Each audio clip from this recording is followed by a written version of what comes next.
Good evening, everybody, and welcome to the Fort Lauderdale City Commission this December 21st, 2021. We appreciate all of you coming here tonight. I know it's late in the month and close to the holiday season.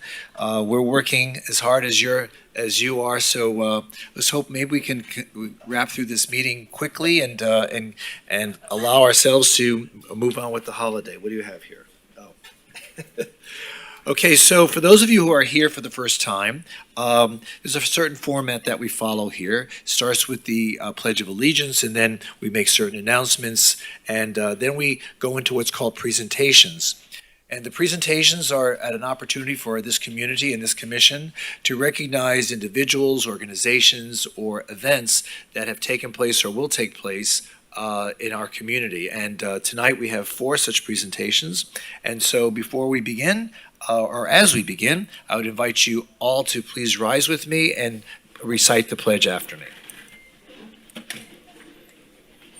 I pledge allegiance to the flag of the United States of America and to the republic for which it stands, one nation, under God, indivisible, with liberty and justice for all. Thank you. Please be seated.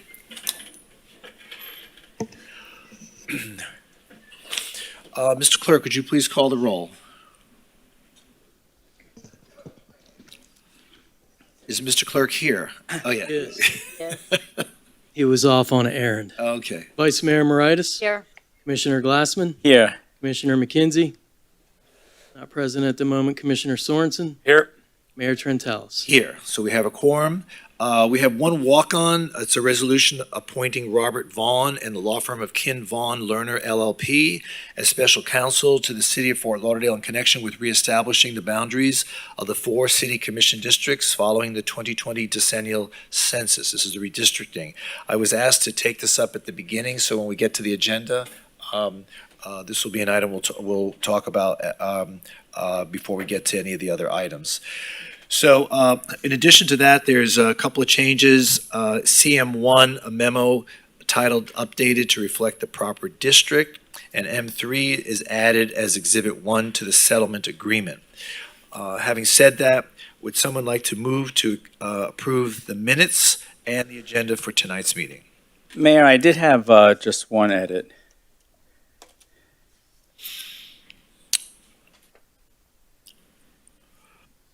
And if you look at the minutes of November 2nd, the regular meeting, I believe there's just several times where the address of 808 Southeast 4th Street was mentioned as the Rivercrest address, and that's just not correct. I noticed at least 2 places on page 20 where that appears, the 5th paragraph down. So wherever you see 808 Southeast 4th Street, it shouldn't be a person there identified as a Rivercrest condominium.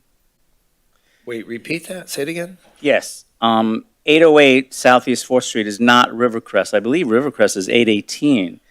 And then several times on page 20, when it lists people that spoke, if you look at the 5th paragraph down, Right. it says 808, and then it says Rivercrest right after, a board member, and then 2 paragraphs after that, again, it says 808 and Rivercrest. Those should all say 818 Southeast 4th Street. Okay, so we'll accept that amendment to the minutes. Are you moving the minutes as amended as well as the agenda tonight? Yes, I'd be happy to. So moved. Thank you. Anybody have any comments or questions regarding those amendments? Second. Okay, it's been seconded. Please call the roll. Vice Mayor Moritas? Yes. Commissioner Glassman? Yes. Commissioner Sorensen? Yes. Mayor Trentalis? Yes, and the minutes as amended in the agenda for tonight's meeting have now been approved. So let's move right into the presentations. I invite our illustrious Commissioner Sorensen, who's going to present a proclamation regarding Father Ron Perkins. Father Perkins. Thank you, Mayor. Father Perkins, you come on up here, please. Karen, you need to be up here too. You're part of this, Karen. No, you're gonna. Okay, come on up. Come on. It's a package deal. Thanks, Mayor. Father Perkins goes by a lot of names. Father, Reverend, Chaplain, Navy veteran. But I think, for a lot of us, it's friend, colleague, and prayer partner, and just amazing soul. So, Ron, wanted to celebrate not only this accomplishment of being the 2021 Chaplain of the Year in the entire United States by the Federation of Fire Chaplains, but also just your long and dedicated service to the city of Fort Lauderdale and the men and women of our Fort Lauderdale Police Department and Fort Lauderdale Fire Rescue. Ron provides love and care and support for our first responders, and we're eternally grateful, Ron. To you and to your amazing bride, Karen, it's long nights and tough calls that you have to handle, and Karen, you're part of this. Your love and grace and commitment to this service to the public is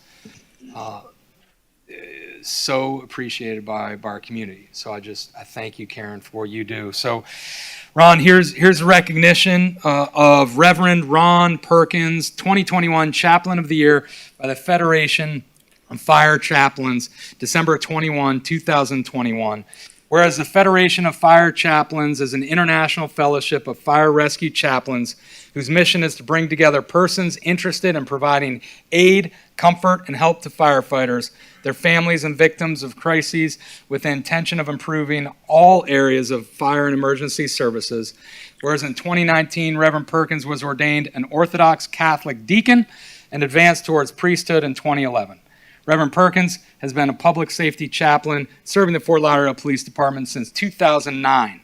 In 2012, Reverend Perkins began his service with the Fort Lauderdale Fire Rescue.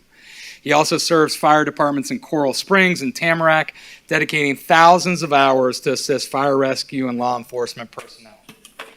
Whereas early in his career, Reverend Perkins worked as an EMTA through high school and nursing school.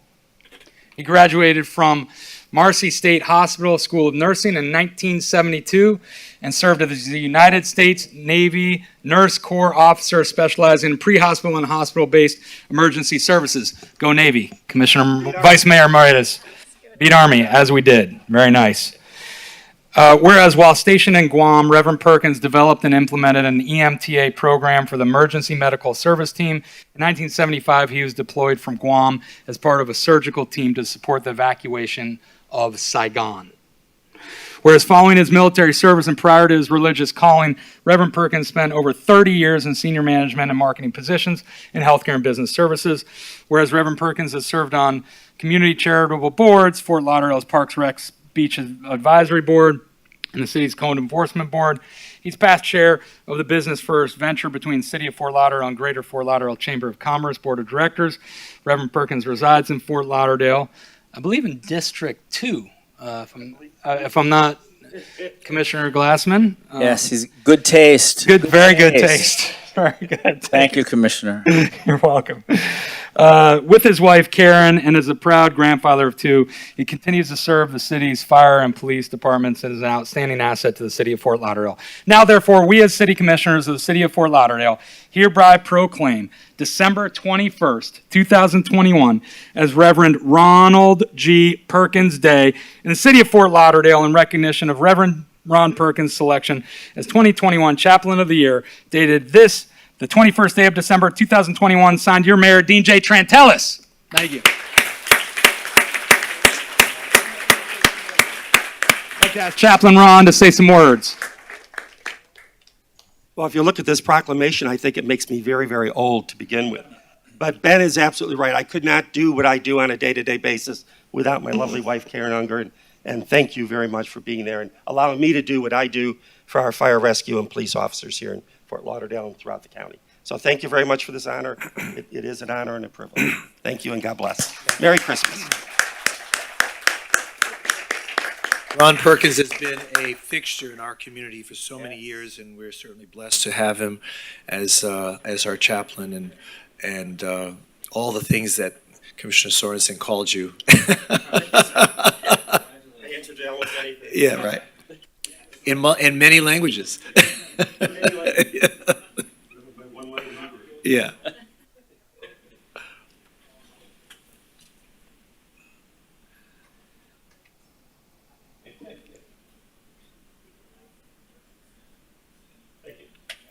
Congratulations.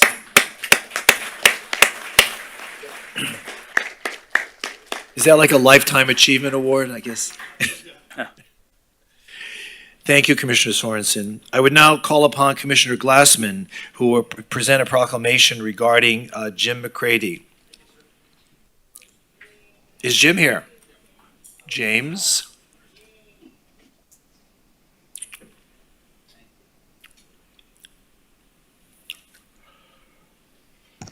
Thank you, Mayor. I'm very proud to read this proclamation from the Office of the Mayor, City of Fort Lauderdale, in recognition of Ocean Rescue Lieutenant James Jim McCready for a long and successful career saving lives. Whereas in 1985, Jim McCready vacationed at Fort Lauderdale Beach during spring break and fell in love with the city. Soon after, he moved to Fort Lauderdale from Pittsburgh and began his lifeguarding career, which spanned 33 years. And whereas Jim McCready is an active participant, member, and educator of the United States Life-Saving Association, he assisted in creating the curriculum for the USLA Open Water Life-Saving Manual and the USLA PRWC Certification Guidelines. He is also on the authoring committee that has written the last 2 editions of the USLA textbook. Annually, he hosts a USLA Training Officer Academy where he shares his experience and knowledge. He has also traveled to Alabama, the Florida Panhandle, and Puerto Rico to help jumpstart lifeguard programs. And whereas Jim McCready is most proud of being named a life member by both the National USLA and the USLA Southeast region, he was also recently named one of the, quote, most powerful people in aquatics, unquote, by Aquatics International magazine. He is also the only 3-time recipient of the Florida Beach Patrol Chiefs Association's President's Award for his contributions to beach safety. The FBPCA also named him Lifeguard of the Year in 2010. Jim also won EMT of the Year by the Fire Chiefs Association of Broward County. And whereas Jim McCready shared his professional passion with his family, who followed in his footsteps, his brothers Mitchell and Chris became members of Florida Ocean Rescue in 1989. The second generation of McCready's also joined the ranks of professional lifeguards. Chris McCready's son, Philip, became a member of Fort Lauderdale Ocean Rescue last year. Jim's son, Jimmy, passed the Fort Lauderdale Ocean Rescue's United States Life-Saving Association Lifeguard Training Academy and is hoping to be working the beach soon.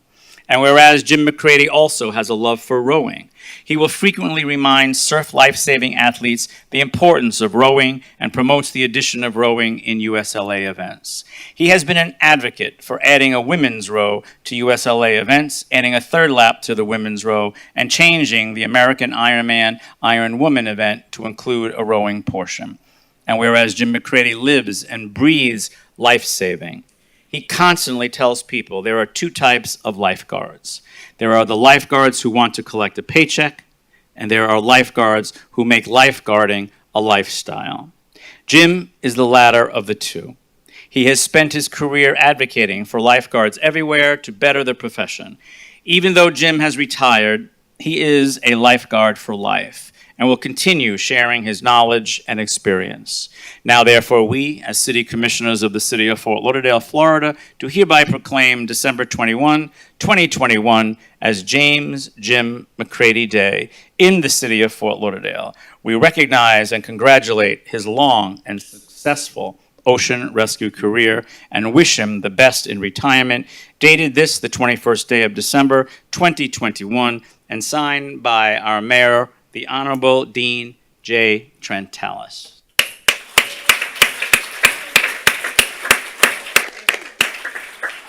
Thank you, Mayor, Commissioner.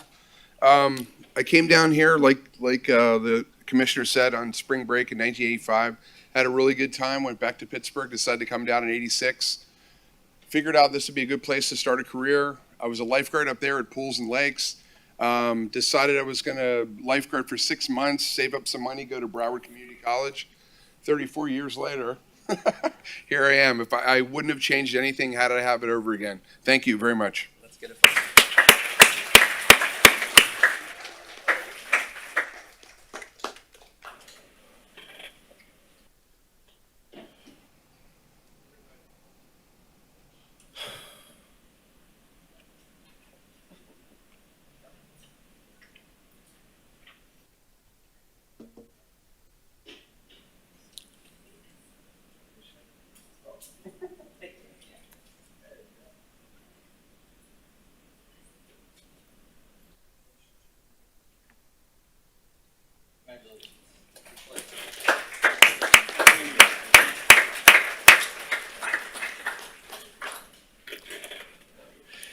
Thank you, Commissioner Glassman. Now, I would like to invite Janetta Maxina and Hal Barnes of the Neighborhood Support Division, who will be presenting and recognizing the 9th graduating class of the Neighborhood Leadership Academy.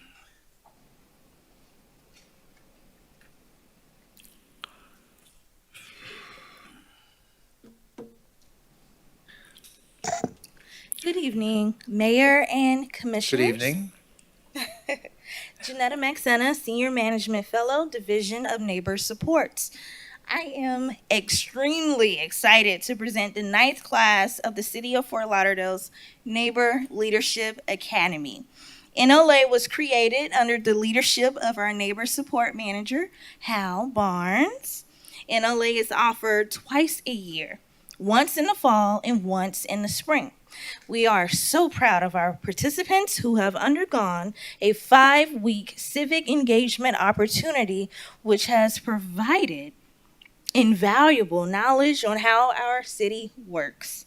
Our participants are our neighbors here in Fort Lauderdale, and they are also leaders within the community.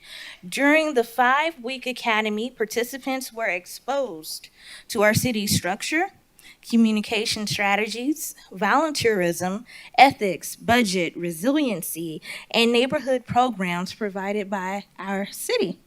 They met with our staff from Strategic Communications, Fire and Rescue, Police, Office of Management and Budget, and more. Our participants also receive exposure to our city's elected officials, our city's governmental leaders, and department heads, who all provided a guide into their unique positions within the city. The 9th class are the first in-person class since COVID. Last year, NLA was restructured in a virtual setting, but this year we were able to bring it back in person and in a smaller setting of 12 participants. Tonight, we are honored to congratulate our Neighbor Leadership Class 9 graduates. Thank you.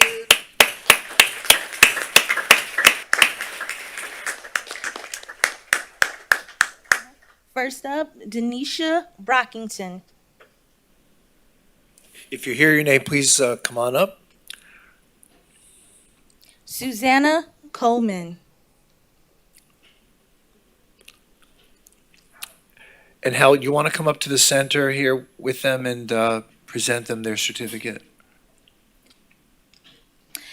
Keishla Furman.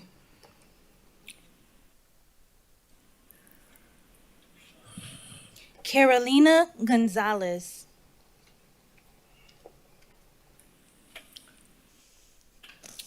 Gail Jennings.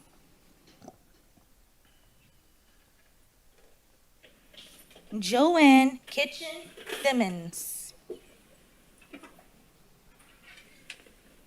Catherine Kelly. Marco Morlet.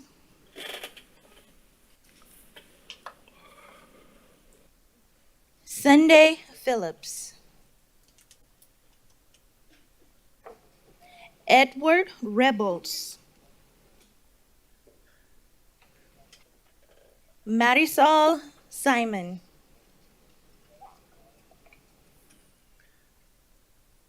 Karen Stern. Okay, thank you.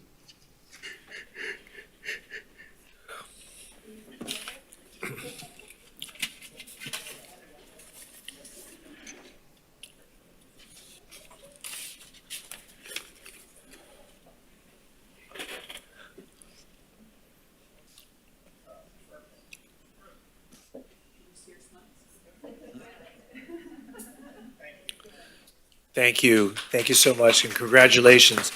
This is a sort of bittersweet moment because I think this will be Mr. Barnes' last appearance. 2 more years? 2 more meetings? No, last appearance with the Neighborhood Leadership Academy. You didn't let me finish my sentence. So we want to thank you for all the work that you've done on behalf of the community and for leading the academy and for being a mentor to folks that are interested in really becoming more involved in our community. So thank you so much. I appreciate it, Hal. Thank you, Hal.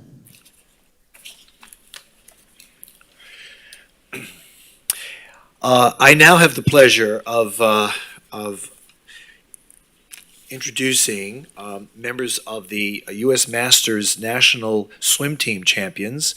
Congratulations to the Swim Fort Lauderdale head coach, Marty Hendrick, and assistant coach, Blake Woodrow, on capturing the U.S. Masters National Championship title at the 2021 U.S. Masters Swimming Long Course National Championship held at the Spire Institute in Geneva, Ohio. October 7th to the 10th. Of the 706 swimmers from 161 teams that participated in the meet, Swim Fort Lauderdale was represented by a team of 67 swimmers, ages 21 to 79. You could have qualified. Yes, thank you, Mayor. I was just thinking the same thing. Who won 39 individual and 6 relay national titles. Additionally, Swim Fort Lauderdale's victory at the 2021 U.S. Masters Swimming Long Course National Championship is the 6th national championship title the team has won since the year 2010. To further recognize the achievements of Swim Fort Lauderdale, over the weekend, the U.S. Paralympic National Championships took place in North Carolina, and teammate Abbas Karimi achieved his personal best times in 4 events and earned the silver medal in the 50-meter butterfly. Congratulations. So I'd like to ask the medalists who we'll be recognizing tonight to please, first of all, I'd like to invite, well, I understand that Adrian Chin is here on behalf of Adrian Chin Ogilvy on behalf of the head coach, Marty Hendrick, if you could please step forward, as well as assistant coach Blake Woodrow. And I'd like to invite all the gold medalists whose names I call: Juan Bermudez, Florencia Bolado, Joel Burns, Maria Hung, Maud Jean, Abbas Karimi, Hubi Kearns, Marcos Lovato, Franco Lupoli, Eddie Marin, Richard Morris, Wendy Rodriguez, Ryan Rosenbaum, Ronaldo Santiago, Andre Steinberg, Kathleen Stutz, Andrea Uzcategui, and Linda Webb. Congratulations, everybody.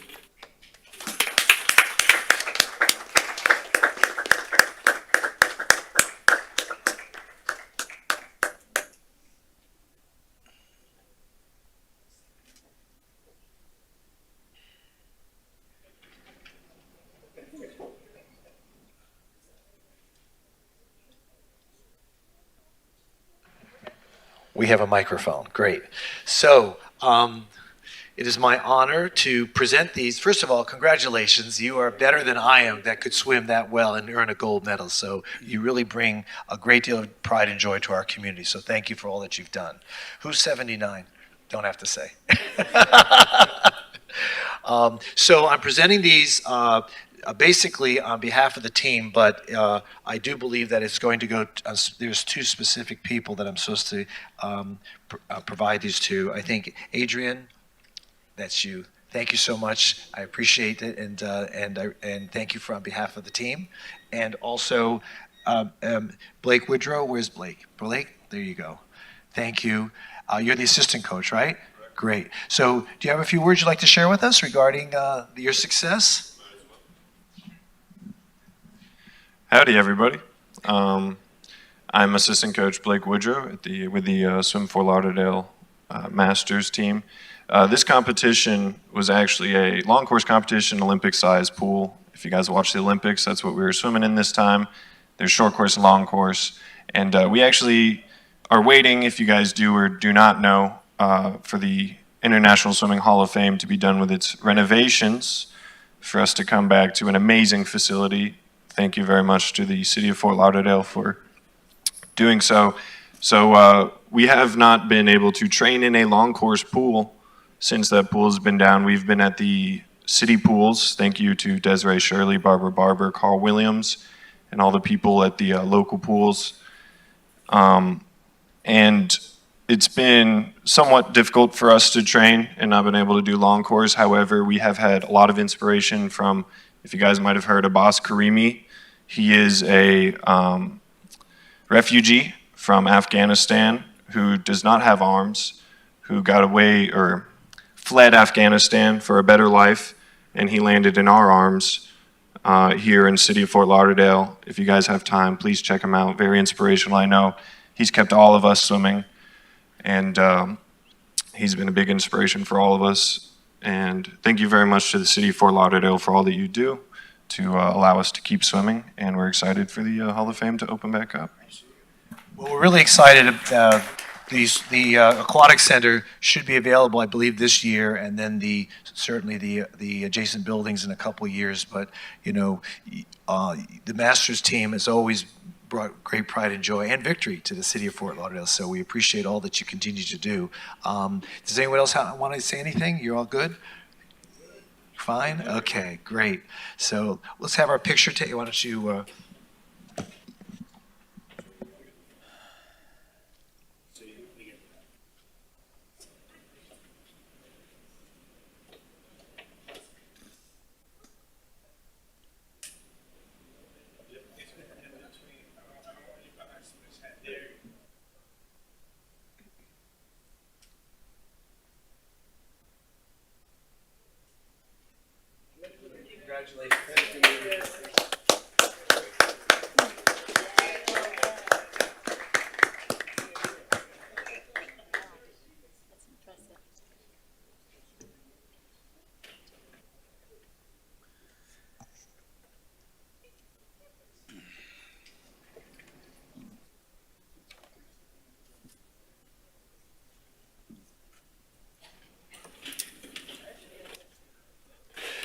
So before we begin the agenda of the meeting, and I'm not sure how long the meeting is going to go, so I thought I'd bring this up at the beginning.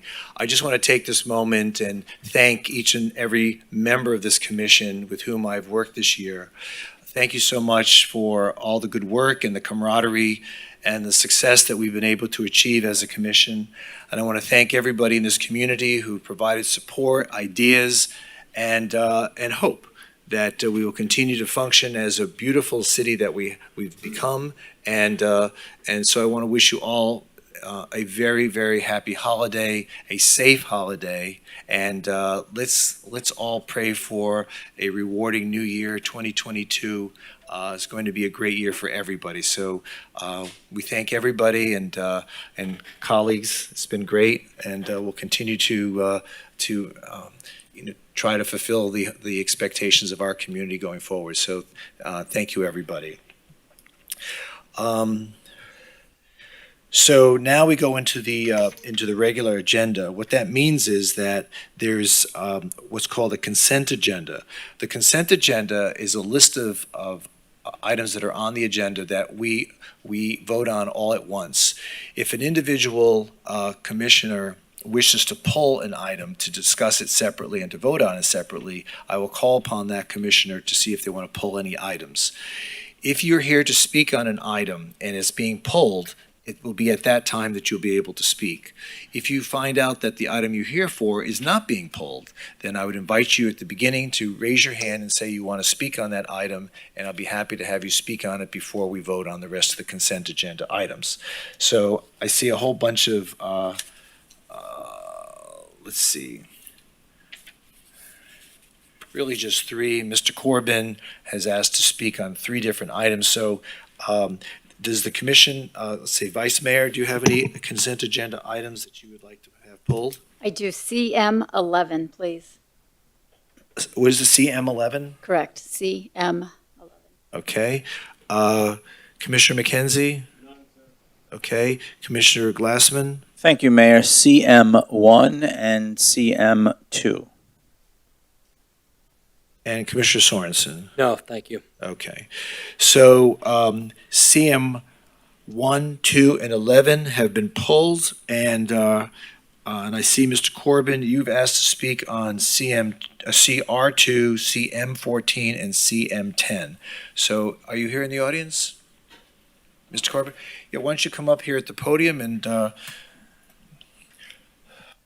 Now would be the time to talk to us about the different items. So why don't we start with, let's see, CM14. CM14 is regarding motion approving amendment to larger user wastewater agreements with the City of Oakland Park, Wilton Manors, Tamarack, Town of Davie, and Broward County, extending the agreements to March 31st, 2022. You have the floor. Okay, CM14. Fort Lauderdale provides water and sewer services to several cities. Our utility bills are much higher than they need to be. About half of what is being processed by the city sewer treatment plant is water that enters through broken sewer pipes which need to be fixed. This would lower our utility bills and make our sewer system last longer because sand enters the sewer lines along with the water, which drastically shortens the lifespan of our entire sewer system. Fort Lauderdale has finally stopped the $20 million per year rating of the utility fund. Yet utility bills are still increasing. If the city approves the P3 to build a new water treatment plant, which is based on the faulty Corolla report, then our utility bills will skyrocket. Hiring a New York City finance firm to raise private funds from people focused on making a profit and letting them run our city water is not the right answer. It will cost about $250 million more than fixing our current 5-ash water treatment plant. It will waste 15% of the water treated for consumption, which will be deep well injected a mile down to who knows where. That's 5 million gallons of wasted water per day. And ammonia will continue to be added to our drinking water to pass EPA safe water tests because it's cheaper than properly filtering the water. Lyle Muntz, the engineer who signed the Corolla report, is currently being investigated by the Florida Board of Professional Engineers. There is legally sufficient evidence in the Corolla report to require him to appear before the board's probable cause panel in a couple months. He may lose his engineering license due to what he wrote in the Corolla report, which concludes that using ozone and carbon will be too expensive, costing $130 million per year for filtering city tap water.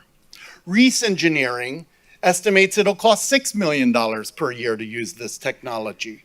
The technology recommended by Corolla will cost $50 million per year, mostly in electricity costs. Lyle Muntz should lose his engineering license, and the city needs to stop doing business with Corolla Engineering, which has been sued by the U.S. government for their water treatment recommendations. Let's go back to Reese Engineering.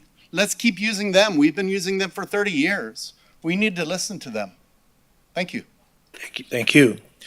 You might as well stay there. You have now pulled CM10, which is the motion authorizing the execution of a sovereignty submerged land easement with the Board of Trustees of the Internal Improvement Trust Fund of the State of Florida. You have 3 minutes. CM10. Fort Lauderdale will be replacing nearly 1 mile of iron sewer lines from the beach heading west. 600 feet will be going under the intercoastal waterway. This should be done using iron pipe instead of the plastic pipe that was used to replace the 7 miles of iron pipes that burst and pumped 250 million gallons of raw sewage into Fort Lauderdale's rivers and canals 2 years ago. There are 2 reasons for using iron instead of plastic sewer lines. Iron pipe has 24 times the tensile strength of plastic pipes and resists 6 times the burst pressure. Remember when our sewer lines burst? You remember that, don't you? Iron doesn't degrade over time, where plastic loses over half its strength after 11 years. Iron doesn't degrade when it comes into contact with fuel. Plastic does. There's a lot of spilled fuel in the intercoastal waterway. The second reason for using iron pipe has to do with the large amount of sand in Fort Lauderdale sewer lines. This comes from broken sewer pipes, which have been known about for years, but are not being fixed. The 250 million gallon sewer catastrophe was caused by sand abrasion wearing through the cement-lined iron pipes. The same sand will cut through plastic pipes much quicker.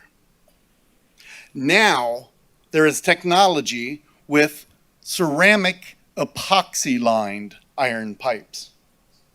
That will resist sand abrasion much better. This should be used to avoid another major sewer break. Don't choose the quick fix, cheap way of repairing the city's sewer system, like you did with the 7 Mile one that you just had some celebration party for. At the same time, you're approving a 100-year lease of city-owned waterfront property so that a private developer can build hundreds of condos, which will stress out the sewer system even more. The first step should be to fix the broken sewer lines that allow sand to destroy the rest of our sewer system. Thank you. And CR2, which is resolution amending and restating resolution number 17-46, providing for an extension of the term of the Infrastructure Task Force Advisory Board.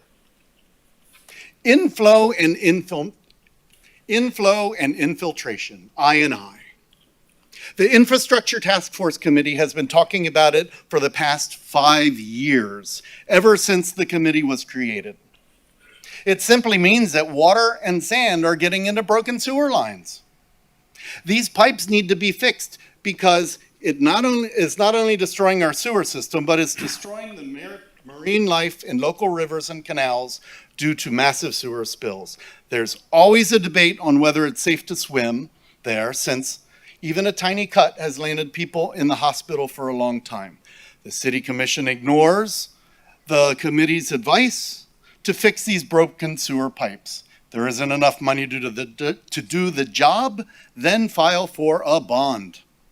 I've attended about half the Infrastructure Task Force Committee meetings over the past 3 years. I read the engineering reports, both the draft versions and the final versions. The Corolla draft report estimated a $1 to $2 million annual cost to use carbon to filter drinking water. But the final version estimated it to be $130 million per year. The Corolla report is pure garbage. When Lyle Muntz, the engineer on record for the Corolla report, gave a presentation in front of the ITFC, I asked him what the bromide level is in source water. He said he didn't know. Yet he ruled out using ozone to filter water at 5-ash due to the possibility of high levels of bromide in source water.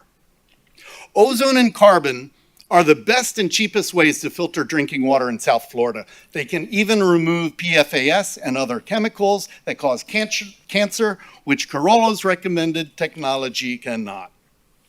Fort Lauderdale has been using Reese engineers for 30 years. They warned of faulty sewer pipes years before the spill happened. When campaigning to run for mayor in 2018, Dean Trentella said, "What am I going to do, ignore the Reese report?" That is exactly what you're doing, Dean.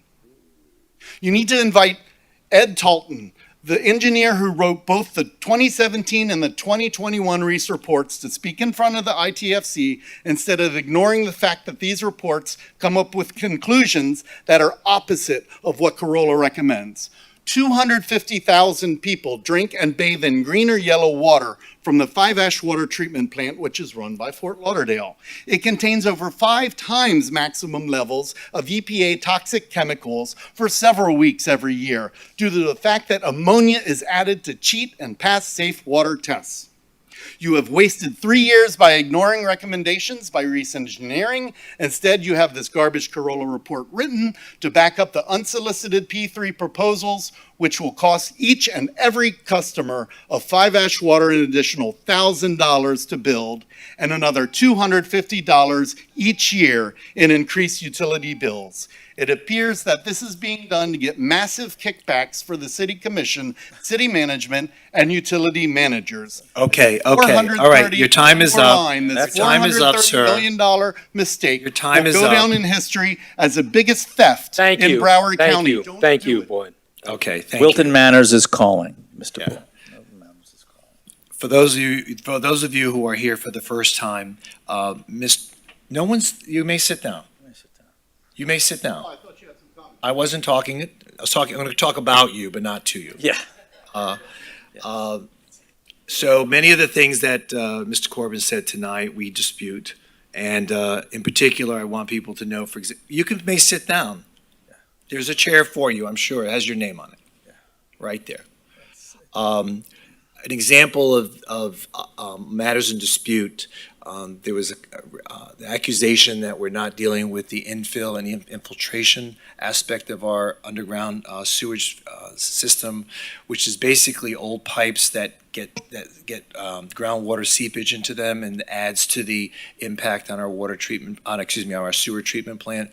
Over 50% of that has been remediated over the last couple of years, but these are facts that seem to elude Mr. Corbin, but it makes for great press, and he gets to stand up here and make accusations. City of Fort Lauderdale is working aggressively to try to make up for past delays and neglect. So I'm very proud of this commission, our city staff, and everyone connected with our water and sewer treatment programs, working as aggressively and as responsibly as possible to correct the situation. So, Yes, and the accusations of kickbacks are obnoxious, Yeah, I mean, really that's- obnoxious. That's all you have to say, right? That's And half is not good enough, okay? Yeah, you did half, solve half the problem. oh, so now you admit it.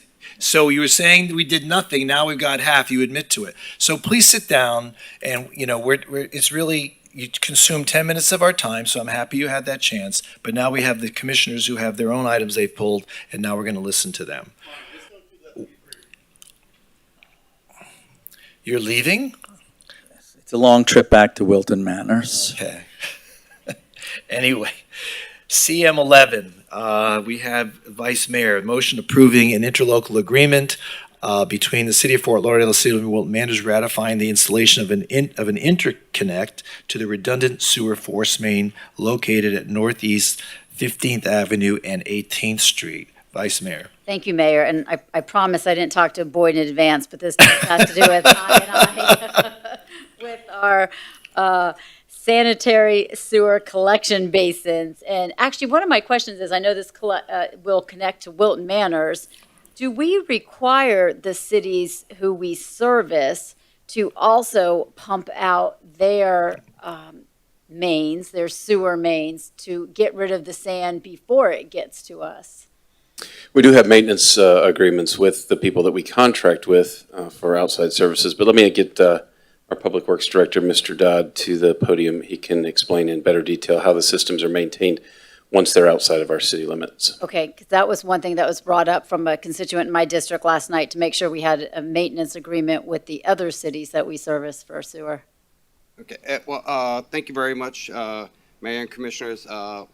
As we're talking about, when we're talking about cleaning out the system, typically that's associated with either the stormwater system or the gravity systems within there. And under our permit for operating the systems, we do have to do maintenance, including cleaning out of the systems. So Okay. other cities fall under the same rules and regulations that we do. I couldn't tell you exactly what their rotation is and then the level of effort that they put into it. But every city that has one of these systems has to perform regular maintenance in order for it to operate properly. Okay, so the maintenance for the wastewater, gravity, sanitary sewer collection basins, that includes pumping out the sand that kind of gets trapped there. Well, yes, anything that gets into the system that causes blockages. Now, typically, when we're cleaning out the systems, that's more on the stormwater side that we're cleaning out the sand and debris. Within the wastewater systems, you're not cleaning it in the same way. You're dealing with blockages or issues that prevent it from flowing into the force main system, which is where we have our agreements with them, where we're receiving their wastewater. Okay, I was talking with Ralph, who you probably know, from the Infrastructure Task Force Committee, who's in my district, and we talk about this a lot. And he was kind of explaining that there is a process for removing the sand in particular. that would remove the sand, the I from this wastewater. Maybe it's from the pump stations. Why don't you touch on our relining efforts too, because other communities are doing that, and that's a large reduction of the I by keeping the sand out as opposed to trying to remove it once it's in. Yes, as you all know, Lining. whenever we have heavy rainstorms, the inflows to the plant go up significantly because of I, which is those cracks or Right. gaps in the pipes that allows it to go in, and it carries that sand in, which is very abrasive on the bottom of the pipes. Right. So as part of the city's consent order program and part of just our regular long-term maintenance of it, we've done more than $20 million worth of lining of pipes in some of the worst basins to cut down on the the flows that are getting to the system that we really don't need to be treating. Okay, and I know, We're continuing to develop that program, and it will be a continual part of our long-term CIP to do lining and reduce the I flows. okay, thank you. And like the mayor said, I know we've also replaced numerous sewer mains throughout the whole city. In addition to replacing, we're also relining at 20 million, and then we also have the same requirements to the cities that feed into us for our sewer. Yes. So, all right, thank you. Okay, thank you. CM1, Commissioner Glassman? Yes, thank you, Mayor. And I also pulled CM2, and maybe I can just talk about them one right after the other. But last evening at my district pre-agenda meeting, we had a good discussion about events, especially events along the Barrier Island and A1A. This recent weekend, the marathon caused quite a bit of disruption with the traffic, and people felt there wasn't enough advance notice. People felt that we should be able to get more information. In other words, if the public clicks on a calendar item, it would be great if an application and more detail came up about an event so people would be aware of that. I am going to get to one specific event on this particular CM1 in a second, but again, folks at my pre-agenda meeting are really asking for us to seriously think about traffic flow plans on all of the events. How are people going to get off the Barrier Island? How are they going to actually navigate on the Barrier Island? There was a lot of a backup around 19th Street around the Pelican Grand Hotel. Most of the traffic this past Sunday was actually, you could not head south on the Barrier Island, and it was really quite a bottleneck. So again, folks are just asking for a little bit more clarity, a little bit more advance notice, and definitely having more police and others that would be able to direct traffic and just keep traffic moving. So I want to get specifically to one of these events, the ICD Burlesque Show on CM1. Phil, or is anyone from the event here that could maybe answer a couple of questions about that? Thank you. Which event? This is the ICD Burlesque Show. Oh, okay. Yes. I thought Hi, it was how the are baby you? shower. Excuse me? I thought it was the baby shower. No, the baby shower is over on the rooftop of the garage. This is on the open space just south of the Las Olas Bridge, close to the Venetian. When I saw it was the burlesque show, I asked Shirley Smith if she would be appearing, but she said she will not be appearing in the show. So I was a little disappointed about that, but you know, it is what it is. So, hi, if you could help me. I know that in the application it says that this has been done, this show, in other places, just not this location. Where has this show happened? So we've had it in Dania Beach, we've had it in Washington DC, we've had it in LA, Atlanta, New York, and last year we did it virtually. Okay. How many you're expecting? I guess it looks like you're actually going to be setting up an outdoor theater on the grass just south of the Las Olas Bridge on the east side of the Intracoastal. Correct. And about 450 seats you'll be setting up? Correct. And loudspeakers, everything, amplification. Have you met with the Venetian condominium folks at all about this event? So what I understand is that Max, who resides in LA, who couldn't be here because you guys aren't doing the virtual anymore, they have a plan that they're contacting everybody within 2 miles radius to let them know what's going down. You know. Okay, and maybe Chris, we have to figure this out. Maybe we should that should happen before it even comes to us. Maybe, you know, this is a rather large event, you know, outside a lot of condominium buildings, and I'm just thinking that, you know, before we actually have to vote to approve, it would be nice if the neighbors knew about it, because this is not a small size event, and it's really setting up an entire, you know, theater, an outdoor theater, on that open space by the Las Olas Bridge. So So, with due respect, the event is to take place from 6 to 9, so that it's definitely within the time constraints of the ordinance. oh, definitely. I'm not even questioning that. I'm just saying, to be a good neighbor, it's nice if, before you even came to us, that maybe you just reach out to the folks that are going to be. Going to. Yeah, again, I would just say maybe if we could do that in advance of the event coming to us. I mean, I think it sounds like a great event. We don't see many burlesque shows in Fort Lauderdale, right? So hope you're bringing back some of the old stars, like, well, I guess Gypsy Rose Lee is dead now, right? I guess. Okay, so I'm not bringing her back. That would be a disaster. But What is the date for this? I don't see the date. February 12th. February 12th, okay. yes, and the rain date is Sunday. The next day, in case it rains, they'll be doing it on Sunday. But it's just a one night, and then the next day is a rain date. So again, I really wish you all the best with this. It sounds like a lot of fun. My main point in bringing this up is, again, just so that we have that kind of communication, with the neighbors in advance. Are you looking to defer this? No, well, it's coming up really soon, so I don't. February. Yeah, February. No, I think that they will meet. I don't really have a problem. I just want to make sure that they make that connection. We talked about it last night at my district pre-agenda meeting, and I think that everyone's aware of it now. They were not even really aware of it until I mentioned it. I just asked them if anyone had reached out to them. Okay. So I just think that we have to work on that in terms of that kind of certainly. communication. Thank you. That's all. And with that, I'll move CM1, Mayor. All right, well, why don't we move all the consent agenda items? Well, I had to talk about CM2. I'm sorry. Oh, was there something more on CM2? Yes. So CM2. I think we're good.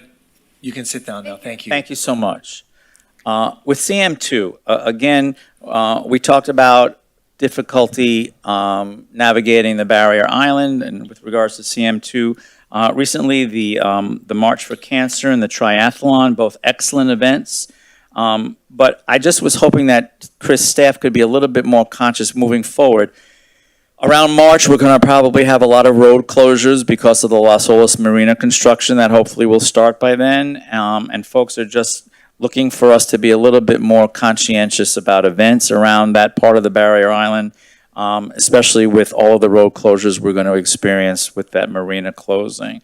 And if we could just be sensitive to that, because I am starting to hear a heightened frustration with not being able to, people leave their apartments and not even be able to navigate off the barrier island or head north or head south. And maybe if we could just be a little bit more, sensitive to the fact that once March comes, we are going to be having a lot around that Las Olas circle.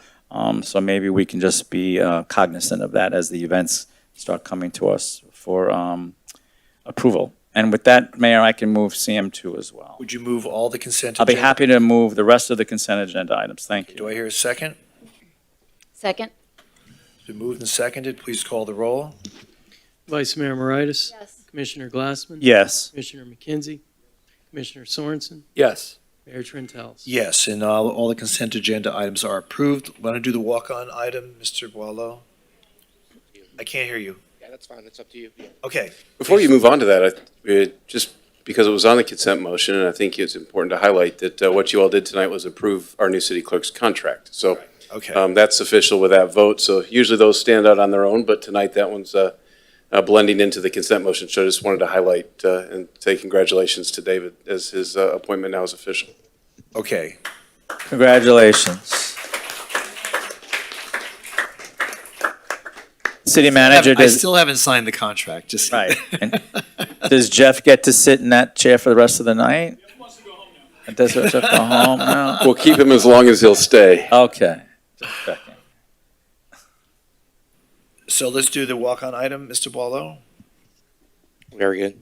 Are you going to introduce it, or you would like me to? I can't, I honestly can't hear you. Sorry. Do you want me? Excuse me. Do you want me to introduce it, or you? Yes, please introduce. So back on November 16th, we had on the agenda a resolution appointing Robert Vaughn and the law firm of Ken Von Lerner, LLP, as special counsel to the city of Fort Lauderdale in connection with reestablishing the boundaries of the 4 city commission districts following the 2020 decennial census. We were asked to take that off the agenda and defer it. There was some questions regarding qualifications and some more information needed to be gathered. We gathered that from Mr. Vaughn, who is also here this evening for any questions. And since time is of the essence, as you know, we have to redistrict. The county's already done theirs. So we just wanted to move this along, just so that we can have a decision, so we can go one way or the other, whether the commission wants to go this avenue or wants to go the academic route. So that's the item. It's a resolution. And again, Mr. Vaughn is here for any questions. Okay, so we'll start with the Vice Mayor. Do you have any questions? I do not. I'd like to hear a little bit more. I know we started this conversation earlier. I'd like to hear a little bit more what everybody has to say on the Okay. commission, and then I can. All right, Commissioner McKenzie? Do you have any comments on the recommendation by the city attorney? I'm against the recommendation because I would like to go the academic route. I would also like more arm's length from a private legal profession so that we can have transparency. I just think that when you look at redistricting, it occurs every 10 years. And this was thrusted upon us, and we didn't have any choices. It's like we're just having one choice to choose from, and I don't want to sit here and dismiss the credibility of Mr. Vaughn because I haven't gone that far in the research. I just think in light of what just happened at the county, it was the first time in the history that the commissioners could not impact the outcome of that map the way that it was done this time. And we've seen it time and time again in the past where we've had community outreach, and at the 11th hour, those maps change because of the people sitting up here or over there at the county or other areas where you're trying to do these exercises. You want it to be fair and impartial. And I think that map or those maps that came out over there demonstrated to me that that process worked. It came from the university. They did all the public outreach, and the map impacted me. I was already a candidate for District 9, and for the third time in my life, my political life, when the maps came out, it changed everything I started doing a year ago or 2 years prior to that, and I can live with the maps. Have in the past, and I'm going to live with this map. I'll be now running in District 8 and not 9, Commissioner Glassman, for the clarification for earlier. But I just still think the academic route is just a more transparent route for us. So I wanted to have the discussion with all of us. I just didn't want it to be something that I thought of. And I think I heard Commissioner Glassman, I think I heard Vice Mayor kind of comment when we pulled it the last time that we wanted to have a discussion. So this is that time. I just feel better with having choices or the academic route. All right, so thank you for coming here tonight. We appreciate it. You're welcome, Mr. The Mayor. commissioner seems to have some concern about your objectivity or unbiased approach to this. Can you give us a little bit of a background of have you ever done this before?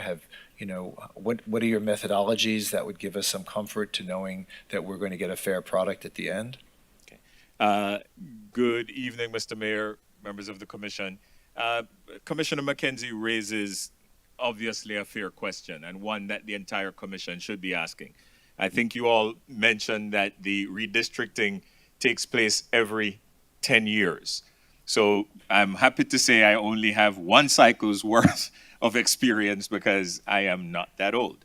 But my experience personally is with respect to handling litigation, with respect to the redistricting cycle, the Broward redistricting cycle 10 years ago.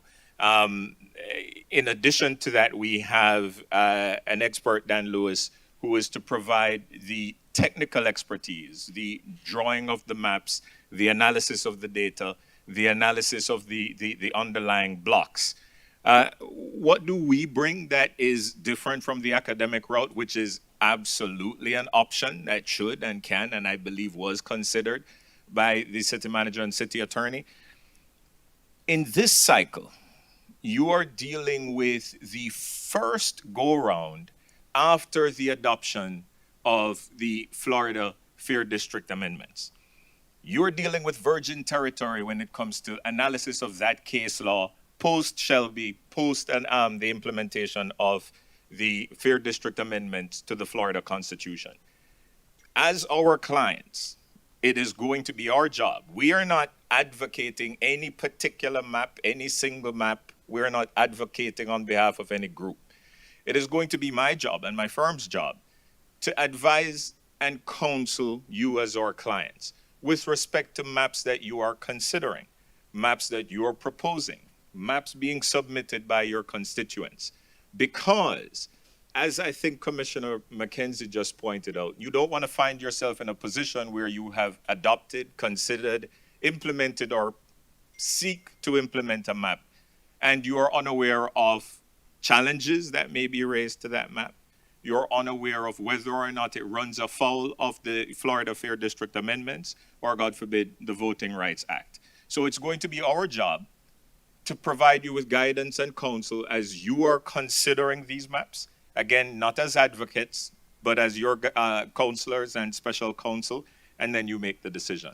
So, yes, sir. what kind of time frame are you looking at in order to, if you were hired tonight, what kind of time frame would we be looking at and trying to get a result from you? We obviously want to have you in place and well positioned well before primaries in June, July, because those maps. Well, can you answer, but just tell me about what time frame? That would be, I don't have a specific answer for you because that is in conjunction with the city attorney's offices and with your staff.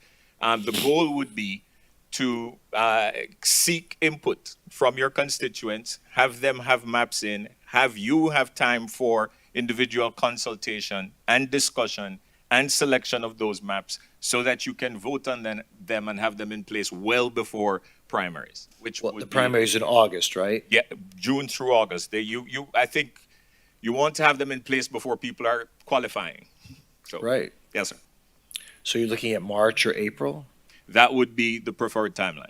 Okay. Chris, tell us a little bit about why we're recommending this gentleman. Yeah, so obviously we need to get moving on doing the redistricting. We had a couple of proposals in from the academic world. We also, City Attorney and I met with Mr. Vaughn and his team, thinking that there was a good potential fit by having this approach from more of the legal side than the academic side. We had to make a recommendation, and so we made this recommendation. I think it's a good sound recommendation. As Mr. Vaughn has indicated, the academic route is just as appropriate. And we had a couple of different proposals from university systems, FIU being one of those. That is the academic system that did the county's redistricting efforts. So it was just a put ourselves around a table and say, how can we position ourselves best for this cycle? What are the pros and cons of one route versus another? Ultimately, coming to the point that we needed to make a recommendation so that you would have something to react to. And if you react in the positive, that's great. If you give us other direction, then we will take it and we'll come back to you. But we need to come back soon. But it's your recommendation tonight that we appoint Mr. Vaughn and his team? I have had, I've done good work with Mr. Vaughn, so I have confidence he and his firm can do this work. So let me ask you a question.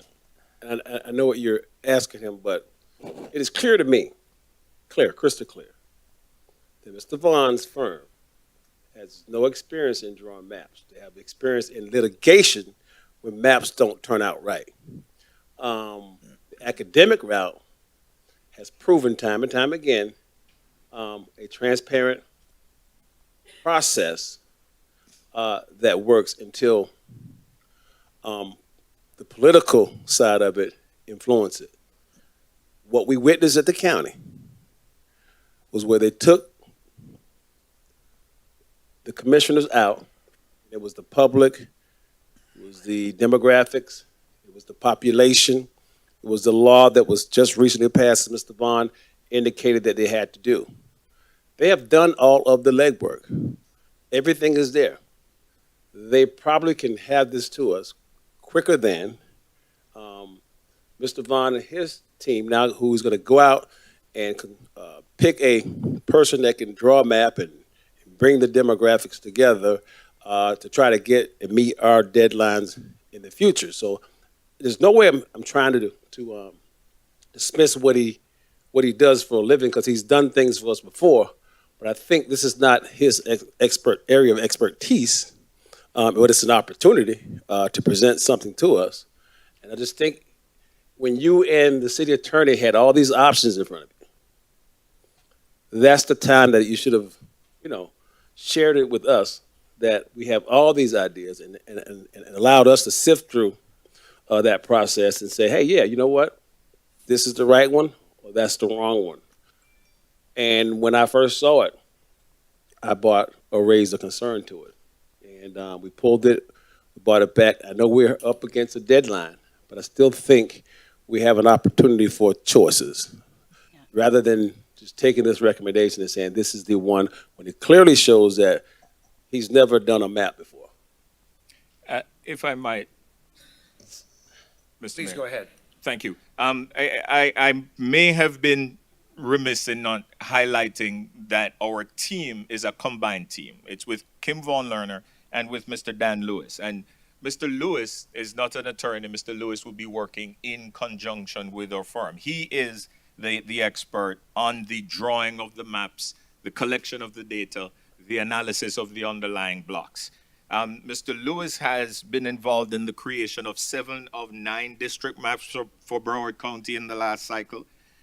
He is intimately familiar with the district, intimately familiar with the census data, intimately familiar with the software involved in drawing the maps. And our combined proposal is to make sure that we're able to real time work with the commission in not only analyzing the maps that you're considering, but doing real time adjustments, changes to the maps as you require in open session with your constituents during any discussion about those maps.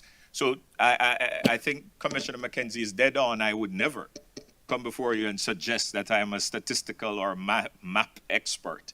I would be working, even in litigation, with an expert. But that's why we proposed a combined team. Because what the commissioner just described and what we usually see happen is there is an expert that is proposed, maps are drawn, but then the legal side comes after the fact to clean up. We think it's prudent, and we proposed that a combined team be at your disposal from the get-go, from the outset. You will have the opportunity for in-shade attorney-client privilege conversations, as well as open discussion with the expert at your disposal. Commissioner McKenzie, why are you suspect that there might be political influence in the work that he would do as opposed to others? I don't think I phrased it in such a manner that you did. I'm still talking about a process that needs to be transparent, not biased.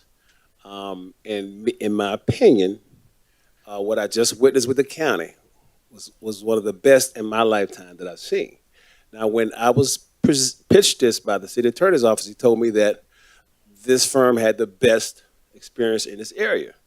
And as he left my site, I started inquiring, reading, and looking and paying attention, because that's what I normally do with proposals that come before us. And as I drilled down on it, I saw that the experience was not there. Now, I have seen his experience in litigation, and he's admitted it. I also saw him recently on television. I think that was your firm, contesting something in the congressional race. Was that your firm, or did I see you in something with the supervisor elections officers recently? At the canvassing board. Right. So I started connecting dots especially with politics. If I see you out with me, or out with Commissioner Sorensen, and now we're doing a map for our residents that's going to draw these lines and present a true picture of what we need to be doing, and not interfering with gerrymandering as we have in the past so much, not so much this commission, politicians in the past have gerrymandered to put yourself in a better position to win. The county commissioners, all of them except the ones that are leaving,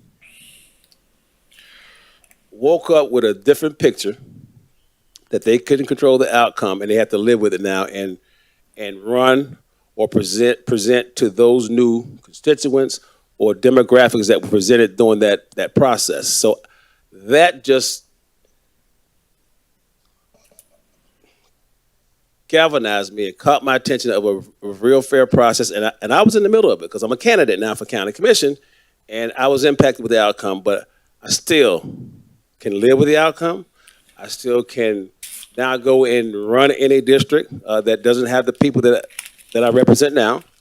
And I got to go work hard to convince those people based on a map that was drawn by a group of people that didn't have a dog in the fight, if you will. And I'm not suggesting that you do. And I didn't want to take any credibility from it. I appreciate that, sir. And I do not take it that way because you raise valid points. The question is, as your lawyers, am I bringing politics to the table? And I assure you, I take my job very seriously.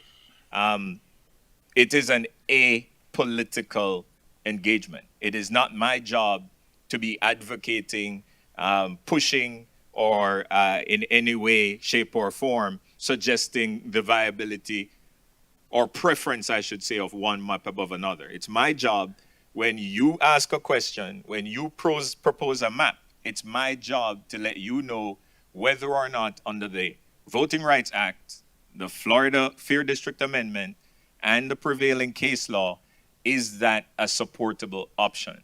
Am I saving this city from further torment, cost, expense in court at a later point? That's my role. Mayor, Commissioner second. Sorensen, yes. Yeah, thanks. I mean, I share Commissioner McKenzie's sentiments on this. And Yes, I do too. do you, So do yeah. I. Okay. Yes, And I mean, I think to me, and I'm a rookie in this, but I think Commissioner McKenzie's right on. I think having an academic kind of function entity makes a lot of sense. So, and I have a lot of questions about the process and so forth, Mayor, but I'm with Commissioner McKenzie on this. And Okay. it sounds like the rest. All right. So what's the alternative? I mean, what are we prepared to engage somebody else tonight? I'm not prepared to engage anybody tonight, but no, we've already been down that road and have reviewed proposals. It's just a different folder on my desk that I'll dust off later tonight. And You had mentioned FIU. I was wondering if you were going to have the question of who did Broward County, and that's the answer to that question. And isn't it true that with technology today in-house and knowing the requirements of redistricting, we could probably do this ourselves if we wanted to, but I don't mind going Yeah, I an don't think academic that's a good route, idea. but this is not rocket science, really. First of all, Mr. Vaughn, I guess the consensus is to have the academics as opposed to your firm. So I want to say thank you for being here tonight. We appreciate Absolutely. your interest, and I apologize, it's just not in the cards tonight, but thank you. No apology necessary. I look Okay. forward to serving the city any way Okay. we can. at the Great. relevant point. Thank you, sir. Thank you so much. if I can respond to Commissioner Glassman, I think you're right. I mean, I honestly believe our GIS folks in our IT department are capable of producing the maps. I do like a degree of separation from the city staff in the redistricting process. So I'm not here tonight to recommend that you just let us do it. But I have very easy proposals to dust off. Again, your city attorney and I will look them through and discuss as to what's the best way to come forward. Can with we the have best- something by the next meeting? We can, although because of the topic of interest tonight being not necessary, Commissioner McKenzie won't be here on the 5th. So I could have a recommendation on the 5th, but do you care do you want to move forward on the It's 5th? an academic recommendation? It will be, based upon the direction of the commission tonight. I feel comfortable knowing that we have a consensus. Okay. That in my absence, this commission would do the right thing. Okay. I feel that way. All right, We'll, thank you. we'll have to look at the county's process, because I know they did an amendment to their charter or their ordinances. To the extent they had no say in it, I don't know if the proposals we have from academia has the same process in place, because we don't have that, we don't have any really All right. process set in ours. So we'll Whatever you have to can look do at to that. expedite this, because we just don't want it to go as long as it had in the past. So, okay, thank And you. just one question about the process is, if am I understanding right that the county commission didn't interact with FIU or the academic institution? They were given the four, I think it was four choices. Is that what happened? They took the outcome of what They're FIU's an their exercise. Yeah. And then they were allowed to, at that point, pick maps. And then narrow it down to two. Okay. And then they ended up with one that wasn't even the popular map when it started out. But if you look at the maps, I mean, they're not that different. Not that different, but you know, some people were affected. They woke up with a different set of constituents. And if you what I like willing- about it, it was transparent and they couldn't influence it. And in other words, if I'm tracking this right, the county commission didn't play any. The commissioners themselves did not play any role in drawing the maps, or right. That feels clean and the right. Well, thing. wait. That's not entirely true. They were given the maps, they were given the alternatives, and there was some massaging of boundaries. I happen to know that from listening to some of those commissioners. So they were given the basic maps. And when the final analysis, the final vote came down, there was some massaging of some of the boundaries, but the basic maps themselves were promulgated by the academic institution. Okay. Yeah. All they could massage is what was put up in front. They couldn't go out and say, now move this here and push that there. Okay. Good. What I can say is that if you are willing to have your level of involvement be just that, this process will go a lot faster. Yeah.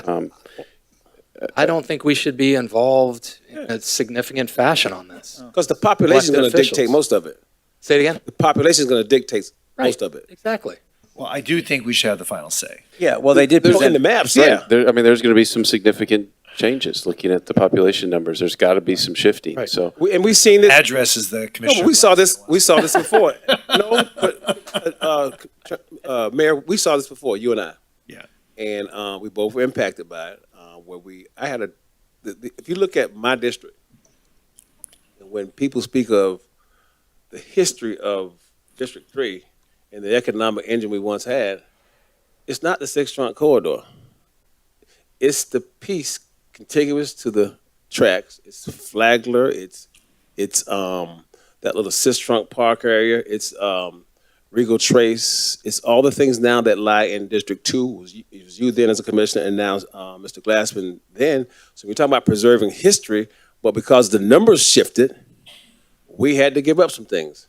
And now the numbers have shifted again because of all of this development we've done. People are coming here by the droves, and we got to balance Well, definitely population. District 3. I can't just go and pick out. District 3 is going to increase in size. Yeah, but District 3 was a bigger district when 10 years ago, and we had to give up some things. Now Flagler Village has just grown tremendously. The downtown has grown, so you're going to see the numbers shift based on the population. That's going to be the number one driver of this process, and I think it's going to work out probably even better than we could do it. Okay. But we will get a selection, right, of maybe 3 or 4 maps. We will get a choice. Yeah. Oh yeah. Yeah. Okay. Well, don't we get input? you'll get whatever I we mean, ask for. I mean, legal that's- to yeah. give input, right, as a commissioner? It when we is, and that's why I say if you're going to take this position that you really don't want to be involved, you like to have be to somewhere. agree to that. We're not saying we don't want you involved. Yeah, we want to be. We want to be involved. We don't We want to want put the them to burden do the on you legwork. to come up with that. No. I'm not saying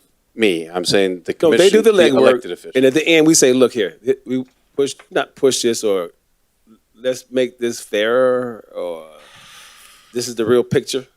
But I don't want to be one saying that I want to draw my map. I don't want to do that. I really don't want that.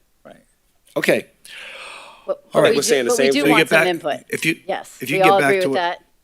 If you get back agreed. to us in the first meeting in January, that And I do think we need to have consideration in there, not putting, I think we do have the opportunity to give some input if we say, I'd prefer Steve not be in my district. I would like to say that. Do I you get don't that want him in your opportunity? district. Trust me, you don't want him.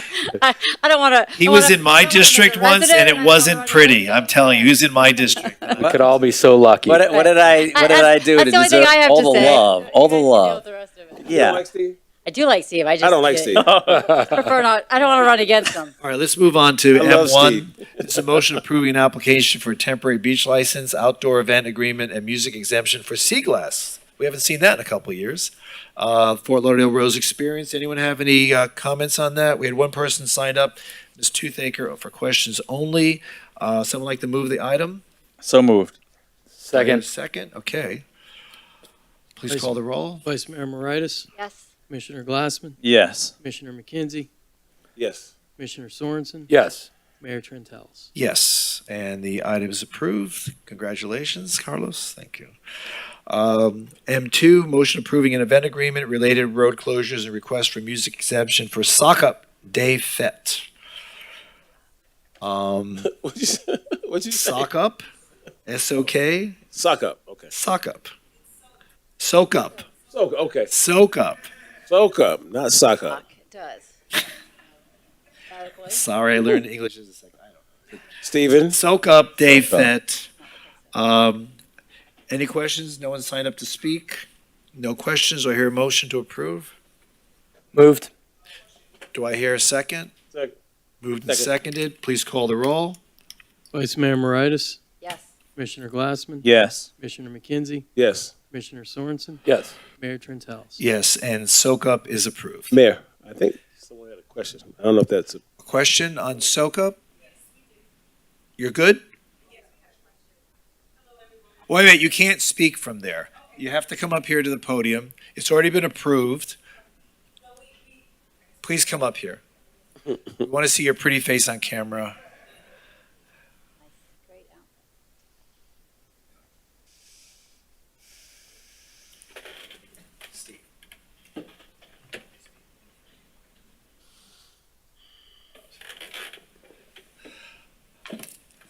Hi there. Introduce yourself, please. Hello, everyone. Good evening. My name is Oshaleen Oaksey, and my business partner.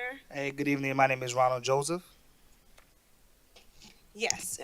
So the question that we did have in regards to Soak Up Day Fete, we brought to their attention is that we wanted to see if we can extend it an extra hour, which right now they gave us from 3 to 10. If we can possibly get it extended from 3 to 11, 3 p.m. by the way, to 11 p.m. Actually, the application says the event organizer is requesting to play music until 11 p.m. on Saturday, January 15th. Yes. So that's already there. Okay. Yeah, they didn't update us. They did make us aware that they're going to bring that to you guys' attention. Yep. But we didn't get an update. So that's what we wanted to conclude it before we get out of here today. Yeah, it's already. better go for Stephen takes it back. It's in the application, so soak it up. Soak it up. Soak it up with Soak up. holiday. Soak it up. Soak up and run. There you go. Yeah, it's good. Thank you all for your time. Yeah. Okay, M3. Have a great event. Run. M3, motion approving settlement agreement with Sweet Moorings LLC, case number CACE 210111148. Any questions regarding this? There being none, someone like to move the item? Moved. Second. Been moved and seconded. Please call the roll. Vice Mayor Moritas, Yes. Commissioner Glassman, Yes. Commissioner McKenzie, Yes. Commissioner Sorensen, Yes. Mayor Trentalis. Yes, and M3 is approved. R1, this is appointment of board and committee members. Would you like to please read the names into the record?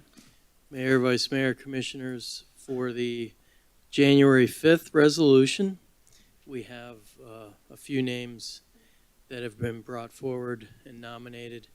For consensus nominations, Central City Redevelopment Advisory Board, Mark Antonelli, nominated by Commissioner Glassman. Robert Ayen, nominated by Commissioner Glassman. Citizens Committee of Recognition, Ina Lee, nominated by Commissioner Sorensen. Citizens Police Review Board, Paul Eichner, nominated by Mayor Trentalis. Code Enforcement Board, Kyle Sawchuk, nominated by Mayor Trentalis. Chris Everett, nominated by Commissioner Sorensen. And William Marks. This is a consensus on the whole.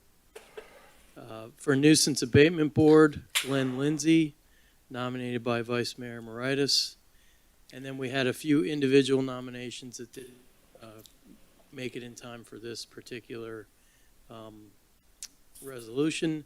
Community Appearance Board, Kathy Schultz, nominated by Commissioner Glassman. Economic Development Advisory Board, Aaron Barron, nominated by Vice Mayor Moritas. Fire Rescue Facilities Bond Issue Blue Ribbon Committee, Charles Tattlebaum, nominated by Commissioner Sorensen. Historic Preservation Board, Richard Bray, nominated by Commissioner Glassman. Police and Firefighters Retirement System Board of Trustees, Scott Bain, who was elected employee, and Sergeant Derek Joseph, elected employee. And then Walk of Fame that we've been mentioning to you that's coming up. We have a nomination by Commissioner McKenzie, Lillian Small, and then a reinstatement Cemetery System Board of Trustees, Richard Kurtz. And then finally, for the Downtown Development Authority, which is consensus, we have a few names that were nominated. We have Stephanie Toothaker, that's a consensus nomination by Commissioner Sorensen and Commissioner Glassman. Rocco Ferrara, that's a consensus nominated by Commissioner Sorensen. Dave Mutwani, nominated by Vice Mayor Moritas, and Margie Northard, nominated by Commissioner Glassman. So there are only two for the DDA. There are only two openings coming up in January, and we have 4 names. All right, so why don't we take the other appointments first and vote on those, and then we can talk about the DDA separately. Are there any questions or objections with regard to the names read into the record with regard to any of those other committee or boards? Okay. Someone like to introduce the resolution? Well, I got to read the names for tonight's resolution. Those are all for January 5th. Okay, sorry. So for tonight's resolution, Community Appearance Board, Jason Hoffman, nominated by Commissioner Glassman. Patricia Roth, nominated by Commissioner Glassman. Economic Development Advisory Board, Jay Adams, nominated by Commissioner Glassman. And Nicholas Kucheva, nominated by Mayor Trentalis. Noise Control Advisory Committee, Miguel Pilgrim, nominated by Mayor Trentalis. And Public Art and Placement Advisory Board, Andrew Martineau, nominated by Commissioner Glassman. Okay, Someone now wanna would someone like to introduce that introduce one? the resolution? Introduce. Thank you. A resolution, the City Commission of the City of Fort Lauderdale, Florida, appointing or nominating, if applicable, board and committee members as set forth in the exhibit attached hereto and made a part hereof. Vice Mayor Moritas? Yes. Commissioner Glassman? Yes. Commissioner McKenzie? Yes. Commissioner Sorensen? Yes. Mayor Trentalis? Yes, and those appointments to the boards and committees are now confirmed by the commission. Thank you all who have agreed to participate and give up of their time and make the commitment to keeping Fort Lauderdale as beautiful as it is. So, back to the DDA. So we have 4 people. Someone like to, I guess we're just going to have to pick 2, and so I'll wait for someone to make a motion to Mayor, start with 2. go ahead. I'll make You want Before we can you repeat the 4 names? There were Yeah, 4 go ahead. names. You want the 4 names repeated? Stephanie Toothaker, Rocco Ferrera, Dave Motwani, and Margie Northard. Northard. And Mayor, just as, and I don't know if there's any language towards this, Jeff, in the charter or the provision. On DDA, what do we look for applicants? What are we, there's some certain criteria, but then also, I'm just trying to think, what are, There's a lot of criteria for that, actually. I would have to look up the enabling legislation, which I believe comes from the Florida statutes, set up this board.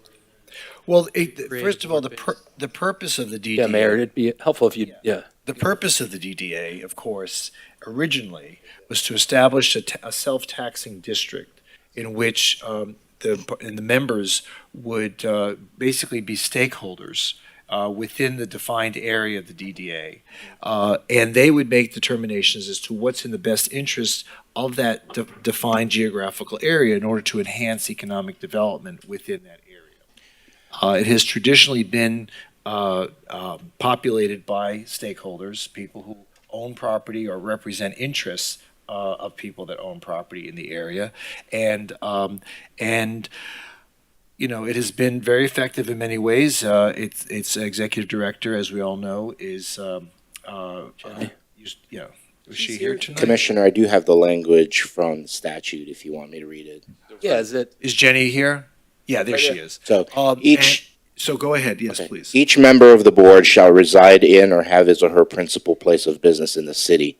He or she shall be a landowner in the downtown, a leasehold tenant required by the terms of his or her lease to pay taxes currently on downtown lands, or an officer, director, or managing agent of a corporation which owns downtown lands or an interest in downtown lands, or which corporation is a leasehold tenant required by the terms of its lease to pay taxes currently on downtown lands. No officer or employee of the city shall be eligible to serve as a member of the board while holding other offices in the city or while employed by the city. Before assuming the duties of the office, each member shall qualify by taking and subscribing to the oath of office required of officials of the city and by posting a bond in the penal sum of $10,000 payable to the city for use and benefit of the authority, to be approved by the city commission and filed with the city clerk. The premium on such bond shall be deemed an operating expense of the authority, payable from funds available to it from expenses of operation. Can you define the downtown area for us? Since you have to be a landowner within the downtown area. Want to make sure all I'd have these to check four- further all in the statute. Is it at is the regional activity centers at the downtown area? I don't think so. I think that We define it a certain way. This is a special act on the Florida law, so I'd have to see how they define it, but well, we got to make sure these four candidates qualify. Well, aren't they, they're not vetted when the applications go in Well, for, I don't know. That's why I'm asking. are they vetted when the applications are submitted that they're eligible? I don't know if Jenny wants to talk on this, but I did speak to Jenny, and they are vetted by John Millage, who is their counsel. So Okay. but maybe Jenny can explain. Sure. Maybe I can start with the boundaries. That was the first Yes, question. that's the first question. Good evening, Jenny Morejon, Executive Director of the DDA. Our boundaries have expanded over the years. In some places, we go approximately to Sistrunk, 6th Street to the north, and 7th Street to the south of the river, generally Federal Highway and Avenue of the Arts to the western boundary. Okay. Within that downtown geography, the parcels would be either commercial, vacant, or non-residential in nature to be considered part of the downtown district. In terms of the vetting process, the city's online application has a simple form of checked boxes that the applicants basically answer the questions that were outlined by the city attorney to meet that criteria of our charter. And in past years, typically what would happen is we would look at those, and between the DDA's legal counsel and myself, we would determine if those individuals are meet the terms of the charter. Okay, and we did find a definition of downtown, but it's a meets and bound definition, so we'll go with what Jenny said. Okay, and those and all four, and you've vetted all four candidates as qualified as, It's our landowners or understanding leasehold interest owners. All four meet the terms of the charter. Okay, all right. Can I ask Jenny a question? Yes, go on. And Jenny, I don't want to put you in an awkward spot. Any given kind of any qualities you look for, or maybe you could tell us a little bit about the board as it stands now. Anything you can give us in terms of things to think about as we think about? I think enthusiastic champions of downtown. Clearly, they're stakeholders in the defined sense of meeting our charter. We have some exciting projects on the horizon. We'll be working in partnership with the city, as we always have. So it's individuals who are ready, willing, and able to advance downtown as a key destination for our region. Roll up their sleeves, help us with physical capital projects as well as policy work that improves downtown. Okay, thanks. Jenny, is there a swimsuit competition? Our general counsel has won that for the past 6 years. Okay, thank you. Water. Thank you. That'd be an attitude for him. Swimming. Just put a visual in my head that I can't get rid of. Dev Matwani? I'm not saying. Oh, Ooh. Mayor, I don't know. Lord. I don't know if it'd be helpful for someone to give a little bit about what each person is, or maybe we all know all the people. They all qualify. And we all are familiar with what they do and so forth. Okay, great. All right, so would someone like to introduce a resolution appointing 2 of the 4 that have been nominated? Mayor, I think I'll take a stab at it. I nominate Dev. What's that? I nominate Dev Matwani. Deb Matwani. Commissioner McKenzie, did you have us? I was just, you said 2, right? 2. So you wanted that to say 2 or just? Well, say 2. Okay, if I had to do it, it would be Deb Matwani and Stephanie Toothaker. Okay, Commissioner Glassman? Do you yes. have- The reason actually I nominated both Margie Nothard and Stephanie Toothaker was because I've looked at this board over the years, and no disrespect to anyone, but I really do believe that the board needs to be a little bit more diverse. I don't think it has any female members on this board. And I just think it's time that we need to look at making the board a bit more diverse. So I thought that we should actually appoint 2 women, and that's who I would go with. Okay, Commissioner Sorensen, do you have 2 people in mind? I'm comfortable with both proposals. Which ones? Suggestions. That's 4. That's 4. It's 3. Just Stop expand the being a board. politician here. It's 3. It's 3. So the 3 names that have been mentioned so far are Stephanie Toothaker, Margie Northard, and Deb Motwani. Yeah. So we have to pick 2, and 2 amongst those, or the third, which is Rocco. Yeah, I'd probably go with Joint Commissioner McKenzie and Moritas. 2 with what? I didn't Joint hear. Commissioner McKenzie, Moritas, and All right, Deb Commissioner McKenzie said Deb Motwani and Stephanie Toothaker. Right. Is that those are your choices too? Mayor, can I just ask, this is for the openings for December and January, right? Do we know when other terms are expiring? In other words, when will we get a chance at appointing other folks? Jeff? I don't know the answer to I that. believe Jenny's you'll shaking have, her head. What I is it, believe Jenny? sometime next year, there'll be another seat. Do we know when? They Let's may be get, eligible for let's get- reappointment, though. Let's get These Jen. It had to be particular term seats, limited, term. right, we're term limited, so. End of 2022, we will have one of the existing board members who will have served 2 terms. And the board has implemented a practice where it's a 2-term voluntary limit. So we will have one So we'll have a seat. seat opening December of next year. So after these 2, there'll be one more in a year. Okay, thank you. All right, so there seems to be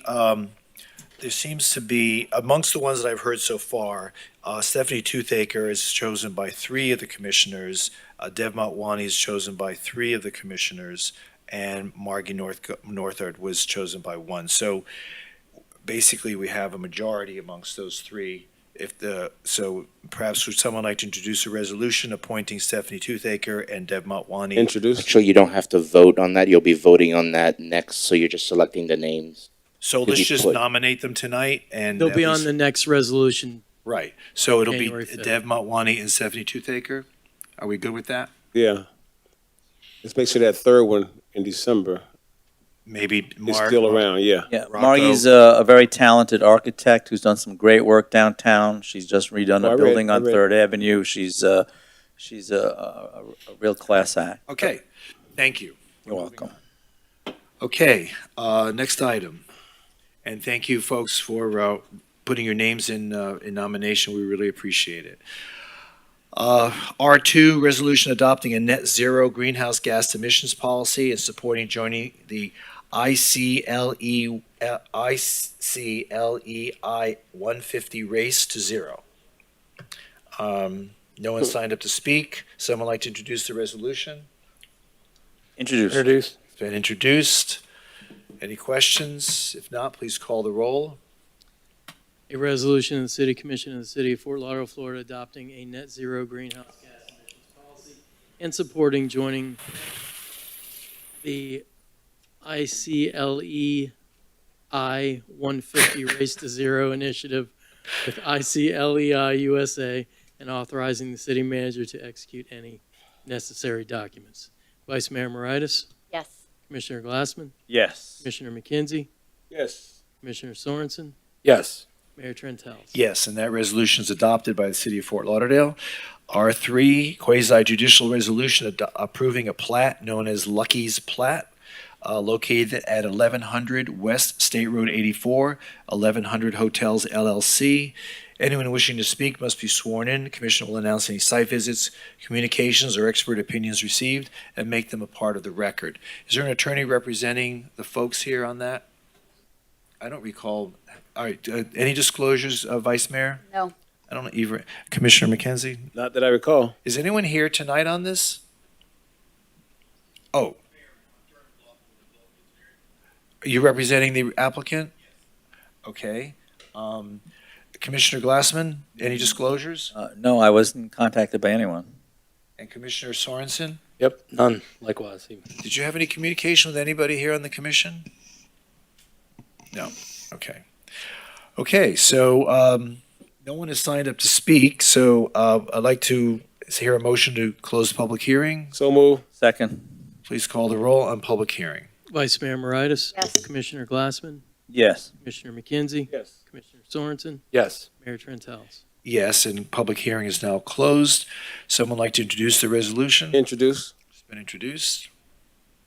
And this is the resolution approving the plat. Approving the plat, known as Lucky's. A resolution of the City Commission of the City of Fort Lauderdale, Florida, approving a plat entitled Lucky's and providing for an effective date. Vice Mayor Moritas? Yes. Commissioner Glassman? Yes. Commissioner McKenzie? Yes. Commissioner Sorensen? Yes. Mayor Trentalis? Yes, and R3 is approved. Congratulations. You building a hotel there? Does it have a brand yet?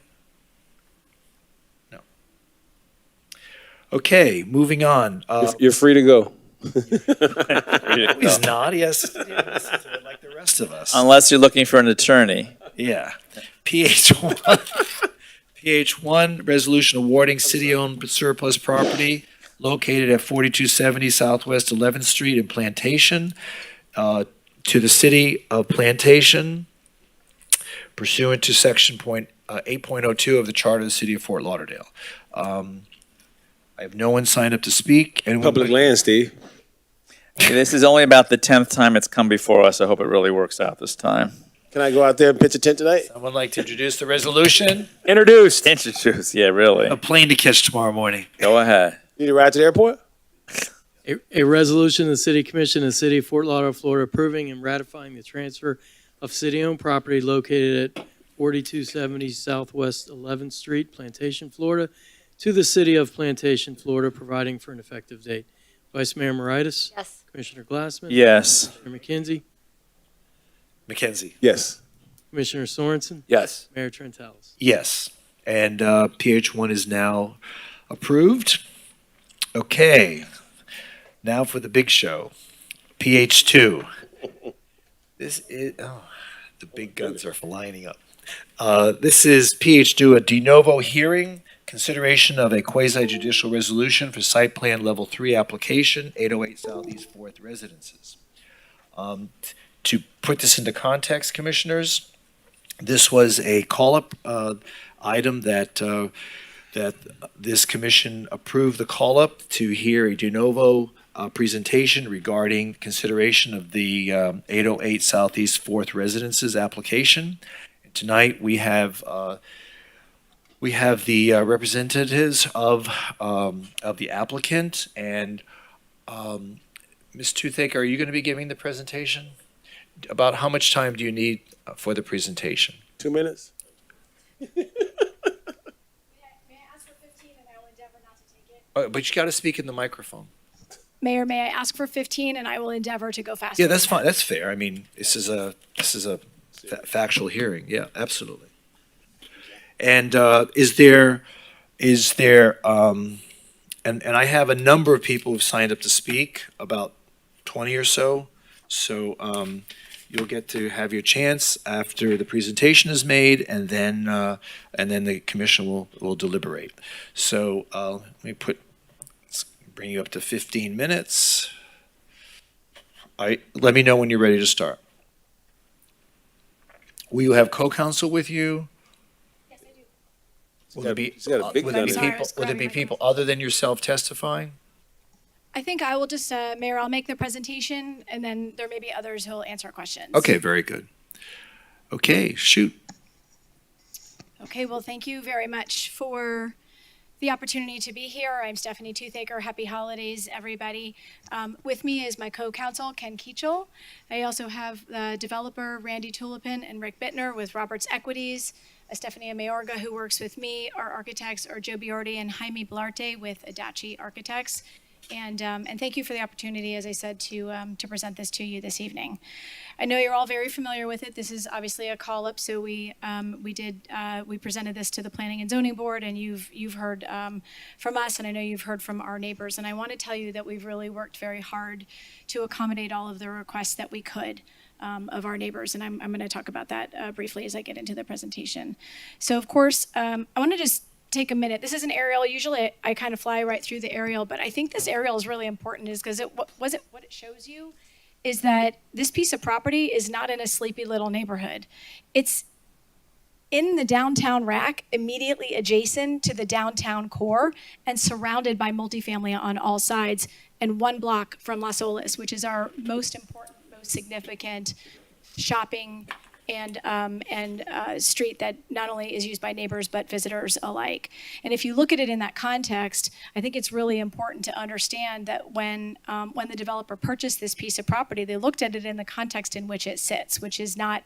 We're not sitting next to a single family neighborhood. We're on Las Olas essentially. We're 1 block off of Las Olas, right behind Las Olas. And in fact, when you're coming down Las Olas, you can see this property when you're coming from north to south. You can actually the street that cuts through Las Olas directly looks into 808 Southeast 4th. So obviously you're familiar with the building that's there today. It's a 35-unit project as it sits today. It's antiquated, it's old, and it's obviously past its useful prime, and it's not been kept up over the years either. Built in 1957. So this is the project that was approved by the Planning and Zoning Board by a vote of 7-2 in October of 2021. So we all know that project. We've seen it. We've been talking a lot about it, but I just wanted to share that with you because we have made some changes. So these are just some of the images that we were showing you, view from the lobby, view from the east side yard, view from the southeast corner towards the rear porch, and view from the southwest corner towards the rear porch. So importantly, again, this is the project that was approved. It was 13 stories, which is consistent with the downtown master plan of habitable height, which is 137 feet, 5 inches. It had 77 units, 71 of which were in the tower, 5 were in the podium because the podium was wrapped with units.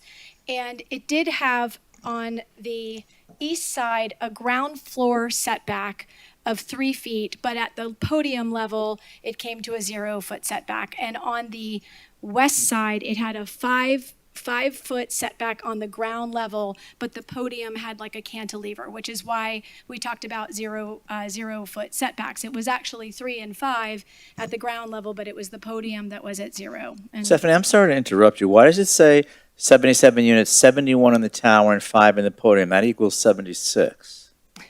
because it's 6 in the podium, not 5. Okay, thank you. That apparently. So I All right, apologize for thank the you. mistake. Just checking. Thank you.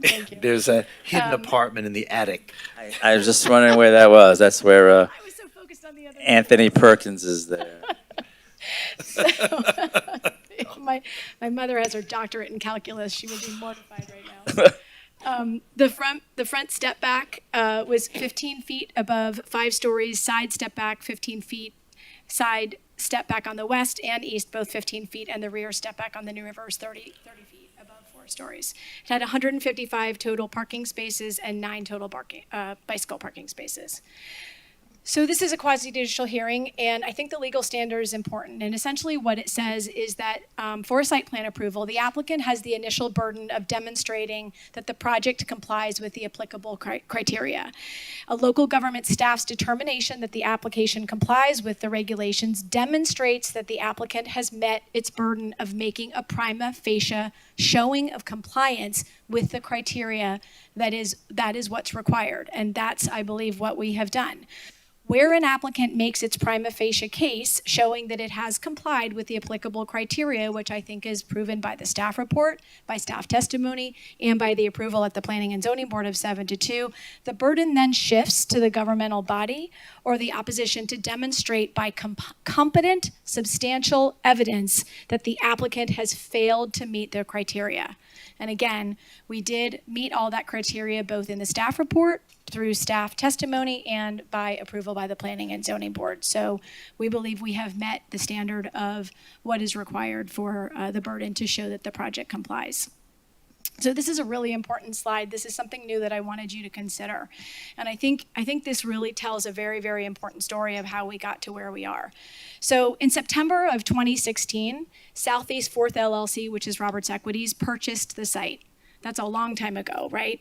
And in January, February of 2019, that's when city staff started working on the draft code amendments that this commission directed them to do. When they started talking, you started talking about, we want you to codify the downtown master plan. We want you to look at the fact that we've got all these projects that, we think are out of compliance with the downtown master plan, and we really want you to look at complying, forcing these projects to comply, and we want to see codification of that plan. I know that because we all followed that. All of us in the industry, all the architects, all the land use consultants, the developers, the landowners, we all followed that process for a very long period of time. And that we all had, thoughts and inputs about how that was going to affect certain properties and property rights. So in March and April of 2019, staff conducted stakeholder meetings.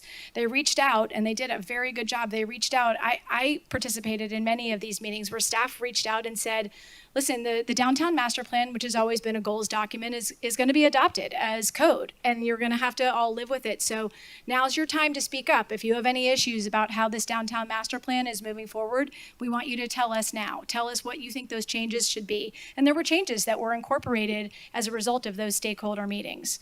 So in June of 2019, just after we knew that the adoption of the master plan was coming, but in June, we submitted our DRC and our DRT applications for this project based on what the code told us at the time, which is a very, very important point. What the code said at the time is what we complied with, because while we knew the master plan was coming towards adoption, it wasn't yet adopted. So in June through September of 2019, there were additional stakeholder meetings where city staff reached out to anybody that was interested in participating and saying, tell us what you like and what you don't like about this master plan. We think it's really important. We want everyone to know that this is coming down the pike. And if you don't like it, or if you do like it, or if you want changes, tell us now. And there were a lot of changes. And I know you know that because there were a lot of gives and takes. There were gives to some landholders and stakeholders that they felt that, they wanted to be moved from this zone to that zone. And then there were some where zones were completely downzoned. One in particular is Victoria Park. There's an entire strip in Victoria Park that was moved out of what was sort of a downtown core down to a neighborhood, and we reduced those heights through a discussion with staff and with stakeholders and with neighbors. So it was really truly a community effort where everybody participated in those discussions. And in October of 2019, that entire package went to the Planning and Zoning Board, and the Planning and Zoning Board made some more recommendations that were incorporated into that downtown master plan. And in July and August of 2020, staff had yet more stakeholder meetings where they reached out to the neighborhoods and stakeholders and said, tell us what you like, tell us what you don't like. And finally, the Planning and Zoning Board recommended approval. It went back to the neighborhoods, came back with changes, and in September of 2020, it went back to the Planning and Zoning Board, and the Planning and Zoning Board said, fine, now we're happy with these changes. And a lot of those areas were areas that were downzoned. In particular, as I mentioned, the Victoria Park is one that I'm familiar with, but there were actually quite a few. Transition zones were another thing that were added. These transition zones were specifically added at the request of Tarpon River. Tarpon River gave you 4 asks, and one of those 4 asks was transition zones, and that's how all these transition zones got put into this downtown master plan. And on November 5th of 2020, the City Commission adopted the master plan with the transition zones. And what does that mean? Here are the transition zones. Guess what? This project, this property, is specifically called out in the master plan in the transition zone. And what it says is the near downtown, which is the character area that we are in, is characterized by intermediate scale buildings that frame the street with defined building shoulder heights and towers stepped back.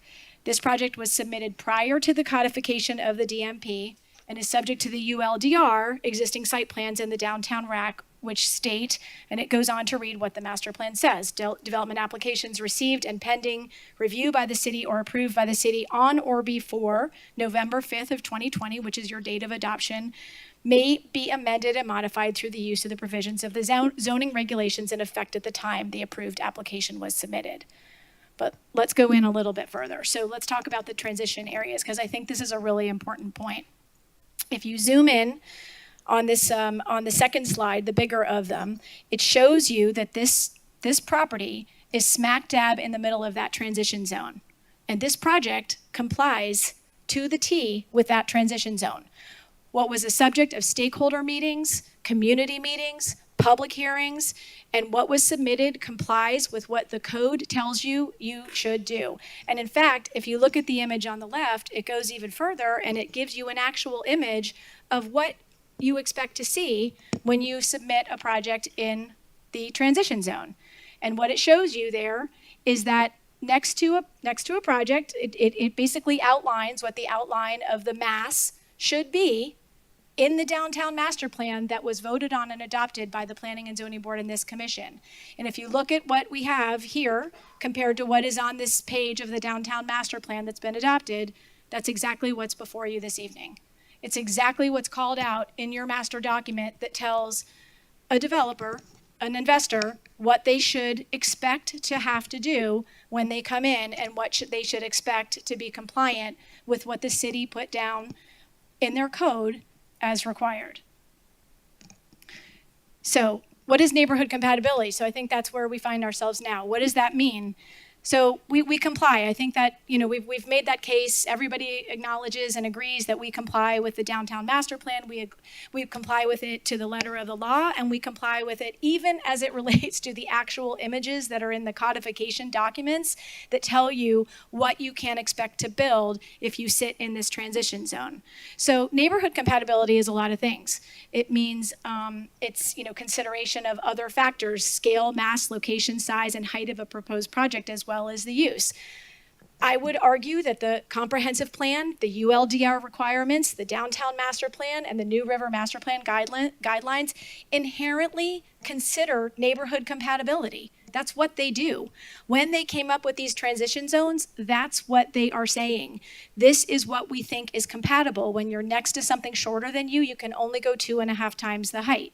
It's built into the criteria that is implemented in this project to ensure that the area surrounding the development is protected from the impacts of the development.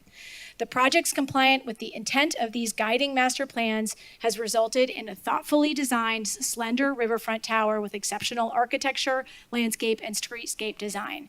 And when considering neighborhood compatibility, I think you also have to think about what it means for the use when you look at, the uses and your vision for the area. So I don't need to belabor this. I think we've talked about it, but the land use is downtown rack. We're in the downtown rack. That is meant for development. That's meant for more intense development. The zoning is also rack EMU, and as we note, the project complies with all of with that in all aspects. So some permitted uses in the rack EMU: watercrafts, marinas. You could do a marina here. You could do a dry stack. You can do a restaurant. You can do lodging. You can do a hotel. You can have residential uses, including SSRFs. SSRF is a permitted use here in this district. You can have retail sales and you can have office. So this is a massing of what that master plan tells you. So we are here, of course, Rivercrest is a legal non-conforming. It could not be built today in its configuration. It doesn't sit properly on the site. We deal with that, of course, with a lot of older buildings. But here, this is what the master plan tells you. And if you look at this project in the context of what's immediately around it, we actually are quite compatible with what you see. We are compatible with everything that you see in the rack until you lead down into the transition zone where we are. So some of the buildings that are around us, of course, I know you're very familiar, of course, with the hotel, 14 stories, 7 stories, 5 stories. I think this is really important too. If you look at this slide, we've outlined for you two of the adjacent properties that are also immediately adjacent to us, and what the zoning tells you can do there. Literally right behind Chateau Mar is property that's owned by one of our neighbors that's coming in for development, and it is zoned RAC EMU, and because it's one lot over, it's allowed to go up to 30 stories pursuant to the master plan. If you look at directly in front of 808 Southeast 4th in the RAC EMU, that property also, we believe, is coming in. That also allows 137 feet. How much more time do you think? May I have 5 more minutes? Okay. Sorry, it's taking a little longer than I anticipated. So this is just another image I think is also very important. It shows you that immediately adjacent to us, another piece of property permitted at the same height, and another piece of property immediately adjacent to us that can go up to 30 stories, including our neighbors. Just another image of that same thing. And of course, in the background, you've got 42 stories, 7 stories behind us right on Las Olas. So I see that you've not put in images of all the single-family and two-story dwellings that also line that street? Well, they're not next to us. What's that? They're not next to us. Okay. It's okay. This is looking east. So looking east, there's another multifamily quite far down the river from us. Those are not single family. That's all multifamily. I understand that, but I mean, I've walked that street, and I'm sure you've walked that street. These aren't the only two structures on that street. Everything else Correct. On the other side of this three-story multifamily is single family. Right. Not Rivercrest, but further on down the street. Okay. Yes, not next to us. So Chateau Mar obviously is also legal non-conforming with back-out parking. As I said, Rivercrest is legal non-conforming. The project complies with the New River Master Plan. I want to let you know that when we originally started working on this project with the developer, we were actually under consideration for a hotel. My client lives in the neighborhood and had been pretty far down the road, and we started meeting with stakeholders, and they basically said to us, please don't do a hotel here. We don't think that's compatible. So he left it on the table and said, you know what? I think a condominium makes a lot more sense. I live here too. I hear you. I understand. One of our neighbors actually even proposed an ALF and tried to set up meetings with the developer to ask us to consider doing an assisted living facility, SSRF, here on this exact site. So the neighbors presented an alternate plan. I think you've seen this. They asked us to do 10 stories and 28 units. That's actually less than we have today. Obviously, that doesn't make sense. There is a property right that has to be considered when a investor buys a piece of property. You don't plan to do less than you already have. It just doesn't make sense. And I think this is a really important slide as well. So this is a list of changes that we have offered. We eliminated the architectural roof element to reduce the overall height and comply with the maximum permitted height. We reduced the balconies to a maximum of 3 feet into the step back, so only the street balconies were kept at 5 feet. The roof mechanical farm louvers were changed to solid. The VRS incorporated ground level separated by vertical elements, solid parking walls on the sides to eliminate any noise or light infiltration. And then we made additional changes at Planning and Zoning Board. We took a 5x6 cutout of the southeast podium corner to assist with Rivercrest's western-looking views. Use of diverse high-end architectural materials. We added a green wall with some commitments that green wall would always stay living. And we offered a new seawall and a dock for Rivercrest with no cap on the amount of improvement. We are offering tonight additional changes to the project. We are also reducing the building by 1 additional story. So no longer are we proposing a 13-story building. We're proposing a 12-story building, which reduces the height from 137.5 to 128. And we are also reducing the unit count from 77 units to 67 units, which is 10 units fewer than was approved by the Planning and Zoning Board. And we are also increasing the side setbacks. So the east side setback on the Rivercrest side will be 4 feet all the way up. Remember I said that there was already a setback there, but the podium was cantilevered. So we are now adding a 4-foot setback that is from ground level to the sky. So there is no 0-foot setback on the Rivercrest side, and we are proposing the exact same on the Chateau Mar side. So there would be a 4-foot setback on the Chateau Mar side to the air. So there is no 0-foot setback on either side of the building. We worked all day to try to show that visually and what that looks like. This was the original east elevation, and this is the revised east elevation when we went to Planning and Zoning Board, which shows some of those architectural features that we added. And this is the revision that removed the 5x6 corner so that we were able to open up those Rivercrest views looking west. And this is the original site plan approved by Planning and Zoning Board. And here is the revised site plan for this evening with the increased west and east side setbacks, as I said, 4 feet on both sides, which creates a total of podium face to Rivercrest of 18 feet 8 inches. West side ground floor setback is actually 5 feet, west side podium setback 4 feet, and total to podium from Chateau Mar is 25 feet 3 inches. We've revised, as I said, this is the same. I'm just showing you a different image looking from the other side. So these are additional improvements that we were able to make. I'm going to just skip through this because I've already spoken about all this. So I do want to state that 808 is not in the Cooley Hammock. We were told that we didn't comply with the Cooley Hammock neighborhood requirements. We've confirmed and reconfirmed that. We are not in Cooley Hammock and we are not in Beverly Heights. This project is completely outside both of those neighborhood associations.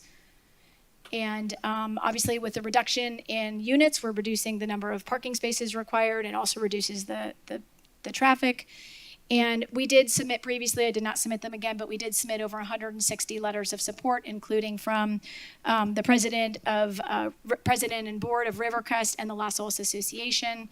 And we do have a letter agreement, and we stand by all the commitments that we previously made. And I thank you for allowing me to go over the time, Mayor. Thank you. Okay, great. Thank you so much. I appreciate that. Okay, does anyone have any questions of Ms. Toothaker? Because we have a number of people who signed up to speak. I thought maybe we would hear public comment. Yeah, that makes sense, Mayor. Ellen Bogdanoff has a presentation. Well, she represents some of the landowners. I'd like to give her a chance. Is she a qualified party? How does that No, work? they're not, they don't have party status.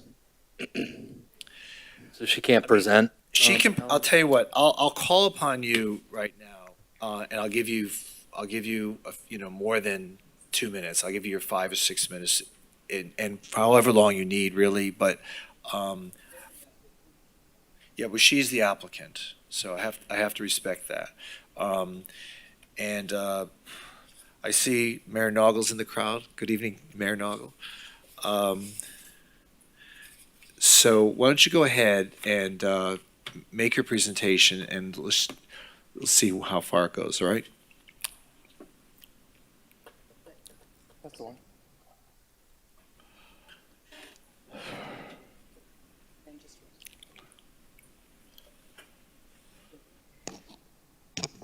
Mayor, Commissioners, thank you so much. I represent many of the residents on 4th Street, and I'm gonna skip over some stuff because I know that the developer's attorney has already addressed it, but I do want to clarify that a couple of things that were said up front, and then I'm going to get more into detail, is that they would have you believe that the dimensional aspects of the code define neighborhood compatibility, and I'm going to hopefully show you that that's just simply not the case. You can't say that whatever was created in dimensional codes had the foresight to say, well, therefore it's neighborhood compatible. And some of the other commercial properties that they did talk about, obviously there's additional setbacks when you get into commercial. This is residential. These are the views that you've already seen. This is obviously Chateau Mar. And you have also the Rivercrest. These are immediately adjacent. And I know that when you take a camera shot and you're looking into the background of the larger buildings that start with the Riverside, which is at the very end of the street, there's a significant amount of distance. And I think that nobody objects to the larger buildings in the overall community, but when they're butt up against your building, it's a whole different ballgame. And keep in mind that the surrounding communities, even the Riverside, the old Riverside, is only 6 stories, and you have like a single family or actually 2-story, which is the boathouse, which is part of their commercial property. These are the surrounding Southeast 4th Streets that the mayor that you talked about, the single family. They're all over. You've got low rise all over the place. Even the building that's on Las Olas is only about 7 stories. But these are all the properties. This is a view from the river. It's pretty narrow, and obviously, you know, Rio Vista is on the other side, and they are going to be impacted by this building as well. There's the 3-story, or actually it's a 3-story building that's a little bit towards the end. But in between that 3-story building and the Rivercrest is the Needham Estate. I think everybody kind of forgets that. That's a historic structure in Fort Lauderdale, and it's basically a single-family home. It's been used for other purposes in the past, but it's a single-family home. And this is the aerial shot where you can see right next to the Rivercrest is that Needham Estate. Then you have the 3-story, and then all of the single-family homes. It is a unique street in Fort Lauderdale. It's a mixture, and we have a lot of that. We have that in Victoria Park as well. It's a unique part of the community that we want to be able to maintain. This is an aerial view just to show you how narrow that property is. It's 100 feet wide on the river. As I mentioned before, the Rivercrest is 180 feet, and the Chateau Mar is 100 feet. This was something that I'm going to probably get into more detail with the planning and zoning and trying to provide the evidence so that you understand that when planning and zoning have their discussions, they completely miss the three-legged stool. Again, the neighborhood compatibility is not defined by the dimensional code. It is a separate aspect that needs to be considered. The criteria is there, and you also have the transition. So you have transition, dimensional code, and you have neighborhood compatibility.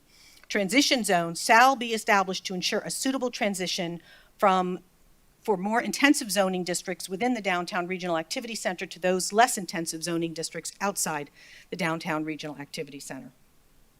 And as we know, that the Rivercrest is outside.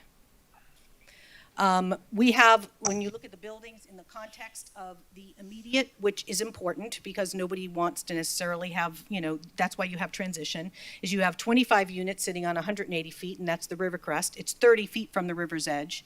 You have the Chateau Mar, which is 36 units on 100 feet, 30 feet from the river's edge. And the original proposed, and I realize they've made changes, but we were not contacted with the additional changes. But for all practical purposes, it is a 14-story, it was considered a 14-story building, 77 units, 5-story podium with 100 feet on the water. It's substantially bigger than the rest. The DPM guidelines encourage 30 feet separation of the towers, and the developer's requesting 15. That adds to the overall mass of the building. 155 parking spaces as well. This is their rendering. To put it in perspective, it's on a little bit more than a half an acre, 85,000 square feet, 86,000 square feet of building, and 155 parking spaces. And I know they've scaled it down a bit, but quite frankly, that scale still kind of shows the overall mass of the building. Arguably, yes, they've met dimensional requirements. We're not disputing that. Transition is questionable. Neighborhood compatibility, absolutely not. And this is where I'm going to get into detail, and I hope you'll bear with me on this one. This was the original Coley Hammock plat that was the layout that was certified. And if you look on the red where I have, that's where this property lies. It was part of Coley Hammock. It was planned as part of Coley Hammock. The properties were built when it was part of Coley Hammock. This was another map that I found from the Historic Society, because I was trying to wonder when the maps all changed. And I found this one, and again, all those properties were in Coley Hammock. Nobody changed them. The property appraiser's website shows that it's Coley Hammock. The deed on the property shows that it's Coley Hammock. The plat shows that it's Coley Hammock. Even staff showed it was Coley Hammock when it was submitted to planning and zoning. Everybody believes it's in Coley Hammock. And quite frankly, even Coley Hammock thinks it's in Coley Hammock, because on their website, they are bragging about the noteworthy historic buildings, of which one of them is the former Needham House, which is the historic structure that is right next door to the Rivercrest. So everybody seems to think that this is in Coley Hammock. And the reason that's important is because that sets the standard for everybody to consider neighborhood compatibility. Coley Hammock, and the reason it's important is because all of the neighborhoods have their master plan. And although it's not legally binding, it should be persuasive in terms of what did this neighborhood want? Well, this neighborhood didn't want any transition zones, so I'm not quite sure how that happened, but they didn't want any transition zones, but I'll be able to show you why it happened here. The next thing is they want to make sure that the aesthetic ideals while preserving the historic nature of Coley Hammock. And clearly, this building does not preserve the historic nature of Coley Hammock. Now I'm going to get to August 10th of 2017. This part of 4th Street woke up and somebody carved him out. They voted him off the island and nobody told him. So I don't know exactly what the process and procedure is for redrawing the neighborhood lines, but in August 10th of 2017, somebody decided that this little section, which included these properties, was no longer in Coley Hammock. The concern that I had with the comments that were made in planning and zoning, I'm just going to highlight a few, and I know many of you already watched it, so I'm not going to get into too much detail. But the comments made by the developer and the board set a dangerous precedent for neighborhood compatibility. When asked about neighborhood compatibility standards, neither the developer's attorney nor staff could clearly and accurately explain the definition. The assistant city attorney present did not give specifics when it came to a legal determination. And of course they didn't, because it's really much more of an art than it is a science. You have to take a look at it and you have to say, does this belong in the neighborhood? That neighborhood is Coley Hammock. The overwhelming majority of those giving public testimony were living in Fort Lauderdale and part of the Coley Hammock neighborhood. The letter of support from the Rivercrest, which some of the other residents will speak to, was not a sincere letter, because basically they negotiated in secret and none of the residents knew. They think they have 17 or 18, which they will attest to, that opposed this project. Another example of how P&Z board did not apply the code properly is reflected in comments about how the board cannot consider the views of the neighbors because the building meets the dimensional requirements of the code. Again, the dimensional requirements of the code do not create neighborhood compatibility. It is separate and distinct. There was some discussion, which I won't get into, about how undesirable the buildings in the 60s were. That's just a matter of taste. I mean, some people wear bell bottoms, other people, wear other types of clothing. It's just a matter of taste. There were some thoughtful comments relating to the historic character of Southeast 4th. It did come from some board members, but others erroneously asserted that compatibility had nothing to do with the project being compatible with the surrounding properties, but rather just what is permissible on the project site alone. Again, that thought that the dimensional code creates neighborhood compatibility. The city has denied projects based on compatibility. The one that's most recent that's been discussed is Aviva, and I know that Commissioner Sorensen was very instrumental in getting the developer to see the light. The neighborhood was, Rio Vista neighborhood wanted to move that from, I think it was 21 or 22 stories, and it's down to 8 stories. And that's an example of what neighborhood compatibility should be. These were the developer concessions that were presented to us. And what's interesting, I just want to kind of tell you about, in terms of this 25 and this 18-foot separation of the buildings, a lot of that has to do with the setbacks of the other buildings. And to give you an analysis, it's like looking at somebody else's plate and seeing broccoli on their plate and saying, oh, gee, I ate my vegetables today. You can't use somebody else's setback to show that you've created a separation. This is what the building would look like from Rio Vista. So this is the three-legged stool, and the code is very clear. It has 3 components. It's got the dimensional codes, it's got the transition, and it's got neighborhood compatibility. It does not meet neighborhood compatibility, and any developer that comes in and looks at a piece of property and says the dimensional code is all that matters is fooling themselves, because we have repeatedly, the neighborhoods were instrumental in making sure that neighborhood compatibility always stayed in the code. It was an important factor to consider. It's just as significant as any other aspect. Simply looking at this structure in the context of that street, it doesn't belong. If you want to look at it in the context of downtown, I guess you could say it does, but it's a lot different when it's in downtown and it's part of the further away, 200, 300, 400 feet away, 2 blocks away. It's a lot different than when it's literally right on top of you, wedged in between 2 buildings. Are we almost concluded? I am. Okay. See? Look at Okay, that. there we go. Okay, thank you. We have a number of people who signed up to speak. And I'm going to call your names. Thank you so much, Ellen. I don't know how to. I'm going to call your names in 3s. You have 2 minutes to speak because we have quite a few people who have signed up. Michael Sean Hartnett, followed by Mayor Noggle, followed by Jerry Jordan. Mr. Jordan, you've been speaking a lot today. You should.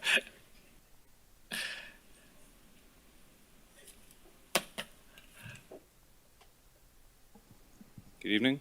Good evening. Yeah, I came to support this project in particular. I think there's a lot of different things that could be done with the property, but what has been presented by the developer is probably the best use. And there's been a lot of argument against kind of the height and the type of building, perhaps. But I think in future development, there's going to be a lot more taller buildings around it, and it's only a matter of time before this property gets developed in such a way as well. I think in part of the neighborhood compatibility, I think there's a lot of good arguments about what's around it and what can be around it and how this complies with what has been presented by the planning and zoning and other commissions, et cetera. So yeah, came to support, and I think it's going to be a good use in terms of the street. It's going to raise the value of the neighborhood entirely. It's going to create a lot of, tax revenue from the future residents that are going to live there. It's not going to be a hotel. These are going to be people that, maybe live there full time or part time. So I think it's a good use in terms of the neighborhood and what it's going to bring to the community. All right, great. Thank you so much. Mayor Noggle, followed by Jerry Jordan, followed by Mary Herring.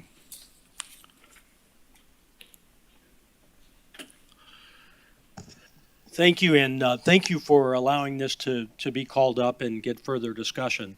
My name is Jim Noggle, and I reside at 811 North Rio Vista Boulevard. I'm glad that Ellen Bogdanoff was able to come up and correct some of the errors that Commodore Toothaker made in her presentation. The first being Coley Hammock, because obviously Mary Brickell platted the area as Coley Hammock. And it used to be in the boundary when I represented the city, that directly across the river was considered Coley Hammock in the neighborhood too. And I also want to bring your attention to your zoning map in your GIS section of the city of Fort Lauderdale. The purple is the RAC and the yellow is Rio Vista and the RS8, which is single family. In Commodore Toothaker's presentation, she mentioned that the property in question is surrounded on all sides by multifamily. This is simply not true. On the south side, it's contiguous to single family, and that single family has a maximum height of 35 feet. And when the planner in charge of the city of Fort Lauderdale, when I was sitting in your seats, we asked the question about neighborhood compatibility in the properties across the river, and they always said, it would have to be compatible with both the south side because it's contiguous. The zoning line goes to the center line of the river. If you use the 2.5 multiplier on a maximum height, it would be 87.5 feet if you did 2.5 times 35. So it's definitely not compatible. You're the judge of that. The courts have determined twice now in this neighborhood that you have the ability to say that it's not compatible. And if you listen to the residents that actually live in the area, not the ones that are writing letters from up in New York or some other place, you'll see that there's very little support for this building in Fort Lauderdale. Thank you very much. Thank you. Jerry Jordan, followed by Mary Herring, followed by Colgate Darden. Good evening, folks. Back here again. I just want to say a couple points. I've lived Changed your outfit. Excuse me? You changed your outfit. I did. I'm getting cold. The coldness, and I'm starting, being down here for a long time, 50 years, I get cold when I hear about how cold it gets. Anyway, yeah, I've been there since 1980 in Coley Hammock. I was down there on Las Olas in 1974, working with my dad's real estate company. So I kind of know the area a lot. I was a homeowner association president twice in Coley Hammock. Coley Hammock's the city's second oldest neighborhood. Chartered, I think, in 1916, I think it was, something like that. And we talk about does the neighborhood like it? Somebody said, well, the neighborhood will probably like it. We don't like it. I live in a single-family home since 1980, a block east, 1109 Southeast 4th Street. Single family, and I got a 2-car garage with I got a 3-car with a story above it. We got about a dozen homes, single-family homes, in the neighborhood at the intersection of Southeast 4th Street and Southeast 11th Avenue. Probably a block away from this building. There are lots of single-family homes there. There's some condos, but there's single-family homes too. So to say that it's exclusively the condo towers, I don't think that's true. Another thing I'd like to say, as a homeowner association we have fought off big buildings and non-compatible projects before. First Presbyterian Church, maybe 10 years ago, wanted to build a block-long, 4-story, 250,000 square foot parking garage. It was, all the big shots in town were for it. Oh, Coley Hammock's a nothing neighborhood. We fought it and we won. Then at 15th Avenue and Las Olas, somebody wanted to build about a 12, 14-story loft condominium. And we had to come over here, the planning and zoning approved it. We had to come over here and ask to turn it down, and you did. I'll move along. real Actually, quick. I was a commissioner then. It was a 10-story building they wanted to build Was it? on the corner there, Yeah. yeah. So anyway, thank you for listening to me, but we don't want all these tall buildings. I would ask personally, as a guy that's been there longer than most people here, I would ask for 8 stories. I mean, how hard is it from 12 to 8? 4 stories we're asking you to lop off for neighborhood compatibility. All right, thank you. Thank you very much. Mayor, I have a question for Jerry. Yes, Jerry. I do. Jerry, hold on one second. Nice to see you. Help me understand. Are you speaking as an individual or are you speaking on behalf of Coley Hammock? No, Steve, as an individual, a guy that lives down the street. I understand. And Coley Hammock has a master plan. Correct me if I'm wrong. Correct. Are there boundaries on that master plan? I don't know. I really don't. I can't remember the master plan. I would like to say something. When all this thing passed, at 2020 it was, I think I was just getting off the board, but nobody ever knocked on my door and said, hey, Jerry, watch out. Something's going to happen down the street from you. And I was pretty active in that neighborhood for about the middle 80s. I'm sitting here listening to this master plan stuff, and I don't think you could find anybody in Coley Hammock that got down and said, you've got people who have to wake up. Okay, but did Coley Hammock pass as a neighborhood a master plan for the neighborhood? Yes, it did. Okay, correct me if I'm wrong, and please let me know tomorrow if I'm wrong, but I believe it doesn't go west of 12th. I mean, I think that from what I've heard and what people have told me, it just doesn't go west of 12th. So, I mean, help me if I'm wrong, but... Well, you might, I'm not sure, but I live in 11, Steve. I'm at 1109. So, I mean, it went west to pick up the homes at 11th Avenue and 4th Street. I don't think it goes west than 12th Avenue, but let Mr. me know if I'm wrong. 1109, and I was been paying dues to Coley Hammock and the president twice. I mean, I wish you would have told me that. I would have not have That's volunteered. okay. I'm going to ask staff some questions too, because I need to understand some more. I just want to get to the truth on all of this, but thank you. Thank you. I appreciate it. Thank you. Mary, followed by Colgate Darden, followed by Luis Franco. Mary Herring, 816 North Rio Vista Boulevard. And first, thank you, Vice Mayor Moretas, for calling this project up for a public hearing. I have here the original copy of a petition that I mailed to each of the commission members with 85 signatures collected in Rio Vista in opposition of the scale of the proposed building. I should note that those signatures were collected in the 3 blocks that are sort of directly across, where people stood and they looked at the property. They could see it from a Brea Place. There's 2 concerns. One is that, and this is more of an explanation for the silence from Rio Vista, no one has effectively communicated the impact of this project in Rio Vista. Hardly anyone I spoke to had ever heard about this project.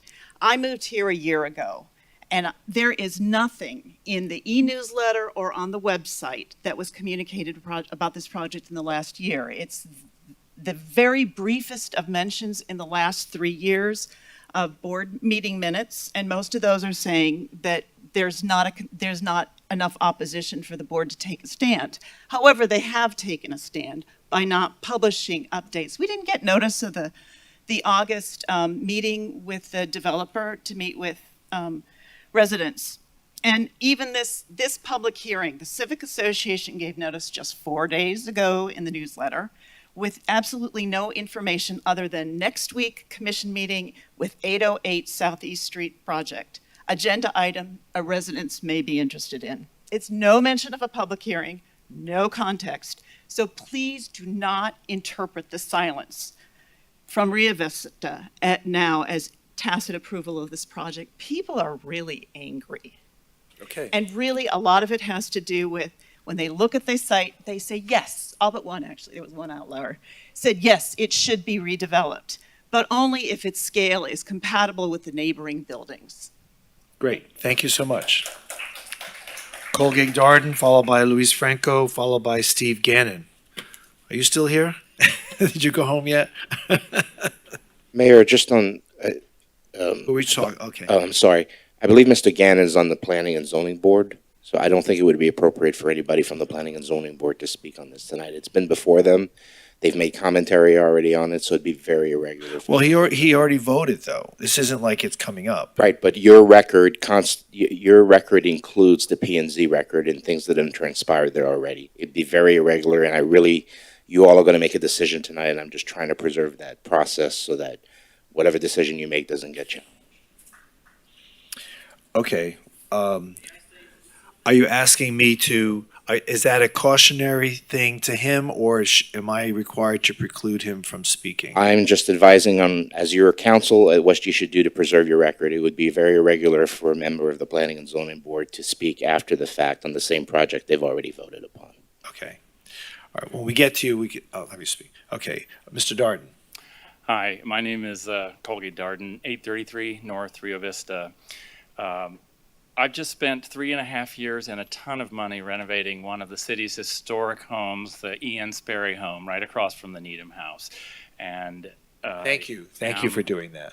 well, and I love the property, but I am shocked that something like this could go forward. It's just amazing to me. I was on the notification list apparently, but I don't remember receiving anything from them. And partly I was confident that the city would handle this well.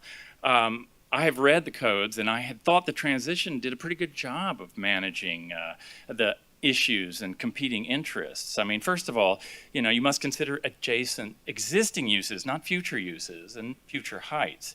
And if a residence is less than 200 feet away, it can only rise then 2.5 times what the lower zoning was like. Things like that. It sounded very reasonable. Rio Vista fits in that category. It's less than 200 feet away, and we're in a lower zoning, so that would have resulted in the 87.5 feet.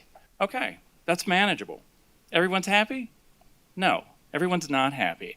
I talked to the zoning department this morning, and apparently the transition rules were never meant to cross the New River.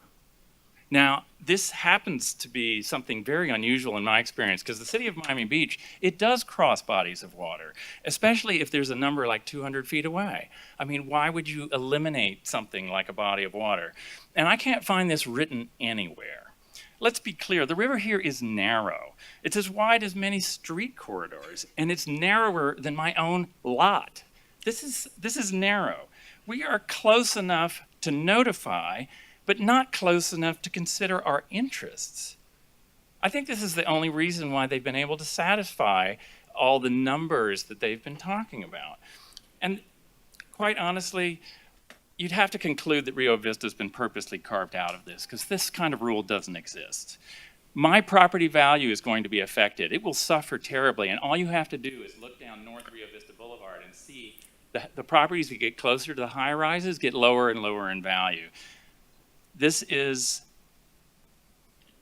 no escaping the shadow that this is going to create, this huge development that will follow. So I am asking that the commission please include Rio Vista in its calculus today. Please honor our legitimate adjacency first, and then allow it to follow the transition rules. Okay, thank you so much, sir. Luis Franco, followed by Mr. Gannon, if you want to come up and speak and defend your opportunity to speak, and Sam Levin.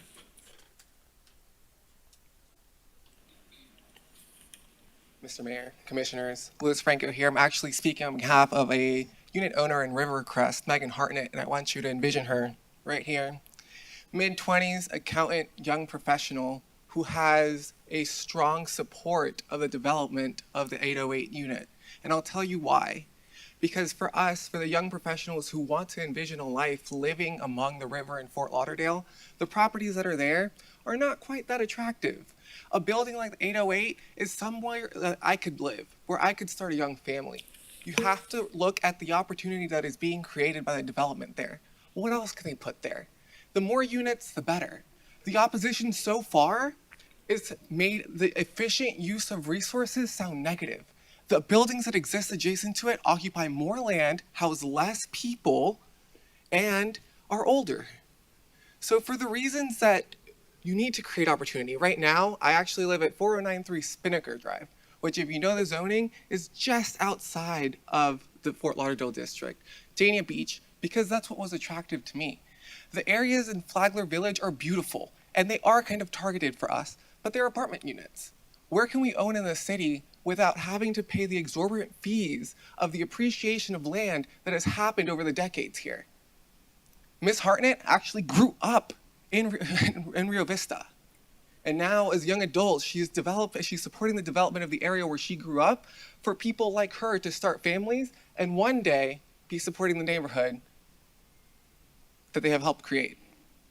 But there has to be change for that to happen. Okay. Thank you. Thank you.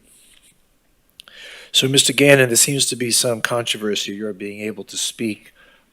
So I don't want to compromise your role on planning and zoning. I'm not going to speak. I just wanted I'm not going to speak on the subject. I'm just going to mention why I came here. And I'll respect the attorney's advising and that sort of thing. I just want to mention that at the planning and zoning meeting, I felt there were some things that weren't articulated, and I felt guilty that I hadn't articulated some things. I'm relatively new there, so I've been doing more listening than talking. Okay. But since I've heard some of these testimonies here, I'm happy with the things that my concerns have been articulated, so I don't need to speak. That's all. Okay. All right. Great. Thank you. Sam Levin, followed by James Vincent Facciolo. Okay. Good evening, Mr. Sam. Good evening, sir. I'm Sam Levin. I studied city planning and design with John Reps and Bill Goldsmith at Cornell before getting an economics PhD. I moved about 20 months ago from City Place, West Palm Beach. What had once been a neighborhood there has become solely commercial and crass, even dangerous. Southeast 4th Street was what I was looking for. A quiet, friendly community, a short walk from one of the liveliest centers in the nation. City Place had promised to become a community like that 15 years ago. But the city fathers chose to wedge in 20-story condos where 2- and 3-story mixed businesses and homes had been. Okeechobee Boulevard has become a continuous traffic jam, unwalkable. The vendors don't recognize their neighbors. The commission is considering making the same choice as the one that drove me away from West Palm. In the long run, it's a foolish strategy. What's been desirable for residents and tourists alike is that Las Olas, as commercial as it is and should be, is also local, a neighborhood. The owner of one of the premier restaurants lives on the same floor of Chateau Mar as I do, in a much nicer place. He walks a couple of quiet blocks to work. Making the Coley Hammock and the other family-grounded communities high-rises will enrich real estate interests and probably card owners like me for a decade. But the cost will not be borne by others in Coley Hammock alone. The attractive qualities of Las Olas will evaporate, and its unique friendliness will disappear. I hope you're able to think ahead. Okay, great. Thank you. James Vincent, you're here on behalf of Antonio Cupelli, Yes, I am, Your Honor. and who is he? Antonio Capelli is what counsel for the developer would call a stakeholder. He owns two units. He's a counsel. You're representing another attorney? No. He's not counsel. He's a business owner, and he owns 2 units. He's the owner of Cafe Europa and 2 units in Chateau Mort. Okay. And he's present. He is here. Okay, very good. So, first of all, he is, as we would say, a stakeholder in this matter. His concerns are that basically it's totally incompatible. I can't articulate better than Attorney Bogdanoff articulated the points, and that was a beautiful presentation. And I think that everybody that is here would agree with everything she said, and she presented it very well. I thank you. So, but the problem with this is, I heard that the counsel for the developer said that this is not a sleepy neighborhood. That is a sleepy street. So it is not compatible. You can't say that it's not a sleepy neighborhood because there's a high rise up across, up close to the Route 1 and adjoining areas. This is completely incompatible. As far as the traffic flow, it will be horrendous. That street is a 2-lane, narrow street, quiet street. Antonio enjoys his walk back and forth to the restaurant, and this is going to be a cluster something. I'm not going to get into that, but anyway, the criteria. Everybody that is here tonight has one single complaint. There was no transparency. There was no outreach to the stakeholders that we know of. Nobody was contacted to discuss the downtown master plan. Nobody was contacted to discuss this particular plan. Nobody was aware of it until it was too late. And now that's why we're here. If you ask anybody that's going to speak tonight, if they were contacted, Your Honor, if they were contacted about this project or about the, no, absolutely not. That's why they're outraged, that this was like, they were blindsided by this. And again, Your Honor, Contacted by who? blindsided by the developer and this project. Now, it is incompatible. It should be half the size that they're planning, if they can make it compatible with the neighborhood. Okay. And- All right, thank you so much. I appreciate you being here. Thank you, Your Honor. Thank you. Thank you. Adam Adashi, Coleman Pruitt, followed by Stephen Buckley. Is Adam here? Yes. Coming. Your firm designed the building.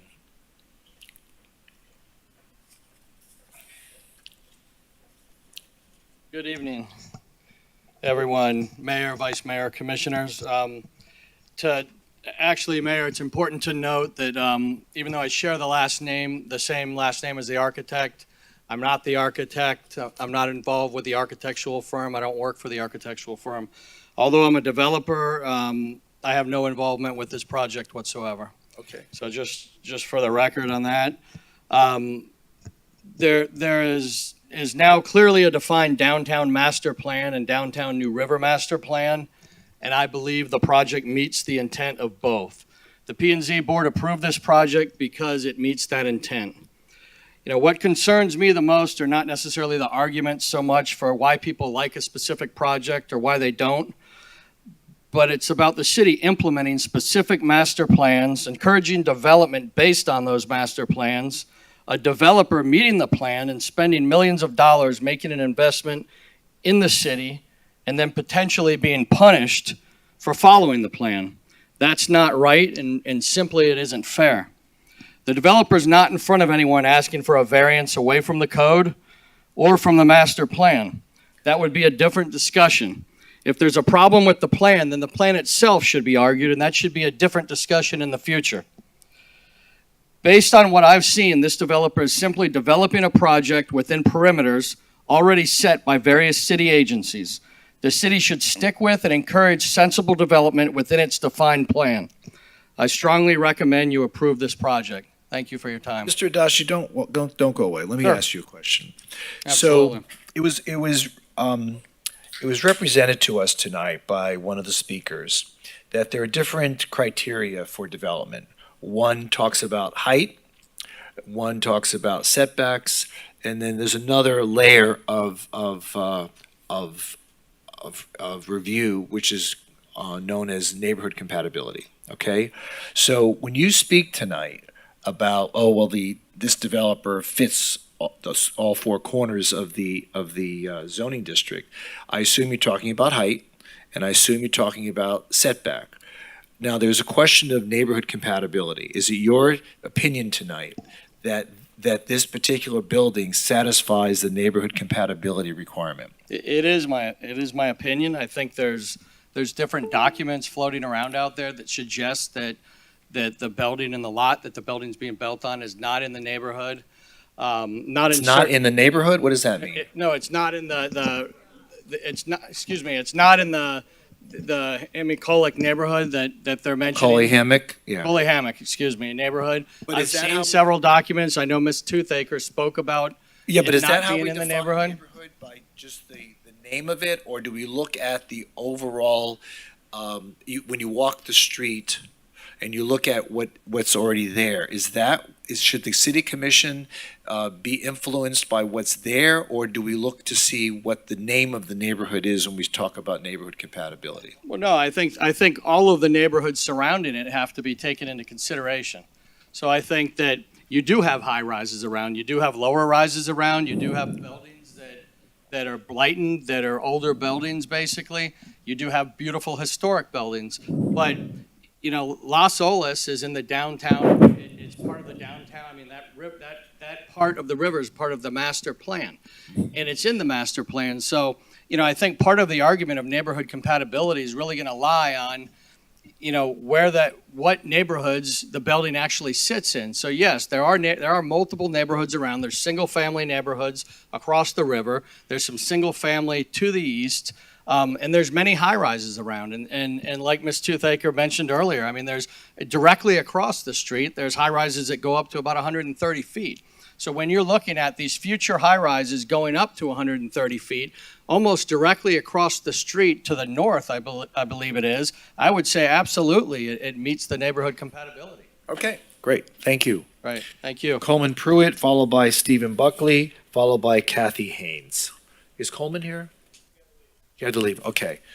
Stephen Buckley, followed by Kathy Haynes, followed by Robert Sogstad. Good evening. My name is Steve Buckley, and I'm here on behalf of my sister Pat Norris and Tom O'Reilly, both owners at Rivercrest. I want to clarify some of the correspondence and confusion going on about the board's endorsement. The board of directors for Rivercrest, a 5-member board, of which one person abstained and one person was absent, voted for this project. They did it without the knowledge or consent of most of the members of the condominium association. So I don't want you to take that as an endorsement by the whole condo association. In fact, the condo association, when polled informally, 17 or 68% of them voted against the proposal as it stands. 13 stories, podium, minimal setbacks. So Steve, I'm sorry to interrupt. When you said the condo board voted, I guess 3-0 or I right? wasn't there, but that's what I understand, 3-0, with one abstention. Okay.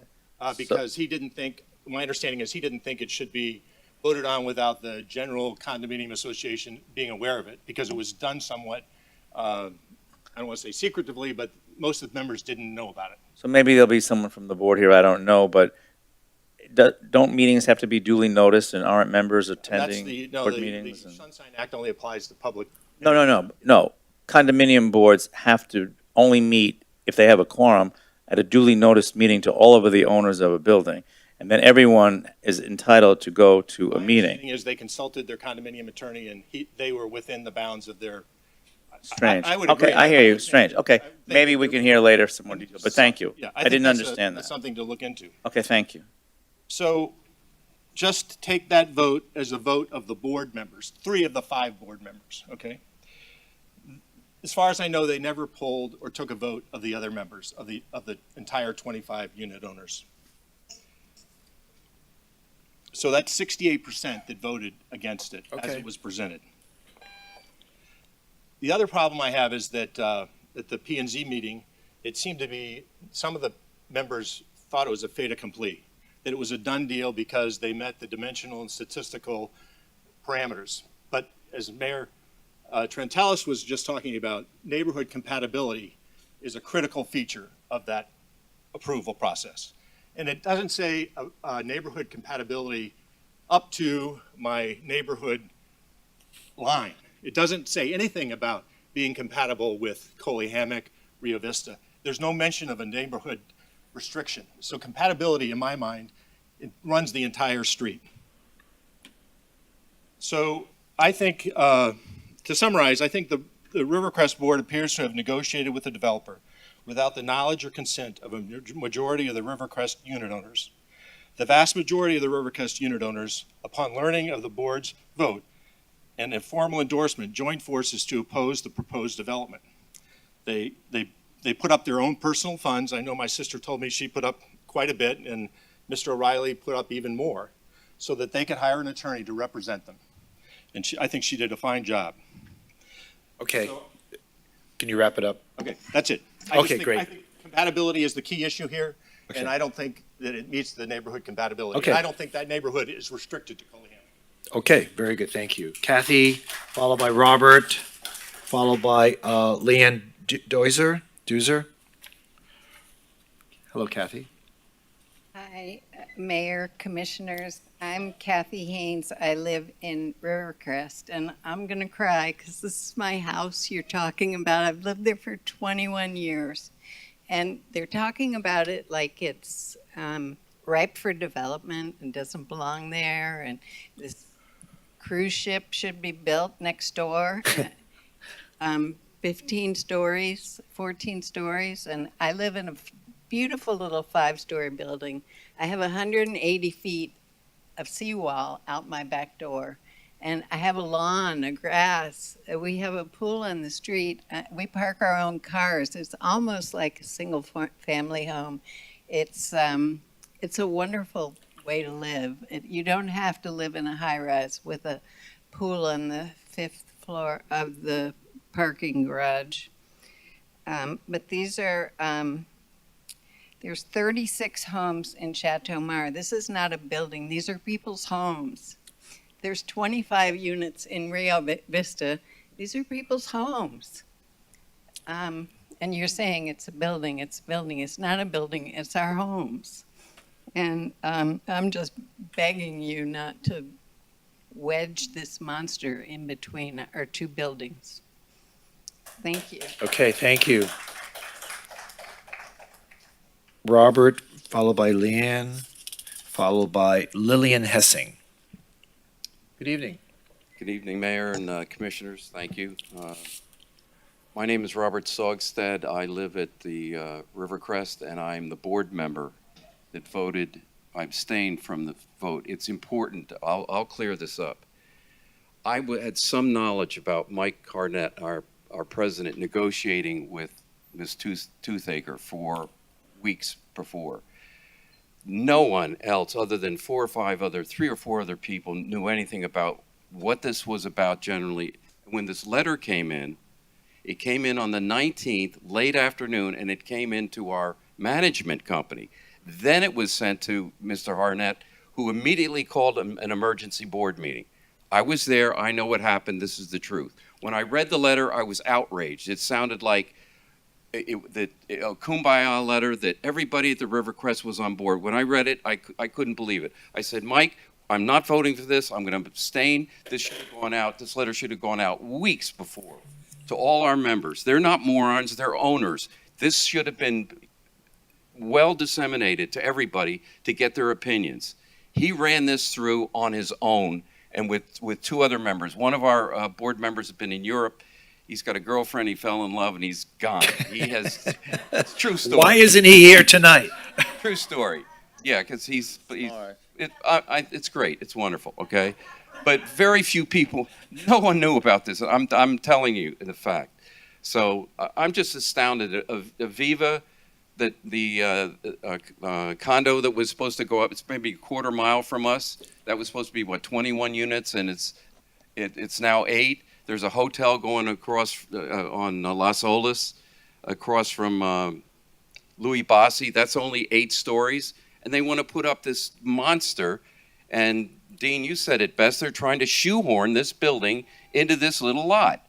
And we're outraged by it. It's not going to help our property values. And that's why you see the angst in it. By the way, Randy, are you a United States Marine? Yes? Are you a United States Marine? So am I. So is Jerry Jordan. You know, Okay. if we sat down and had a few beers over this, like 3 Marines, it wouldn't be this way. You kicked me out of I didn't kick you up because you were not invited. You weren't invited. We invited Ben alone. Okay, all right, okay. Take it out in the parking lot. Wait, Okay. Mayor, may I ask him a question? Yes. Excuse me. I think it was Robert. I have a question, if you don't mind. Is there anyone else? Could you come to the podium? Because that's typically how we have to do it. Is there anyone else here from your board, or are you the only board member from Rivercrest? Okay, so maybe we'll hear from some other board members. Great. So was it you're on the board. Was it a duly noticed meeting with 2 days in advance notice given to your owners? That emergency meeting? About the emergency meeting? Uh-huh. Day or 2, I don't remember. Okay. It was, and then the letter, you got to remember that letter didn't come in till the 19th. No, but I'm not even caring about the letter right now. I'm just caring about the protocol and the process. Right. So if there was a 2-day notice, which is required by state statutes, 48 hours to your members, that there was going to be a board meeting. Board meetings are open to all members. They don't necessarily have to participate, but because it is a board meeting, but members are able to be there and speak. They don't really have much of a voice until there's an annual meeting. That's really when it's a members meeting. But so at that meeting, were there members from the building at the meeting? There were only a few. Only a few. Only a very few. As I Okay. said, no one knew anything about Okay, it. but you had a quorum of the board members. Yes. Okay, and you abstain, and I hate to say this, but I believe that state statutes say you can only abstain when you have a conflict of interest on a condo vote, so you should check that out as well, because you could vote no or vote I yes. abstained. I said letter is outrageous and. No, I understand. That's why I did. I understand, but you might want to just check with management. Thank you. I don't think you can abstain unless you have a It's not really financial an issue. conflict. But, so I just want to make sure, so it was a duly noticed meeting, and members were invited, and the board had a discussion and voted. Yeah, last minute, no one knew anything about it. Okay. That's why no one showed up. Okay. Thank you. Thank you. Leanne. Leanne, followed by Lillian Hessing, followed by Marcia Sepelowitz. Good evening. My name is Leanne Dusser, and I'm a resident of Chateau Mar.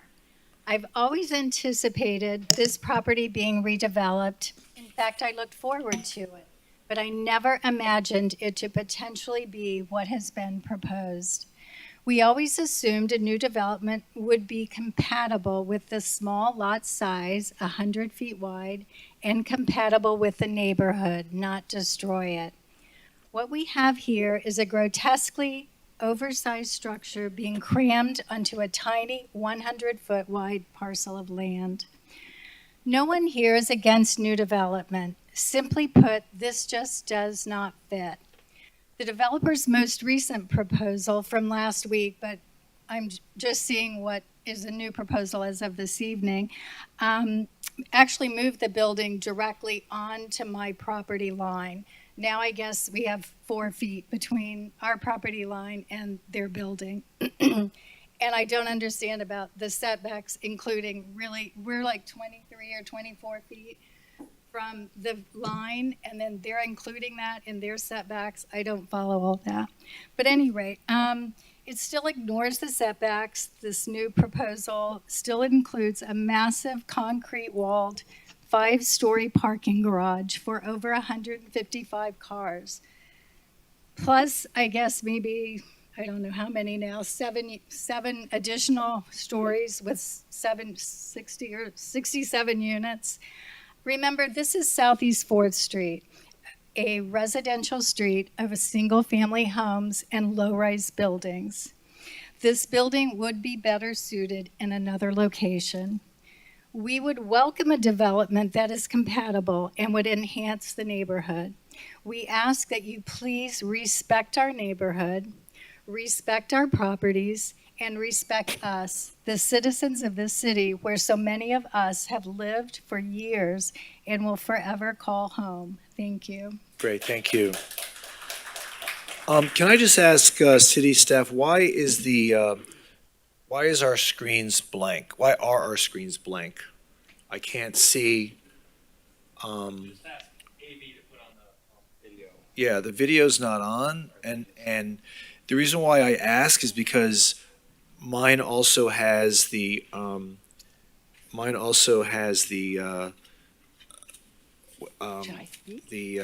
do they call that at the bottom? Logo? Yeah, here. No, it has, when they speak, it also tells you what they're saying here. Closed caption? Closed caption, right.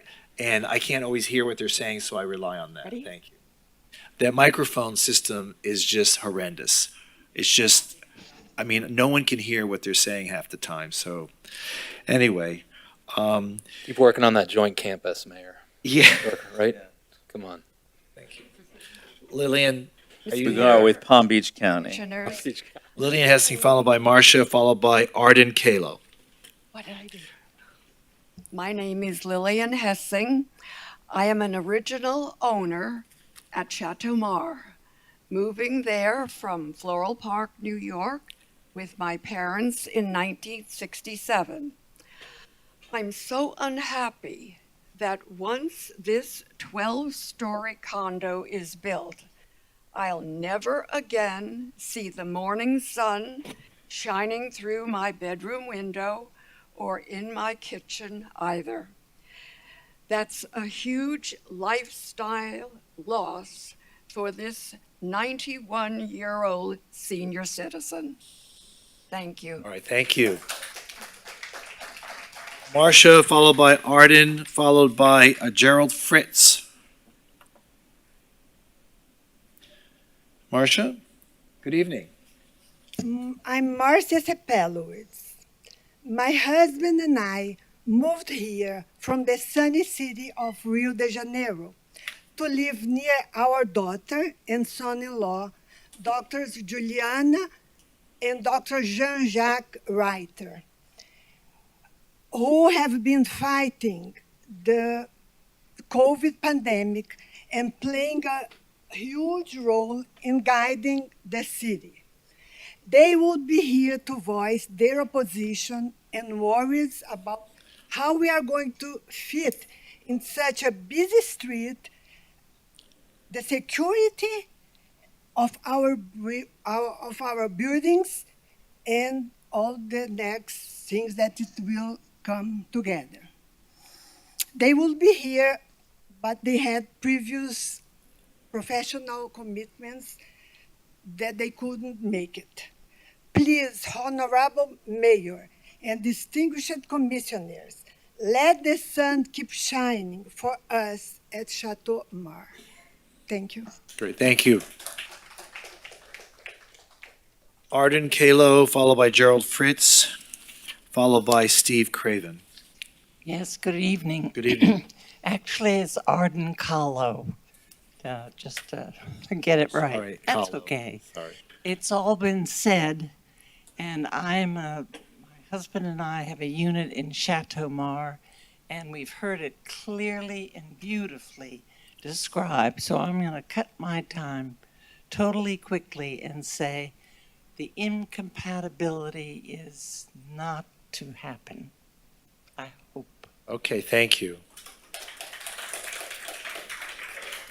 Mr. Fritz, followed by Mr. Craven, followed by Midge Clark. Hello, my name's Gerald Fritz. I'm a resident at Chateau Mar, and I'd just like to agree that this project is way too big. Could you speak into the microphone? Oh, sorry. The project just seems way too big for this lot.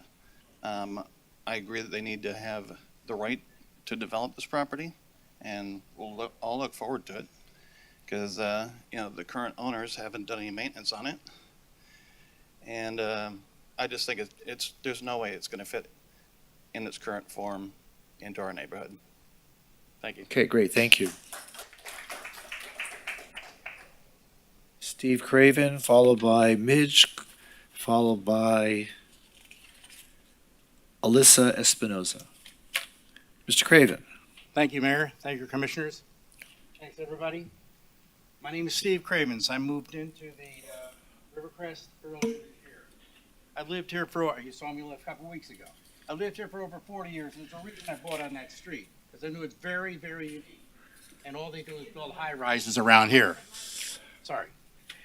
I lived here 40 years. The reason I bought there is because it's a very, very unique street. And I noticed how all the buildings went down. I work in Las Olas, where the big buildings are. It's very unique. And then all of a sudden, we get a Pearl Harbor after I buy it, and somebody sneaks in a proposal to put that building in there. So I'm very much against it. My wife's really upset about it. Just look at the drawings, not the ones they show. Look at the drawings, how ridiculously big that building is for that size lot. It's absurd. My unit, I mean, if I want to reach over and get a cup of coffee, I can go to the building next door. It's ridiculous. Another thing, that street You'd be is so close beautiful. neighbors. I mean, I say, don't go down to the store, just hand it over. Okay, but it's good. But Mr. Mayor, thanks so much for you guys listening to us. We live there. Not all these people that say they want to buy there and there's a million units you can buy. You can buy a million units in all these new buildings, but this is unique. Let it stay unique. Let it maybe be a La Jolla. Let it maybe be a Palm Beach. Don't build monster buildings everywhere, please. And another thing, another 100 cars on that little teeny street every day. And then what about digging right next to those old buildings? I'm going to worry my building's going to collapse. Okay, You know what I'm saying? Please, we live there. These other people don't live there. If you want to buy a unit, there's another unit downstairs if you want to buy one. If you want to buy one. All right, thank you. Thank you for your time. Thank you. Midge, followed by Alan Bakowitz, followed by Alyssa Espinoza. Good evening, Mayor and Commissioners. I have nothing more to add to all the compelling reasons you have heard that this structure needs to be downsized. Neighborhood compatibility, transition, and just plain common sense says this building is out of proportion for the neighborhood. I was asked to read this one thing. The city map is what matters, and you have to question why we were cut out of, without notice, of Coley Hammock. We were built as part of Coley Hammock neighborhood, and that is what defined the character. You can take the property out of the neighborhood, but you can't take the neighborhood out of the property. And now, thank you for giving us this opportunity to express our concerns, and I hope you all have a wonderful holiday with your family and your loved ones. Great. Thank you so for putting much. up with me. Thank you, Midge. The bully. Midge, can I ask Midge a question? Sure, go right ahead. Thanks. Midge, thanks. Midge, I just had a question. Back to the podium. Thanks for being here. Yes. Thanks, Midge. When was this property cut out of Coley Hammock? I don't have the exact date, 2017. 2017. Okay. And did you all object to that, or We didn't know about it. We were never contacted by anyone that told us that we were any part of this. And it's on my deed. It's on when I bought. It's on everyone's deed, even someone who just bought recently. Okay. It's on their deed as Coley Hammock is our legal description. Right, but what's on your deed doesn't dictate Well, what neighborhood association. Property appraisers, Sure. there's maps, there's everything. We didn't know we weren't in Okay. Coley Hammock supposedly till you and Stephanie told us. Okay, so no one was going to Coley Hammock neighborhood meetings or? Well, no, because Coley Hammock Association doesn't allow condo owners. Really? Yes. To go to their meetings? They do not allow You can't? individual condo owners. Really? So, Jerry, really? Jerry can explain it. He had to explain it to me because I tried to join. so you're not even allowed to attend meetings as a condo owner? No. You can't attend meetings as a condo owner, even just as a participant, Jerry? Wow. Very exclusive. Really? Shocking. Well, wait a minute. Wait. This is not, it's not really relevant as far as. Okay. Why is it Yeah, relevant? sure it is. He asked a question. I understand he asked a question, but is it pertinent to the applicant's? Absolutely. This goes to Yes. neighborhood compatibility. Yes. No, thanks, Mitch. Thank you. Thank you, Mitch. Appreciate it. And Jerry, do you want to? Yeah, Jerry, do you mind just helping us understand? It's very simple. Most homeowner associations are homeowner. That means single-family homes. I think it all happened many years ago when, like, the Century Villages moved into cities and dominated them. So most homeowner associations, single-family homeowners, or two-story, don't really encourage. Like these folks could probably get enough people to override anything our homeowners would vote on. So Well, I know, but civic associations are not homeowners associations. There's a ours is Coley difference. Hammock Homeowner Association. But but you're not legally a homeowners association governed by state statutes for homeowners associations. You're a civic Pay association. money to the state. I remember when I was the president. Well, no, I Check understand. out to the state for. Right. Folks, Hammock this is Homeowner. not. I understand. It's okay. Okay. Does that answer it? And Okay. Thank Thank you, Jerry. Hello. Are you Alan? Mr. Mayor. Are you Alan? Commissioners, how are you? Are you Alan? I'm Alan Great. Bakowitz. Good evening. There's really nothing more I can say that hasn't been said more eloquently by other participants. I just want to add that I am a resident of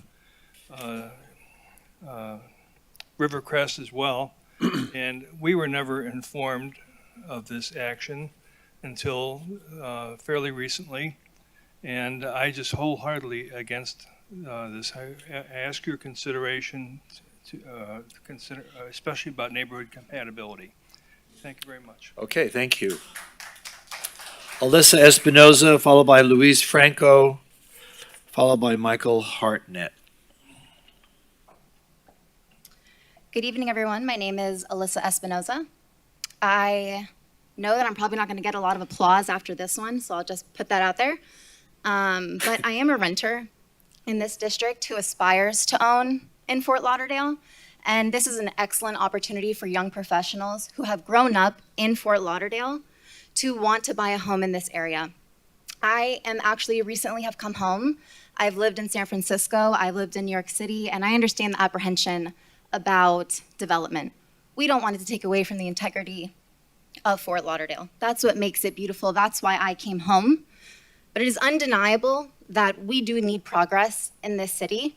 It is undeniable that we are falling behind in terms of Delray Beach, Miami, similar cities in South Florida. And I want people to fall in love with the Fort Lauderdale that I grew up in and that I aspire to continue growing in the future. There was an article recently written in the Sun Sentinel. As businesses flock to South Florida, has Fort Lauderdale fallen behind in luring them in?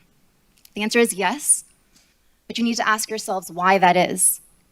I'm posing these questions to you, Mayor, Vice Mayor, the commissioners, as well as the people who live here, why this is.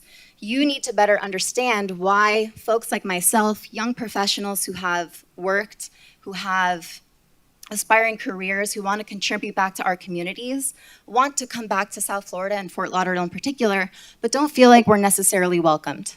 I understand that this is where you grew up. I grew up here too. I understand that these are homes that you've built with your families, but ask yourselves, do your children want to come back home? Do your grandchildren want to come back home? I wanted to come back home, and there's a reason for that. It's because I know that Fort Lauderdale is a city that has everything that I need. I don't need San Francisco. I don't need New York City. I need home, but home needs a little bit of work, and I think this is an excellent opportunity for that. Thank you. Alyssa, before you step away, I have information that the units here are going to cost at least $1 million a piece. Do you feel that that's a price point for young professionals coming into the area? I think that's an excellent question. I can't hear you. Go ahead. Yeah, and for further context, not that I don't think it necessarily matters what my net income is or what I do for a living, but I know there are a ton of tech professionals that are coming, and I am in that community, where I was living in San Francisco and New York City, where they were basing my net pay off of trying to afford a home in one of those areas. So yes, I do think that is affordable. The second question, just to challenge your thought process, I think is maybe where you're going here, is as opposed to this condominium, what other folks are proposing, which is a smaller building, which evidently would bring the prices up for that condominium, or more single-family homes, which I can tell you right now, I certainly cannot afford a single-family home on the river. I wish I could. Okay. Thank you so much. Thank you. Luis Franco, are you here? Yes, sir. You already spoke, right? Yeah. Okay. Okay. Well, you said such nice things. I guess we want to hear it again now. Michael Hartnett, followed by Doug McDaniel, followed by Joseph Biordi. Hello, Michael. Thank you again for taking all this time for this particular project. It's been overwhelming for the vast majority of people that have been involved. I can't help but listen to all these people that are just finally catching up to the process that the developer and Stephanie put in place 2 years ago. There's many of these people that were in here that are forgetting that they were at the hotel meeting 2 years ago when this process started. And they're claiming that this just snuck up on them. That's bullshit, and everybody knows that. Watch your language. Sorry, it just There gets are frustrating seniors to me on this that, commission. You know, that they're saying that, you know, they didn't know anything about this. This has been in motion. There's been 60 pages of documents that started 2 years ago, and all they've done is work to make sure that this project was compatible with the neighborhood and all the guidelines that were set by all of the people that organized all of those documents. So Do you live in I Rivercrest? started- Do you live in Rivercrest? I live in Rivercrest, and I'm the president of the board right now. I was elected as the board. Right. I put my hat in there. I felt that as a facilities director, I could help the building. Very much behind on everything in the building because nobody was qualified to even do that. Not the point. The point is that I dug in. I dug into all of the stuff that these people have done, and everything was right on. I talked to the planners. I talked to the staff members. I questioned them over and over again. I looked at the drawings. I think this building and the entire board, except for one who abstained, also thinks this building is compatible. There was no secret. The notice went out on Friday night for a Tuesday night meeting. There was more than 48 hours 3 people besides the board member showed up in a Zoom call for that meeting. Everything was by the book. I spoke to the attorney before it, and the fact that there's talk about this deal not being, that nobody knew about it. Well, guess what? The deal wasn't even done until the night before. As soon as I had the deal in my hand, that's when I called the attorney, and that's when I called the board meeting, which everybody in the building could have been there, and there was only 3 people besides the board members that attended. So it goes back 2 years. They all knew about it. Nobody fought it. Nobody even was bothered by it. Now all of a sudden the board takes responsibility for the owners of the property. We have been doing all the work, the board members, not the owners. They're just the latecomers that all of a sudden want their opinions to be known about all the education that they've been missing for the last 2 years, and frankly, for the last 2.5 decades. Back in 1997, when that rack line was moved, I believe Nagel was involved in politics. He still lived in that house across the New River. He never obsessed. I'm the president of the board. I get 5 minutes. Thank you. So there has been more than 10 opportunities when the planning and zoning had an opportunity for everybody to get involved and oppose what was currently in place, and nobody stepped up. So I'm just trying to make the points that a lot of people have been trying to fight, that this was a big surprise. No surprise. Okay, all right. It's a beautiful building. I think it's going to be a wonderful asset to 4th Street. It fits right in between 2 other buildings. There's nothing wrong with it. Please vote for this. All right. Mayor, I have a question. Okay, thank you. I have a question, Yes. Mayor. So, excuse me, I just want to ask you a question. Help me understand, because I've been hearing tonight about that this piece was carved out in August 2017 of the neighborhood, and then I'm hearing also that no one seemed to be aware of when the city was going through its process of codifying the downtown master plan and the transition zone. Were you part of that? Did you go any of the charrettes at City Hall, or did you learn about any of the changes to the downtown master plan or the codification of it or any of those things? And I'll ask staff this later, but I just want to know from your perspective or your building's perspective, I don't even know if you were the president then, but did your president notify you, or did you know, was there any knowledge of this whole city process with the downtown master plan, the transition zone, the rack? In other words, all of that process, were you aware of it? No, it was back in 1997. I moved No, here no, in no, no, no. 2005. No, I'm talking about in the last couple of years. As we saw, this started, I think, well, I'll ask staff, but I think it actually started in 2018, 2019, and then we codified it a year or 2 later. So it's the last few years when we but that actually didn't codified. change the transition in the rack zoning that was already in place. That was just codifying some other things that were already on the books. Well, there were some changes, Stephanie but explained it very, very elegantly Right. and to the point. I'm not a land use attorney. I don't personally, I didn't need to get involved in that type of discussions, but when I first moved here, I bought a house in Rio Vista that I recently sold right across from the New River. And the reason I bought that house is because I could see the entire downtown backdrop. In fact, I spent an extra couple $100,000 to build a rooftop balcony so I could go up there and see the downtown. So anybody that lives on that street in North Rio Vista, how could you have not seen the entire downtown backdrop? well, I'm asking this question because right across the street from you, that one parking lot, that can also be basically a wall of 13-story buildings, 137 behind us, feet, yes. just to your north. Right. And then just one block diagonally across from you, but I guess right across from Chateau Mar, that can be 30 stories across the street, that parcel. Correct. So there were some changes that were made, and there was some codification of the transition zones and the rack. So my question is, was anyone aware of it on your street? Listen, to keep wait. up. Okay. To keep up with that kind of development in a fast-moving city like this, you really have to be part of the business.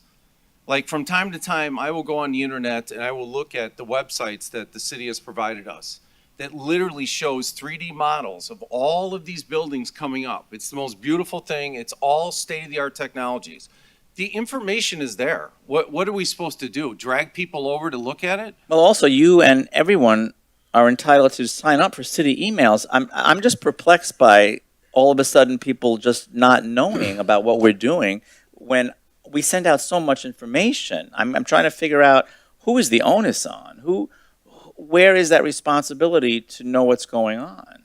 I think you have to be interested in your cities. That's if you're not, and all of a sudden something like this comes out and you're like blindsided. I mean, one quick email How could to you the not know city what you're saying, looking put me on your distribution list, and you get every piece of information in the world. Right. City commissioners, we send out district newsletters, we send out tons of information all the time. The information is there. It's nobody that cares about it is going to follow up on it. If you're not in the business, if you're semi-retired or you have nothing to do with development, I don't see how anybody would engage in that as a second and third homeowner of a condominium. If you only live in there 3 months of the year, how often are you going to check on your property? How often are you going to check the Fort Lauderdale News? How often are you going to check the commission? All these things that you guys have provided for people to look at. I don't have the answer to that. Okay. Okay. Thank you. All right, thank you, sir. Thank you. Doug McDaniel, followed by Joseph Biordi. That's just for questions, right? So we'll put that Yes, good aside. evening. I am Doug McDaniel. I'm an owner at Chateau Mar. I'm also on the board. I'd like to say something very quickly. We are aware, we believe that a meeting must be posted 2 weeks ahead of time. So just as an aside. Also, what's not been brought up by Mr. Harnett was the $250,000 toward a seawall, which included a dock. Two of the board owners also own boats. Coincidence? Anyway, my focus will be on the fact that 808 should build smarter, not taller. In other words, by reducing the height, as suggested by our former six-term mayor, Jim Noggle, to 8 stories, as even by reducing the height, it's going to make the units more marketable. We believe the number of units will go down from 77, I believe, to 24. And sure, the price is going to go up, but because of its unique location being directly on the river, by reducing the height to 8 stories, the parking needs will be reduced. The owners will not feel like they live in a hotel. The footprint would be reduced. It would be a win-win situation. Thank you. All right, thank you so much. Susie Baker, followed by Luke Moorman, followed by Randy the developer. Is Susie Baker here? Oh, yes, there she is.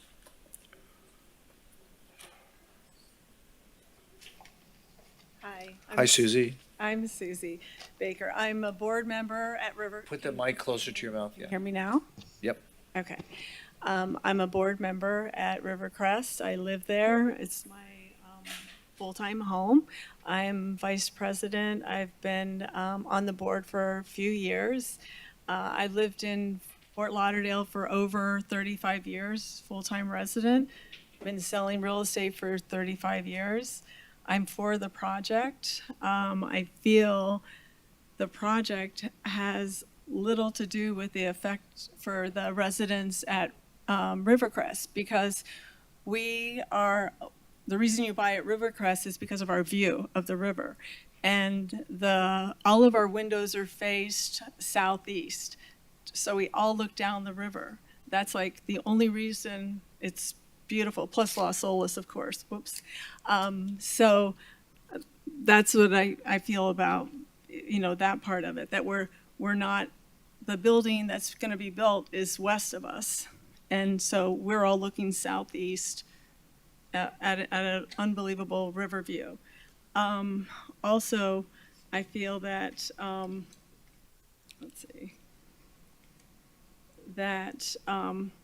another example also is that I just went under contract for an owner that is in the building, and it's under contract for the highest price for that size unit that we're selling, a small 2-bedroom, 2-bath in the building.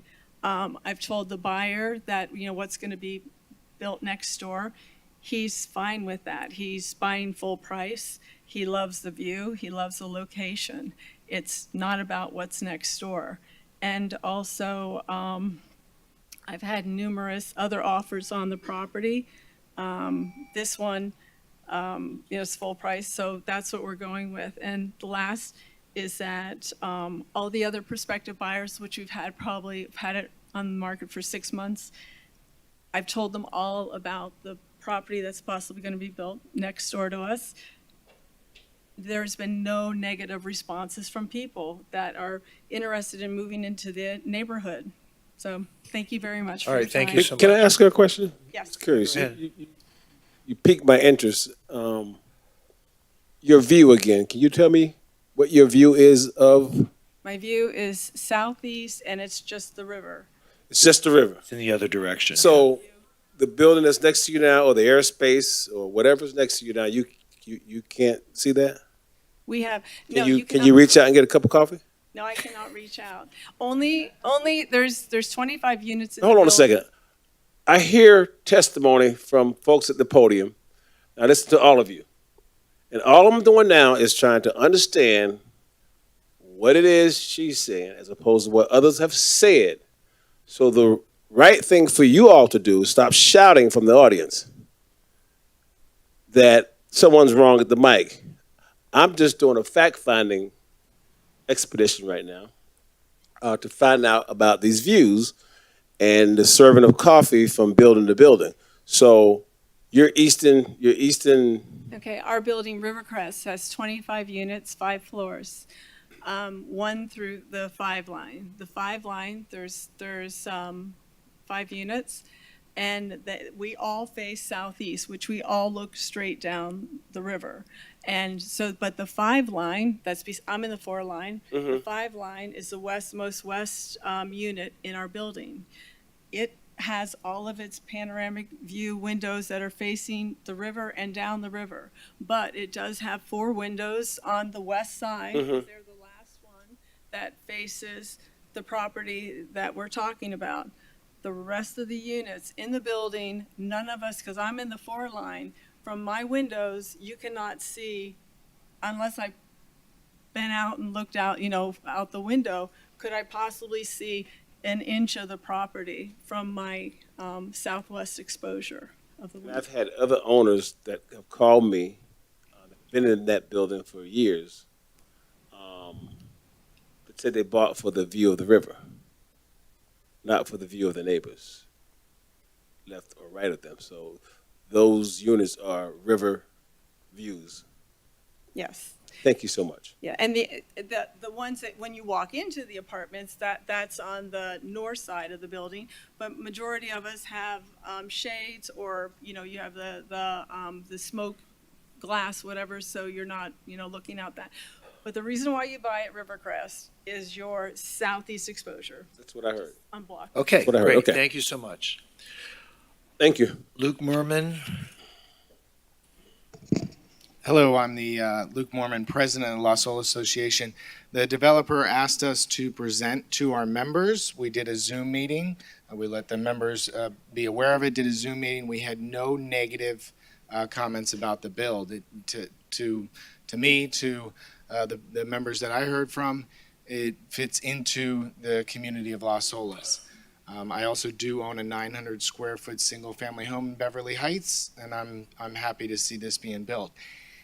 When it comes to neighborhood compatibility, this is a very personal thing, I understand that, but if you stand in front of this building and you light a cigarette and walk to the east, you're going to end up, before your cigarette's out, running into a home that has 16,000 square feet under air conditioning, and another one that's 11,000 square feet under air conditioning. When you stand there in front of 808, you can see the bottom floor of the Amaray, which is 30 stories tall. So you can see the bottom story and you can see the top. If you look to the left, you can see the bottom story and the top story of the Icon. So if you can visually see the bottom and the top, it sounds like it fits in the community to me, but it's going to come down to your guys' vote. So appreciate your time, appreciate the city members, our employees that do everything for us, and I wish everybody happy holidays and Merry Christmas. Thank you so much. Randy and I guess Jacqueline Scott showed up, so she wants to speak as well. I thought she just spoke to the city attorney, so her time is up, right? I heard her conversation with the city attorney. So isn't her time up? She doesn't get any more time. I don't want to argue with her. That's my point. Mayor, I'll just raise the same issue as before with Mr. Gannon. Since Jacqueline is the chair of the P and Z, I'll stay with my same cautionary note. Okay. regarding- All right. He said that she's the chair. Same objection that I had with Mr. Gannon speaking, because Jacqueline is on the P and Z board. It would be irregular to have. What you're talking about, you said about an hour or 2 hours. This matter came before the Planning and Zoning Board. This is part of your record. What occurred there is part of your record.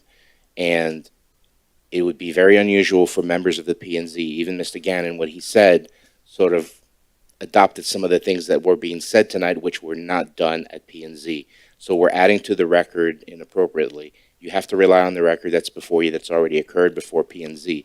Having a P&Z member come and speak about the item again jeopardizes your record in the process. You're going to make a decision tonight. I'm just trying to make sure that that decision doesn't get challenged. That's all. So you can decide whether to allow that testimony or not.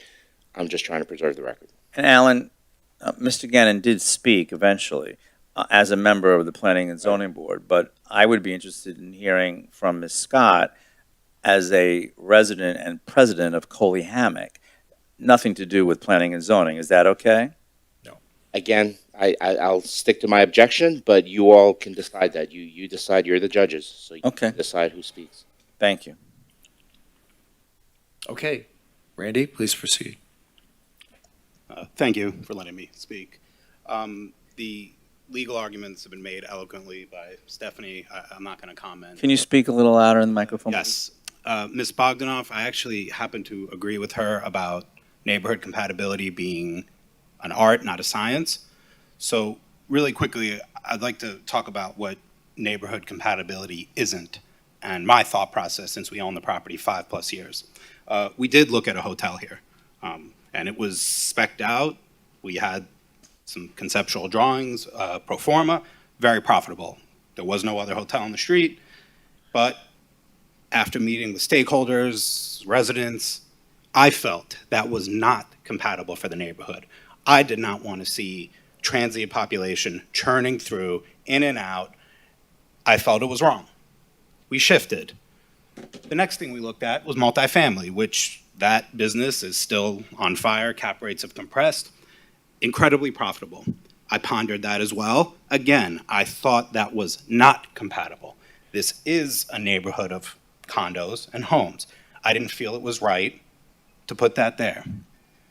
One of the most strenuous, loudest objectors to this process proposed to me that I should do an assisted living facility with her and her developer. I took 3 seconds out of respect to reject that immediately. That is not compatible with the neighborhood. I don't think it's necessarily about this many feet here or there. That's pretty much been asked and answered for the most part. I think you've seen the concessions we've made up until yesterday, and today we still are, but an eloquent, nicely thought out, properly built condo is compatible with this neighborhood. We are modernizing that area. We are fixing seawalls. Sustainability is being helped. Traffic impact is negligible. So I think it does speak to what is compatible versus what isn't. So thank you very much for hearing that. Can I ask you a question? Thank you. Yes, sir. You said there were some concessions, right? Yes, sir. Who did you negotiate concessions with? Well, I've proposed concessions to what I understand to be the 4th Street residents. I've never really been made clear who those are. I guess they're represented by Ms. Bogdanoff and Midge Clark, and that is who I made all of my gestures and proposals to. A negotiation would require something from the other side. There never was anything. It was just no. So I mean, these were just offers that I'm still willing to stand by. And how many of those were there? Obviously, something happened from the time we started to how we got here that made you go back and say, here are some things that I heard along the way, and I'm willing to. Oh, absolutely. I have been open to any suggestion, conversation, request. I have never said no to any ask that I've even heard out there, other than reduce this building to 8 feet with 10-foot setbacks and 25 on each side, which would eliminate the project. 8 feet? 8 stories. Wait, sorry. okay, I would say 8 feet. That's you That got was Luke's clear. 900 square foot house. Every conceivable concession I've said yes to. I've volunteered my own. Bringing the building down an extra floor and reducing the units was on that was a gesture we made. They didn't. There was no response. And where do you live? I lived in Amaray. I live in Amaray. Thank you so much, sir. I do have a question also. Are you doing seawalls for just by Rivercrest or also along the whole length through Chateau Mare and your property? We're doing our property and Rivercrest. And not Chateau Mare? No.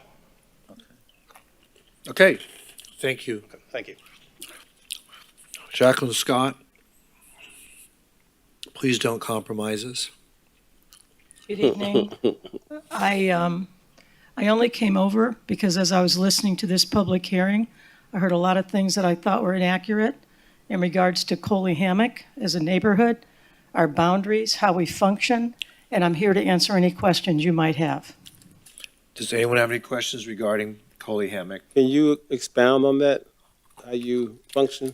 Please? Yeah, I'm the And what did you find to be inaccurate? I'm president of Coley Hammock.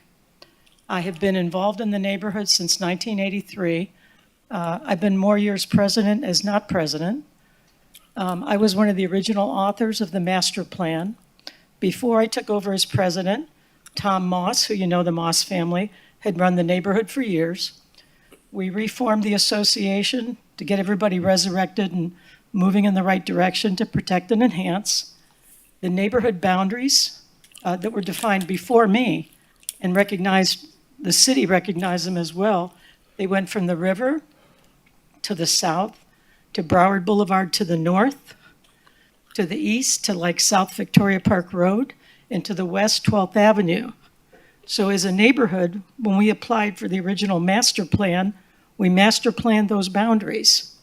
Our membership goes to 12th Avenue. If you live in a condominium, you own your condominium in Coley Hammock, we encourage you and want you to be a member. What we have found over the years is that condominiums have their own association, aren't particularly interested in joining us because they think they've got things covered. So I have never heard of anybody being cut out of the association in 2017. I have no idea what that means. Okay, thank you so much. You're welcome. Appreciate it. Anybody else wants to speak on this? Do I hear a motion to close public hearing? So move. Second. Moved and seconded. Please call the roll. Vice Mayor Moritas? Yes. Commissioner Glassman? Yes. Commissioner McKenzie? Yes. Commissioner Sorensen? Yes. Mayor Trentell? Yes, and public hearing is now closed. So, District 4 Commissioner, this is your prerogative. Do you have any comments? Do you have any recommendations? What are your thoughts tonight? Yeah, thanks, Mayor. I'd like to start off with just some questions, at least starting off with staff. Just got some questions, if that's all right.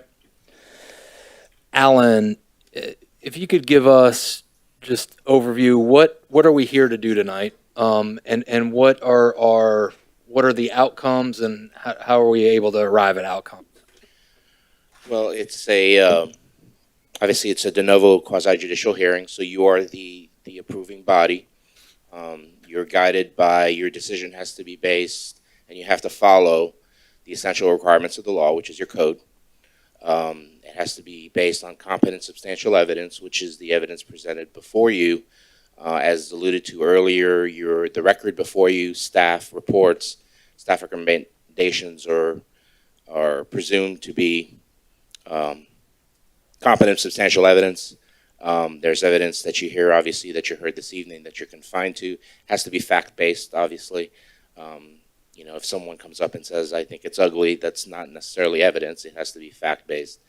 And obviously, the procedural due process that's afforded and that we're going through here this evening. You are basically, and staff can assist more specifically with the code, but you are sort of relegated to the code that's before you, and the ULDRs, including neighborhood compatibility, the various components you have to consider.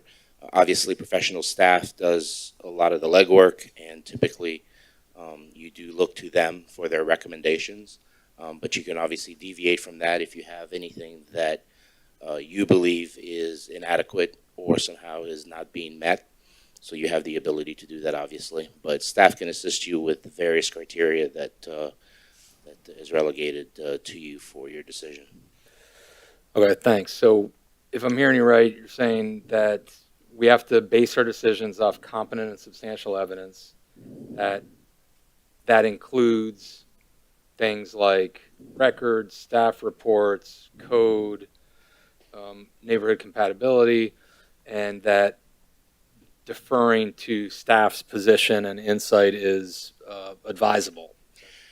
Well, I can't say what's advisable and not advisable, but the record before you, so the P&Z record, the backup that you have, the obviously the work done by your professional staff, their recommendations and so on and so forth, and their findings, more importantly, all qualify as competent substantial evidence, as does the testimony that you've heard from others this evening. You consider all that. You have to confine your considerations to the record that's before you, as well as what you've heard this evening that constitutes evidence. And then when you get into the criteria, like you mentioned, neighborhood compatibility, adequacy, that gets into the essential requirements of the law, where those are the sort of parameters legally that you need to follow to make sure that you adhere to your code. Okay, and then I guess if staff has one position, we would have to have competent and substantial evidence to counter that. Is that right?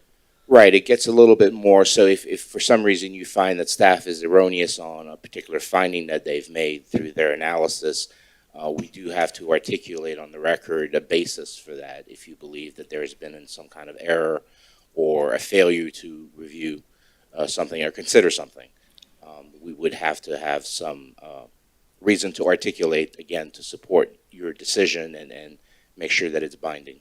Okay, great. Thank you. That helps for construct with me. So then, Chris, I'd like to talk to our, maybe head of DSD to kind of walk through some of this. Sounds good. Okay. Is that Anthony?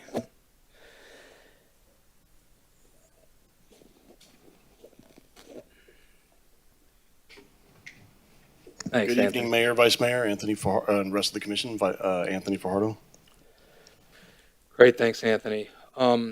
So let's kind of walk through this from your analysis. We've heard from applicant, we've heard from neighbors, on kind of both sides. So let's start off with talking a little bit about maybe the kind of master plan and transition zones and kind of your evaluation of where we are. Right. So actually, if I can get IT to help me pull up, we have some information that I might be able to put on the screen to help explain some of this. Great.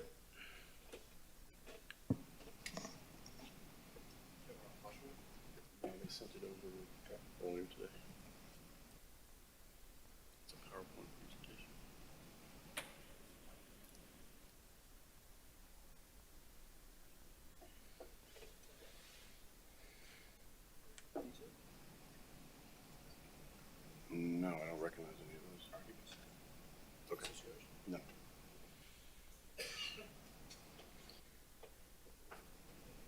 I apologize. We're trying to find the presentation. Yeah, no problem. While we're waiting on that, Anthony, what's your understanding of, there's been a lot of emphasis on Coley Hammock and the neighborhood boundaries. What's your understanding? So I don't think anyone is contending that that the area is not part of the original Coley Hammock plat. Okay. The question that was originally posed when this came to the commission before about being located within the Coley Hammock Civic Association was it or wasn't it? Yep. And according to our boundaries that we have, and I think Ms. Scott reaffirmed that just a little bit ago, it carves this area out. It's not that it's not on the plat, it's not part of the legal description. The Coley Hammock name is referenced a lot of times in legal documents. It's just not part of the registered civic association boundary. Okay. Say, this- say that louder, because you kind of went. It's not part of the registered civic association boundary that we have on record with the city. Okay. Carved out by whom? I don't really know the process for registering a civic association. It's not something DSD does. Perhaps neighborhood support could explain that better, but I would assume it's part of their application and how they described their boundary of their civic association. Okay, thank you. Or do you have a sense of when this happened? I When it don't. was defined We or don't manage not? that program, so I'm not sure. Okay. Well, that, So- yep, go ahead. So Ms. Scott's testimony was what? That it was before her? Yeah, I think her testimony was that it was before her. Can someone, what is the, maybe I'm not grasping the importance of this. What is the point of knowing whether it's Coley Hammock or not Coley Hammock? I'm I just trying to think understand. there's, you can. I think the opposers, I don't want to say opposers, the representation here tonight of unit owners brought this question up, and I just want to get a Yeah, clarification. but I mean, in terms of. I think maybe it- explain Is that to what me, you're trying to why do? are you bringing this up? Because I don't understand what differences it Yeah, well, that's going to be one of my next questions to Anthony. So I think Was it a concern? No, I mean, it was a concern of yours, right? it's a concern just because I want to be fact-based.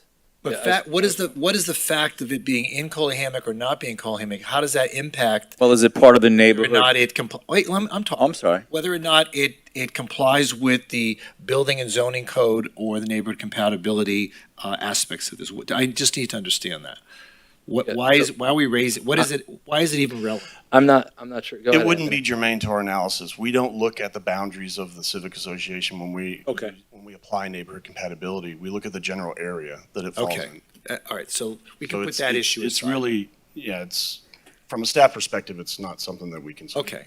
All right. When you say general area for neighborhood compatibility, how widespread is that area? What is that area? Wait, before you answer that, I need a motion to extend this meeting. So moved. All right. Move to what hour? 11. Until tomorrow. 11 o'clock? Until Commissioner McKenzie has to resign for county commission. That would be 2022. Okay. Okay, so as a motion, is there a second? Second. Moved and seconded to extend November the meeting to 11 o'clock. November 2022. Please call the roll. Vice Mayor Moritas? Yes. Commissioner Glassman? Yes. Commissioner McKenzie? For 2022 or 11 o'clock. tomorrow, yes. Commissioner Sorensen? Yes. Mayor Trentel? Yes, okay, now you can proceed. And Sorry. Mayor, one other just procedural question. Yeah. I don't think we've done a disclosure on this item. Right, we did not. Do we need to do that, Alan, now, or? You should, yeah, before, probably sooner than better. It's okay, so let's maybe do that, Mayor, if you want to. Just hold a second. So it doesn't say we're required to do it on the agenda. Otherwise I would have brought it up. Right, it should have, because it is quasi-judicial Yeah. hearing. so Well, you that's should what I make thought, this but vote. it didn't say it. Yeah, right, it should have. Okay, so before we go any further then, Vice Mayor, do you have any disclosures you'd like to make with regard to this item? I do. I have quite a few. Let's see, are we going back? I'm sure, Stephanie, maybe I met with you before October of 2021, but I'm going to start with October of 2021 when I recently, I'd have to go back. Okay, so let me start with that. 10/26/21, meeting with Ellen Bogdanoff. 11/9/21, I did a site visit with staff. 12/14/21, I had a meeting with Randy, the owner developer, and Stephanie. 12/15, a call with Ellen Bogdanoff. 12/16, a call with Ellen Bogdanoff. 12/16, staff. 12/16, I had a call with prior Mayor Noggle. 12/21, today, another call with Stephanie, and 12/21, another call with Ellen. Commissioner McKenzie? My recollection for this hearing would be the representative for the applicant, and as recent as yesterday, and Ellen Boganoff phone call yesterday. Okay, Commissioner Glassman. Yes, thank you, Mayor. I met with Randy Tulipan on November 9th, 2021. I met with staff for some questions on this project on December 1, 2021. I also met with developer and attorney on December 6th, 2021. And I have received many emails from residents throughout the city. And I've had phone calls and text messages, conversations with Ellen Bogdanoff, counsel for some of the residents, Mayor Noggle, and Midge Clark. Thank you. Commissioner Sorensen. Thanks, Mayor. Oh, Multiple. and site visits, I'm sorry. Several site visits. Okay, Commissioner Sorensen. Thanks, Mayor. Multiple site visits, multiple meetings virtually in person with applicant, neighbors, Ellen, and representatives for applicant. Thanks. Okay. Okay, and I've had 2 site visits, and I've had multiple conversations with the applicant and their representatives, and I've had conversations with Ms. Bogdanoff and other members of the Becker firm, and neighbors and so forth. So, okay, let's proceed. Okay, so I believe where we left off, the question was, what's the distance neighborhood compatibility applies? There is no distance defined in our code. The way it reads is it says when neighborhood compatibility is applied to a project, then you go into neighborhood compatibility itself and you see what sections are applicable to that particular situation. So I think there's something that I would like to read, if my computer will cooperate, that will help to explain how neighborhood compatibility applies in this situation. Okay, go ahead. Because it's a little different than the way it was represented. I think there's a key part of the code that you have to consider.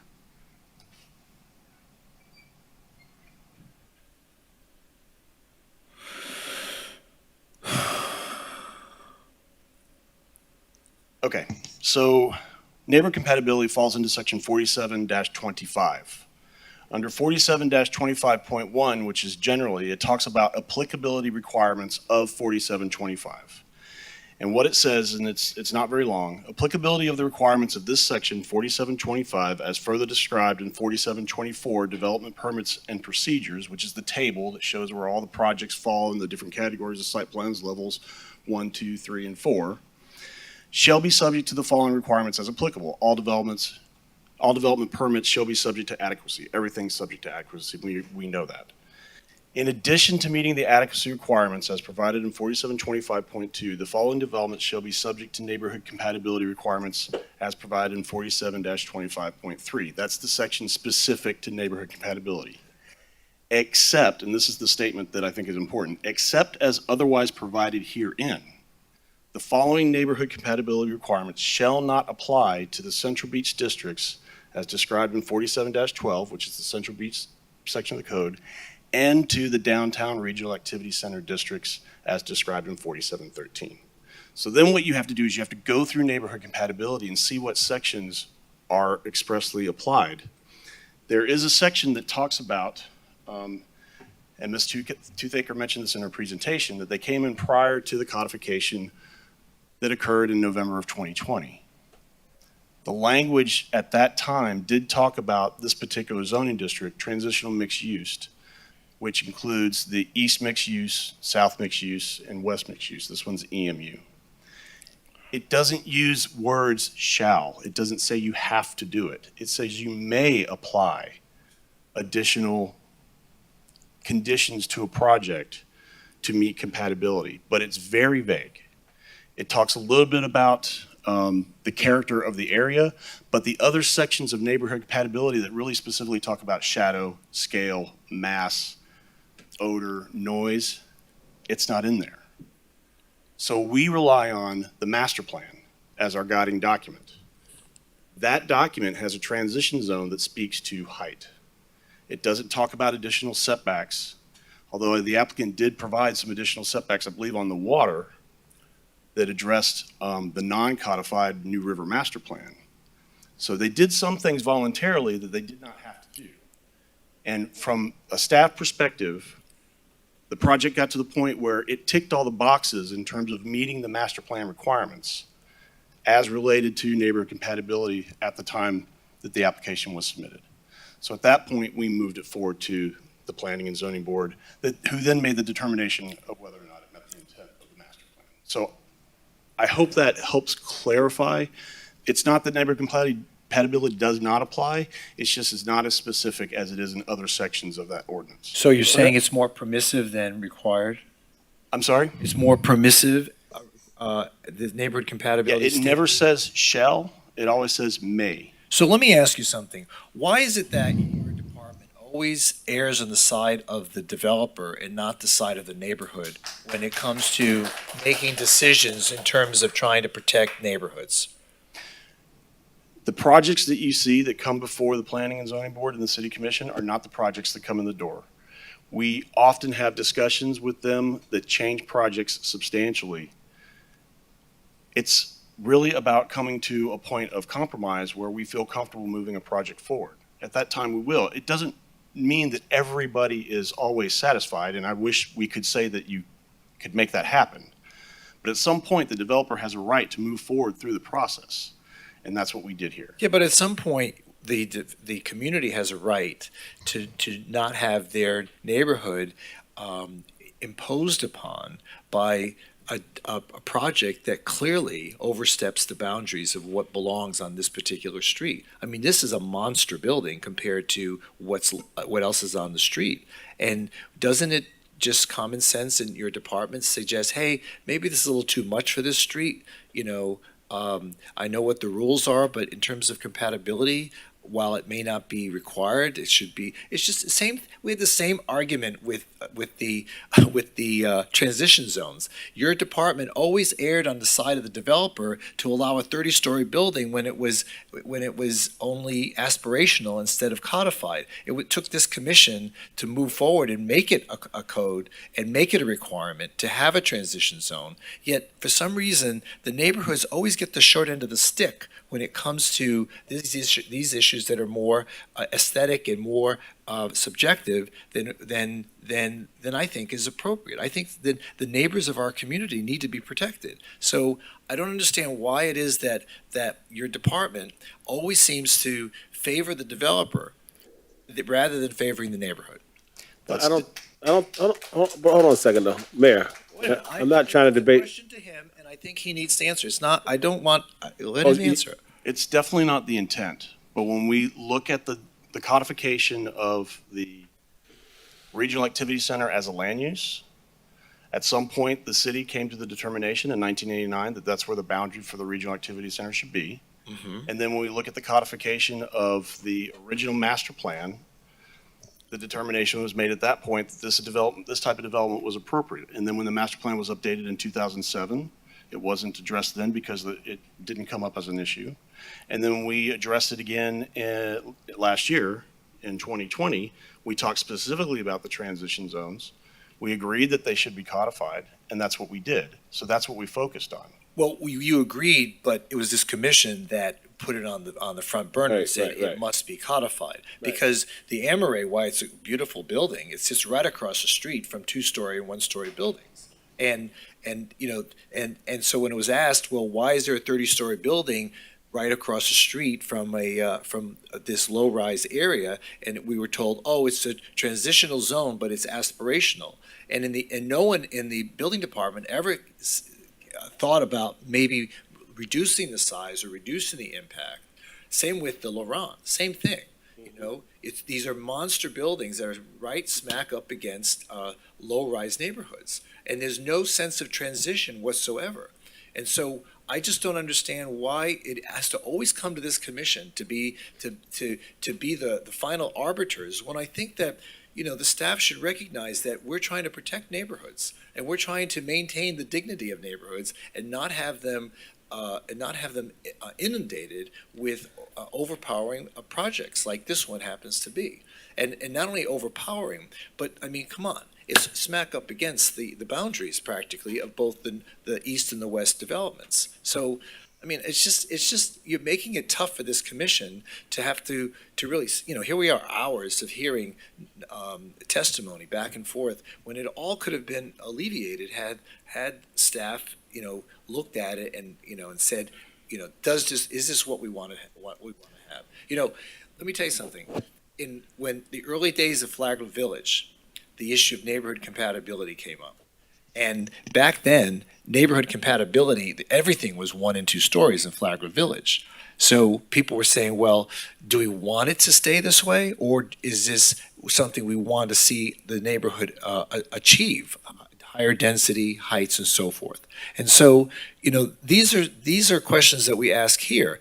Do we want to see more 13, 14, 15-story buildings on this block, or is it something that we want to see less of? And so that's the question that I guess this commission has to answer when it makes its choice tonight. But anyway, I'm just saying you would help this commission tremendously if those decisions can be assessed and reviewed and determined at your level rather than them coming all the way up here. But Mayor, didn't we as a commission pass the transition zones and determine where they would be in the height?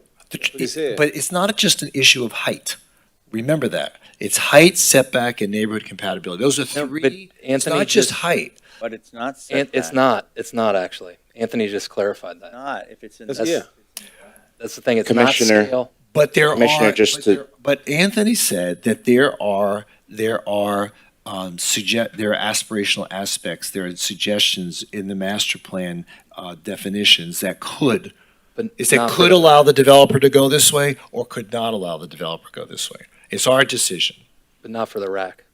He just clarified. Well, It's the rack, but Mayor, this would have been a good discussion for us to have had when this all came to us for codification. Right. Because I'm going to have to agree with the commissioner here, because this was in front of us already. And I have more questions later. I'll let you guys finish first, but this would have been a good conversation to have previously. I mean, obviously, a transition zone has to start somewhere and then end somewhere. Right. So these decisions of where, look what happens across the street from this project.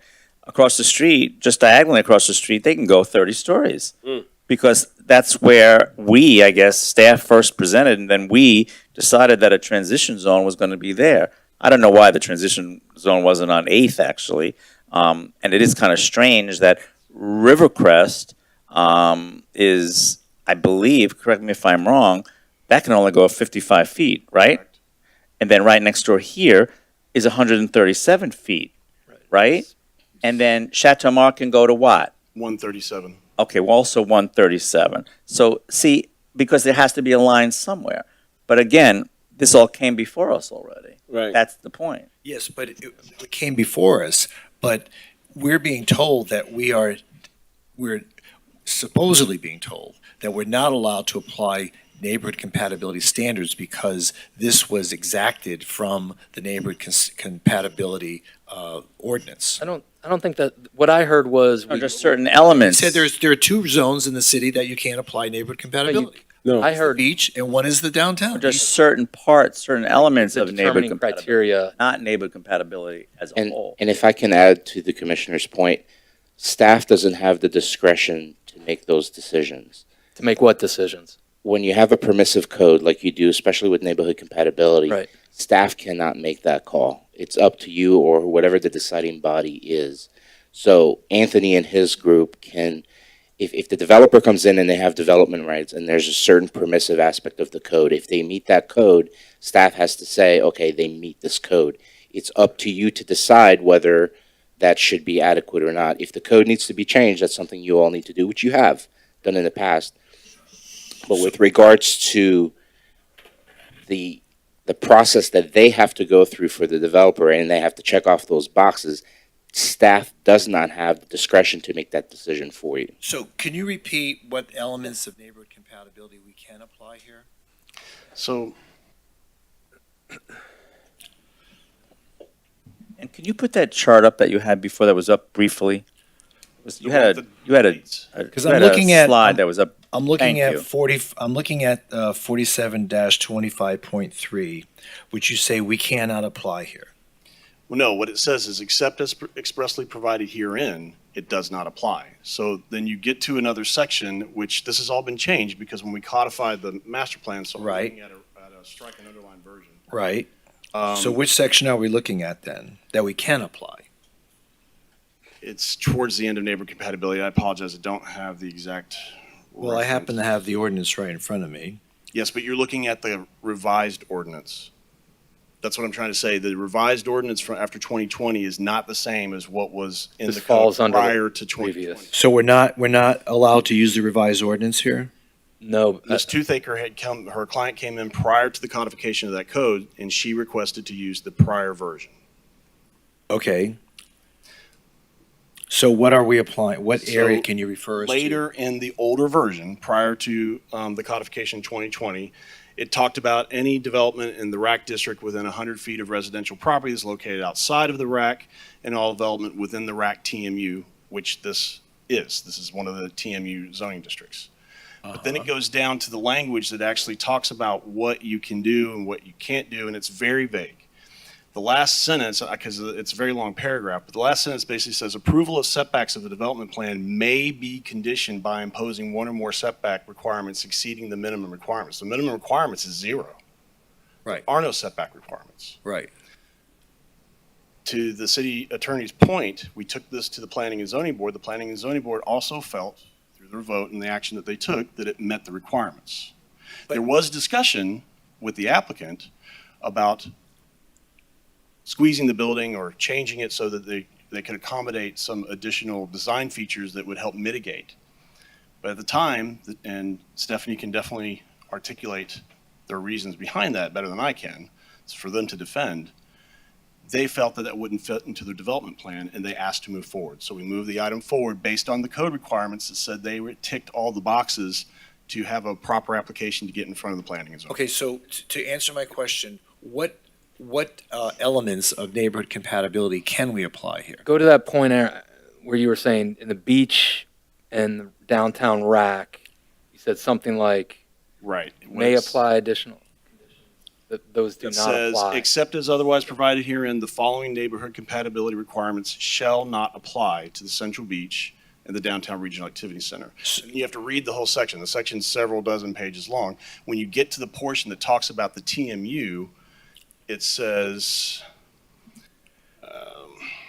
in approving such development plan, consideration shall be given to the location, size, height, design, character, and ground floor utilization of any structure use, including appurtenances, access and circulation for vehicles, pedestrian streets, open space relationship to adjacent property.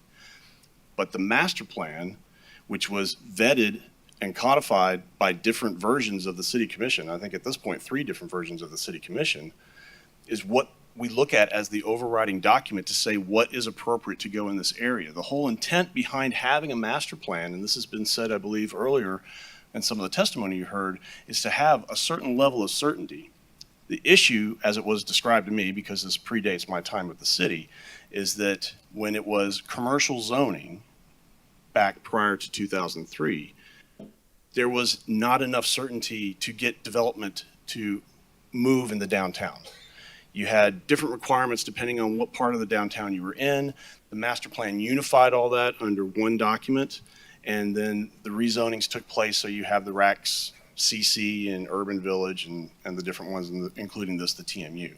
So the master plan is what staff leans on as the document that tells us what the city commission has decided is appropriate in these areas. So to answer my question, can neighborhood compatibility be used as a standard to decide whether or not this is an appropriate building? I believe in the context of that section, it can. It just becomes a question of what are the elements of neighborhood compatibility can we use to assess? What the city attorney was saying is that you have to be specific about what it is you feel doesn't meet one of those requirements. Well, I get that, but you're not telling us what those are. Well, I thought you said it doesn't apply shadow scale, right? Right, it doesn't have that language. The language I read, this is all it really says. Consideration shall be given to the location, size, height, design, character, and ground floor utilization of any structure or use, including appurtenances, access and circulation for vehicles and pedestrians, streets, open spaces, relationship to adjacent property. proximity to the new river, and other factors conducive to development and preservation of a high-quality downtown regional activity center district. Okay. Now, So question. those are the elements we can use. Yes. Okay. Now you said height is what, a main criteria, or So height in this area without the transition zone applied is done by stories. It's generally 300 feet, it's 30 stories, depending on the floor-to-floor height measurements. We have the transition zone, so it cuts that height down to 137 and a half feet. Okay. Now, when you're using height as a key criteria of neighborhood compatibility in that evaluation that we're doing, do you evaluate the height of the current surrounding structures, or do you evaluate the height of that the zoning permits of the surrounding properties? Neighborhood compatibility looks at the general surroundings. It's not specific to the zoning district that you're in. In this case, and I believe Commissioner Glassman just mentioned this, you have property that's adjacent to it on the north side that can go up to 30 stories. You have a property on the east side that is limited to 55. And then the property to the west is 137.5. So in looking at it, you really shouldn't look at just one piece. You should look at all of it to make the determination of what's appropriate. So just to be clear, it sounds like you just said in evaluating height as a key criteria of neighborhood compatibility, you evaluate the surrounding properties and the height they could be. Yes, we don't look versus what they are. We don't look at what they are because anything can redevelop at any time and it could go up to its maximum limit. Now, but in this situation, we have a transition zone that already caps the height. Sure. So from our perspective, it met that. Right. And so when you're evaluating height neighborhood compatibility, you're evaluating surrounding properties of 137 feet, 137 feet, 300 feet, 300 feet, 55 feet. 55. Yes. That's your kind of That determining. would be the general area that we would be looking at. Okay. So we can't, it's not appropriate, or so, yeah, we can't evaluate neighborhood compatibility based on current height. It's what could be the height. We always look at it as what's potential to be there. Potential. Okay. And how was that transition zone decided right there as opposed to what I think eighth would have been better? Like, who made that decision and why in terms of the way? I think it even cuts into one property, actually, even splits a little bit of a property as you go through it. Right. So if you recall, there were two different types of transition zones, types 1s and 2s, and then there were gaps that we identified when we went through that process. This transition zone was always drawn this way, and unfortunately, that predates me being with the city. That would have been in 2003 or 2004 when it was codified. But the way we've applied it, and I think this was Commissioner Sorensen's original question, if you look on the screen, the yellow down below is Rio Vista, obviously, and it represents a maximum height of 35 feet. We only apply it to the adjacent abutting property because if it was going to apply to everything across the river, the yellow would go all the way down the river further to the west, and it doesn't. So is that why we're not including what's across the river and Right. why it's not 2.5 times the The river's 35 a natural feet? boundary. You're talking a measurement of anywhere between 130 and 150 feet. I don't have a survey, but when I looked on GIS, that's what we get depending on where you measure from. It doesn't make sense from a planning perspective to add that to it. You would get 87 and a half feet in a regional activity center that's meant to be a more intensive mix of uses. What's on the screen is representative of protecting and addressing the neighborhood to the east. So how were we successful in the election debate when they wanted to have 21 stories and we asked for less and they ended up with 8? That's also in the regional activity center, is it not? It is. And how is it that we were successful in court in defending the decision of this commission based on neighborhood compatibility? That may be something that the city attorney needs to respond to. I wasn't part of the court proceedings. Tell me. I don't know that I want to comment on that. So there is precedent in this city. Very difficult to apply precedent when you're dealing with quasi-judicial and certiorari, and I'm being serious. You because lawyers. It's really, you cannot compare apples to apples when it comes to these projects because they really do stand on their own, and it depends on the judicial panel that you get. It really does. You have a 3-judge panel that reviews these, and they're very hard to predict, and it's hard to apply one to the other. And in fact, they cannot look to anything else but the project that's before them. So it's very hard. Okay.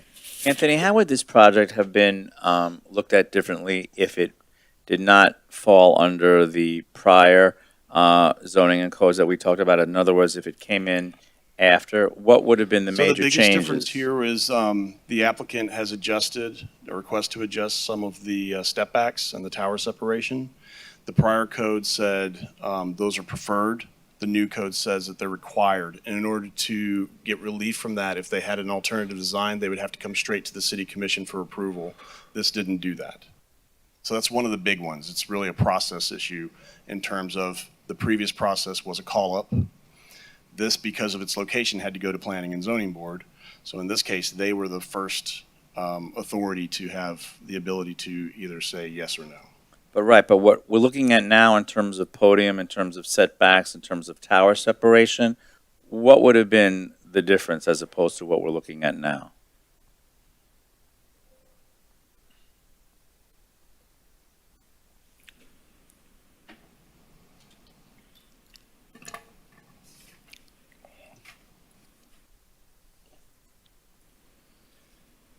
So in the PZB staff report, I believe it's attached as Exhibit 3, there's a table that says, it's Table 1, Downtown Master Plan Design Guidelines Comparison Summary. And so in that section, you can see that for instance, it shows that the maximum building tower step back is 30 feet in the near downtown. The applicant has proposed 15 feet. And then you see minimum tower separation, 30 feet to side lot lines. The applicants proposed 15 feet on the east side and 15 feet on the west side. For the original approval, I'm not sure if the revised approval changes these. There's maximum floor plate size. The near downtown is 12,500 to 18,000, and the applicant actually is a little bit smaller at 12,120. Okay, thank you. Anthony, has a traffic analysis been done on this? It doesn't hit it doesn't trip the threshold for a full-blown analysis. There was a traffic statement. Okay. There are 515 daily trips. And Ben can actually talk about it a little bit more specifically than I can, but there was a credit that you get for the development that was on the site. Isn't there an actual reduction in traffic based on the existing use? It wasn't a reduction, but the increase, I believe, was 200 and change. There are fewer units, though. Aren't there fewer units with the new building than there are? No. It's only, I think, No. 33 No, units it's- there now. yeah. It's going to go now to Double. 60. For some reason, I thought there were more. Yeah, and so I don't know what it would be with the 67 units because we based that traffic statement on the original 77 unit request. So so say that again. It's based on 77 units, it's how many trips? Yes, so the threshold is 1,000 daily Yep. trips to require a full-blown traffic Right. study. They're only at 515. 515, what's the frequency, just so everyone understands? Why so many trips Maybe. with 77 Ben, do you think you could? How do you get 500 trips with 77 units? They have to be going in and IT out all day maybe. long. Yeah, and they all have to be there all the time. Yeah, I don't get that. Anyway, Good evening, Mayor Commissioner Ben Rogers, Transportation and Mobility. So what was the traffic analysis of 77 units? So the trip generation determined that with the 77 units, there'd be 515 new trips. There was a credit issued of 209 trips from the existing 33 units for a net of 306. per day? Yes. Okay, and any sense of if it goes down to 67 units, what that would be? No, as Anthony said, it was based off 77. Okay. Thank you. So I think that's all I have for Okay. Anthony, Mayor. All right, thank you. Vice Mayor? Yes, thank you, and thank you all for coming tonight. We appreciate that, and staff and everyone. It was an interesting piece of property, and I did call it up because the first time I saw it, I was a little concerned concerned that the podium was sitting at the 0 lot line. This is the first time that I did see a property come to us in the transition zone where there wasn't a natural barrier that we discussed earlier, whether it was a road or a right-of-way or a waterway.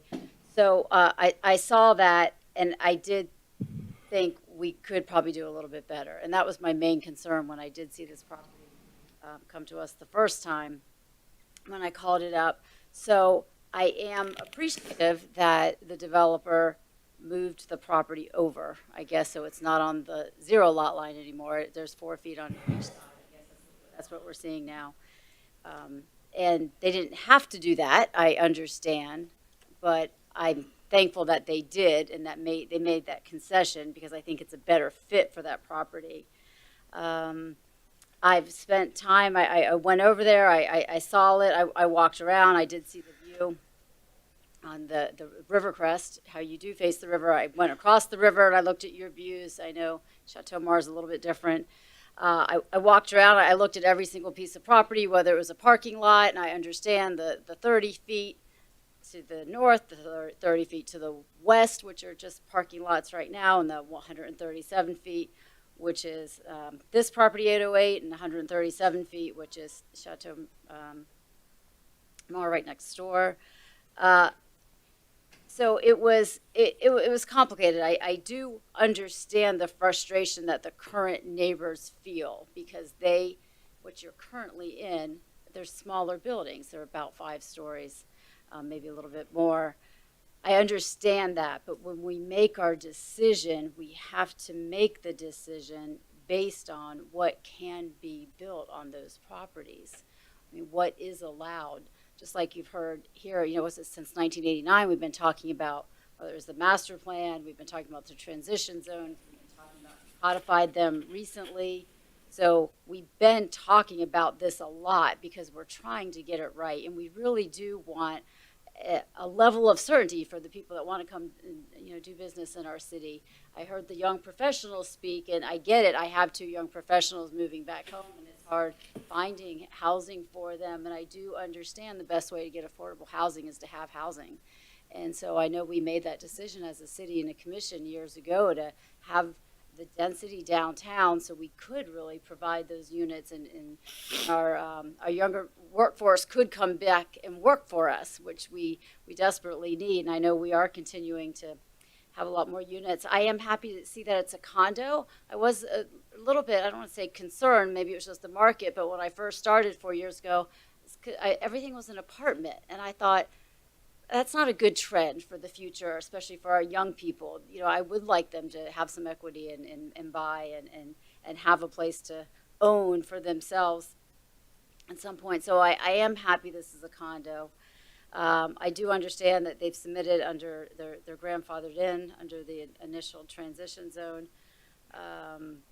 One question I have, let's see, 137. So I appreciate, like you said, currently we have 35 units. We're at 77. You've gone down to 67. You were at 137 feet. You've gone down to 128. All of those you didn't have to do, but you did. That 0 foot property line on the podium, you slid it over. I appreciate that. The New River Master Plan, I just want to make sure, I want to really understand that because I did, appreciate talking to neighbors across the river. I understand their concerns, but we don't transition from Rio Vista for this property, right? I mean, that was, so the New River Master Plan really does set the parameters and the guidelines for what is built along the river, not Rio Vista necessarily, but on the north side of the river. It does. The New River Master Plan was developed as a companion document to the Downtown Master Plan. The Downtown Master Plan actually talks about an expanded document that addresses development directly on the river. However, at the time the document was developed, it was brought to City Commission. The City Commission did not codify it at that point. We do still use it and lean on it. We do ask the applicants to abide by it as much as they can. In this case, if you look at the distance between the south side of the river and where this development is, and Stephanie, please stop me if I say anything incorrect, the podium height is about 42 feet. If you did the 2.5 times, you would get 87.5 feet. If you then measure the distance from the podium for the rear setback, which they added based on the new river master plan, and then the distance of the tower on top of that, you're at almost 200 feet anyway. You're at about 175, I think, depending on the width of the river. So they did do some adjustments to their plan to their development site from a plan that is not codified. Okay, so we're basically looking at the tower. That's where the height would start when we say the 200 feet. Yeah, because from- the way you would measure the 200 feet is to wherever it lands. If it lands in the middle of a development site, then beyond that, they could just go up. Now, we don't apply the 200 feet like that, but for the sake of the argument that there should be some transition on the south side, it's kind of built into the plan already because the podium's below what that 2.5 times would be, and then the tower is stepped further back. Right. I believe between the tower location on the podium and the podium's distance to the water, that's 50 feet. Okay, yeah, so that's where they got the extra 50. So, and I know neighborhood compatibility was a really big deal tonight, and I appreciate that also. And like I said, I know you're living right there, and even just going through the construction of it is going to be difficult for you. But, here in a quasi-judicial setting, we really do have to weigh the facts. So I understand, the Coley Hammock, was it the Coley Hammock Plat, is it the Coley Hammock Civic Association, what is it really? I know the neighborhoods that I represent, we really don't have condos that participate in the civic association of that particular neighborhood. I also represent the Galt and their own condos. There are numerous condos that form together to form an association too. So I understand how we kept talking about that neighborhood and maybe being compatible with it, but I do understand, obviously, what staff is saying. We really need to see what this property is compatible next to the properties around it, not necessarily what the homes look like in Coley Hammock at this point. So I always try to be as fair and objective and follow the rules and the laws, and I think we got a better product than what we started with. I do think that it does meet all the requirements, and I have a level of comfort in moving it forward.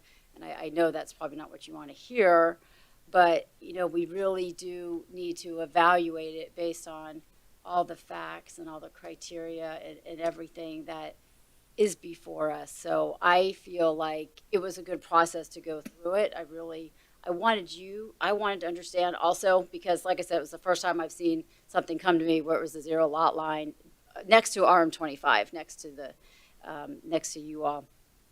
And, we have lots of zero lot lines downtown, but they abut each other. So I appreciate that process. And I am happy we got a better product. I like I said, I know you're probably still not going to be thrilled with it, but I think it's probably the right thing for me, at least, to do is probably to vote to approve this project at this point, based on everything I've heard. And I hope you can understand the thought process and the criteria we had to use to really understand what we're doing too. So thank you all for that. Okay. Commissioner McKenzie, you want to add anything to the discussion? Not now. Okay. Well, we're going to end it, so you say not now. Doesn't matter if you go two people down. I still have. It's still No, be the they've same already, thing. they've already spoken. No, I have, Oh, I thought you had already spoken. well, I have another But I don't question think for we got one more. Anthony. and- Okay, I'm sorry. So I mean, I'll come back, but I doubt it very seriously. But So, I reserve the right to speak. Okay, so Commissioner Glassman, Okay, thank you, Mayor. So Anthony, I have a question for you. I thought he had already spoke. So we know what the transition zone is across the street, and we know what the other heights are approved down the street. So, okay, let's say we say no to this project. And then, first of all, let me ask you, have you seen anybody come into the office for the sites across the street just to the west? I'm sorry, I have just not. to the northeast. We've North. been told that there's. North, sorry. Yeah, I have not. We've been told that there's some contemplation of a development, but we don't have anything official submitted to us or a preliminary meeting. Okay, because I am concerned with what we do this evening and then our consistency going forward. So number one, I would say, I think we might have to revisit the entire transition zone area and the zoning and the notion of what we want to see in areas like this, because this is a very unique situation in terms of zoning, transition zone. Are there others like this in the city that we might not have given enough time when it first came to us? It isn't very typical because you generally do have a boundary break of a right-of-way. However, in Sailboat Bend, the Regional Activity Center does cross Avenue of the Arts and goes for a depth of about 100 feet into Sailboat Bend. It might be a little deeper than that, but I think 100 feet's about right. And so that area also has a transition zone. However, if that is something you wanted to consider, we should look at that area as well and see what we would do there. Yeah, I think it's worth looking at this and that, both, because I see how this is a complicated issue, and for me, first of all, I want to thank Vice Mayor Moritas for calling it up, and three of us did vote for this de novo hearing, and I think this has been an excellent dialogue, and I voted for the de novo hearing this evening because I really did believe that we needed to have this discussion. Because this is not a clear-cut case of zoning and transition zone and downtown rack, and there's just so many factors. For me, neighborhood compatibility is, where I was really looking at and struggling with. I still am struggling because I really do believe that this is a big building for the site. But on the flip side, it's fitting the zoning that's in place. It's actually meeting that criteria, and that's the rub for me. I think, just as Vice Mayor explained that's the rub for me. I mean, if three of us didn't vote to call this up, this would have been over already with a planning and zoning vote of 7-2, correct? It would have been over. So that is a good thing that we called it up and we had this discussion, because I think even hearing tonight from the residents, so many residents seem to have not even been aware of all of our work and the work before this commission in terms of the downtown rack, in terms of the zoning, in terms of transition zones. There just seems that maybe we need to do a better job of educating, I'm not sure, or maybe neighborhood associations need to do a better job of communicating with residents in the neighborhoods.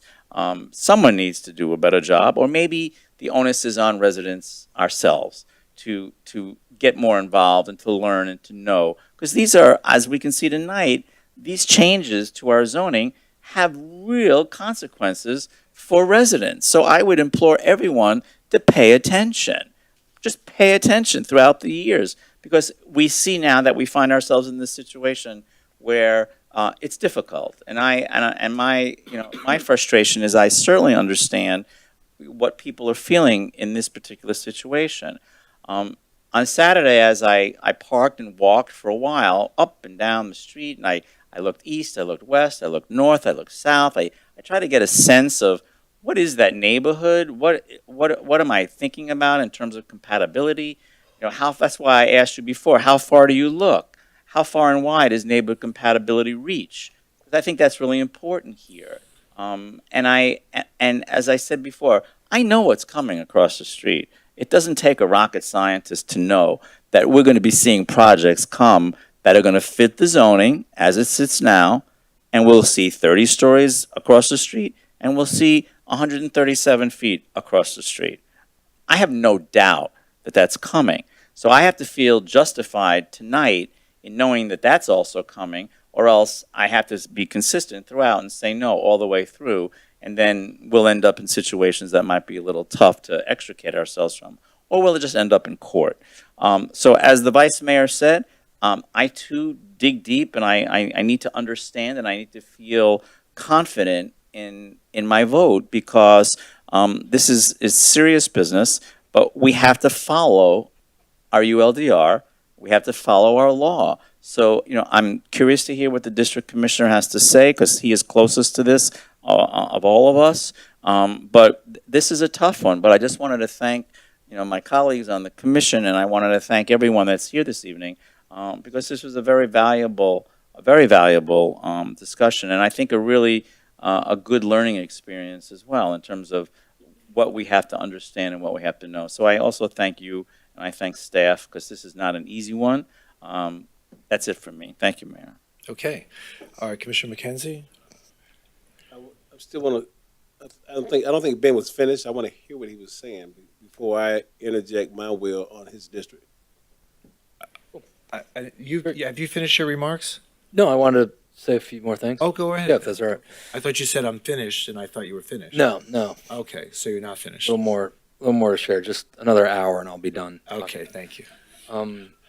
So want to thank the neighbors for being part of this, an important part of the discussion. And I think that the fact that it was called up was a good thing for many reasons, one of which is I think the applicant has done a good job making some really helpful concessions. I mean, I know dropping down a floor is not what all of the neighbors want. I get it.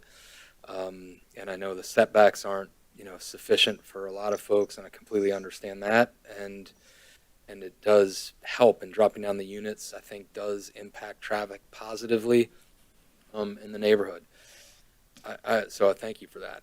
I also think that as a commission, and this echoes like Commissioner Glassman said, is I just don't feel we did a good job with the transition zone, especially here. And I'm interested to see what it is in Sailboat Bend, because I don't remember exactly what that is, and I think there's an opportunity there to look at that better as a commission. I think that's part of the positive.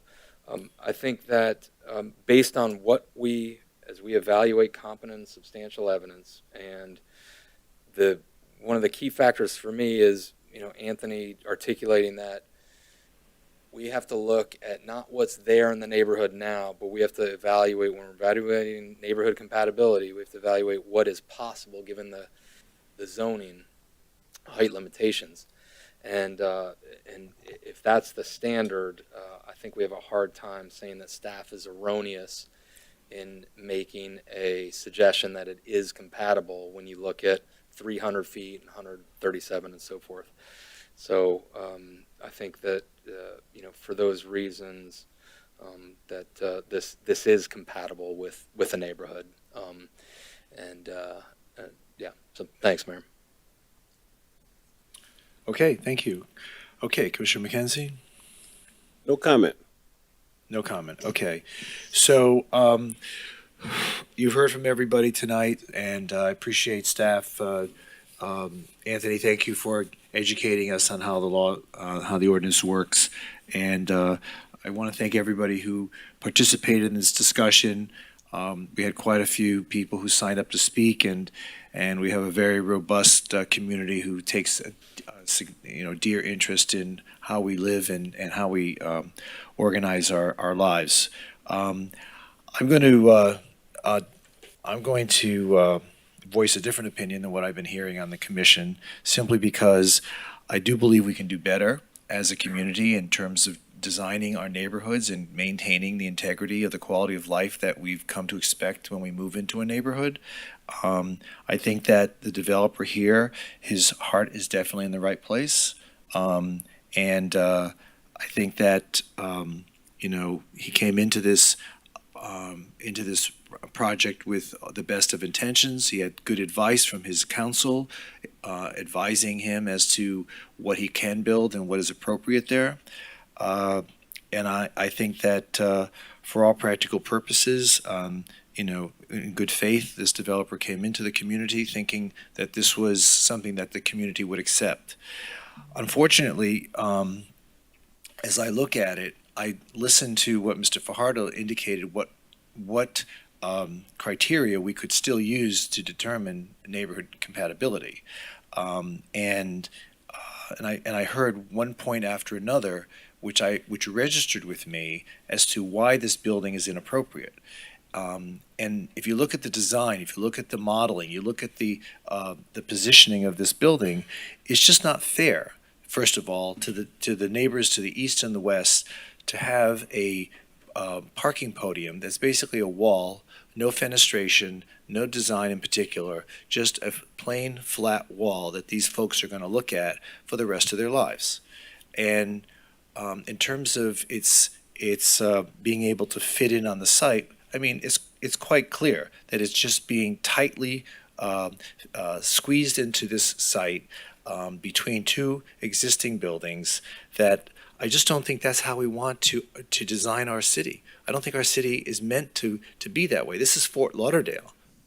You know, this is not any other city. We are unique. We want to respect, the openness, the distance, the air, the light, everything. Understand how buildings shadow other buildings. And I just don't think that the final design that we've been offered tonight is sufficient. I think we could do better, and I know we can do better and still make it a financially viable project. So I'm going to ask someone to make a motion, and we're going to vote on this, and then we'll be done. So would someone like to move the item? I'll move the item. And what do you want to move? Move to approve. Move to approve. Do I hear a second? It's actually a resolution, so It's a resolution. there's So two you need- resolutions, one resolution? accepting, one denying, or one granting, one denying. Approving. Did I close public hearing? I think you did. You did. Yes. We did. Okay. Just want to make sure. It's just getting late. Mayor, and I apologize. I forgot to disclose that I actually also met yesterday with the applicant and council. Well, as long as you indicate that you met with them, which you did. I did several times, but I forgot to mention that I also met yesterday. Okay. Sorry. Thank you. All right. So the resolution's been introduced to approve the site plan, correct? Introduced to approve. And the what? He's just introducing the resolution for approval. Approval of what, though? Site plan, Level level three. 3, development permit for the development, there's a title to it, but it's essentially the site plan. Okay. All right. So please call the roll.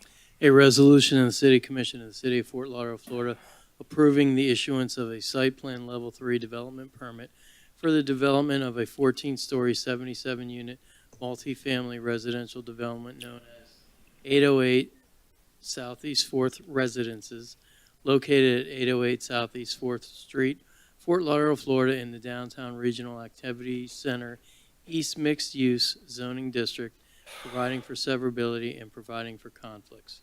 Vice Mayor Moritas. Before you called the vote, I want to check with the city attorney real quick. There's some text in that reading that has been amended, as in the number of units and the height. Does that need to be corrected before Yes. the vote is Okay, taken? you can go ahead and say as amended to cover those. As amended to address the height and the number of units. Okay.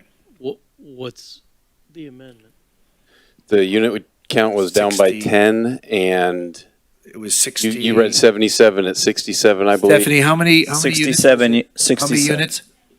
I can't hear you. Can you come up to the podium, please? 67 and 120. Please help us just From with the new 77 to height and the new number of. You can't talk both at the same The time. unit, Stephanie Toothaker, the unit count went from 77 to 67, and the height went from 137.5 to 128. Thank you. Okay. Are there still 6 at the podium? Yes. Okay, just checking. The number of parking spaces, Adachi team, what's the total number of parking spaces? 135 went down to 135. From what? 155. 20 parking spaces down. Okay, it didn't reduce the floor, it just reduced the number of parking spaces, correct? Okay, Didn't reduce the podium, but it did reduce the overall height, yes. okay. Please call the roll. So, for clarity, Commissioner Sorensen, since you introduced that, you're introducing as amended as stated on the record. As amended. Vice Mayor Moritas, Yes. Commissioner Glassman, Yes. Commissioner McKenzie, Yes. Commissioner Sorensen, Yes. Mayor Trentalis. No. The resolution passes. Congratulations. Okay, I need a motion to extend the meeting another 30 minutes. It's going to be done. Second. So moved. Good. We're fine. So moved. All right. Thank you very I much. think you're wrong, but we'll start. Are you packed up? OFR 1, ordinance amending Division 2, Administration and Enforcement of Article 4 of Chapter 26 to revise the administrative appeal process for parking citations and defective parking meters. Someone like to introduce the ordinance? We request defer to January 5th, 2022. Is it requested for deferment to January 5th, 2022? Someone like to move to defer? Moved. Second. Moved and seconded. Please call the roll. Vice Mayor Moritas, Right, Chris. Commissioner Glassman, Yes. Commissioner McKenzie, Yes. Commissioner Sorensen, Yes. Mayor Trentalis. Yes, and the ordinance is approved on first, the ordinance is deferred to January 5th, 2022. This is ordinance on second reading, ordinance amending the non-bargaining unit classification table of the pay plan of the city of Fort Lauderdale, Florida by revising the pay grade of 2 classifications. Someone like to introduce the ordinance? Introduce.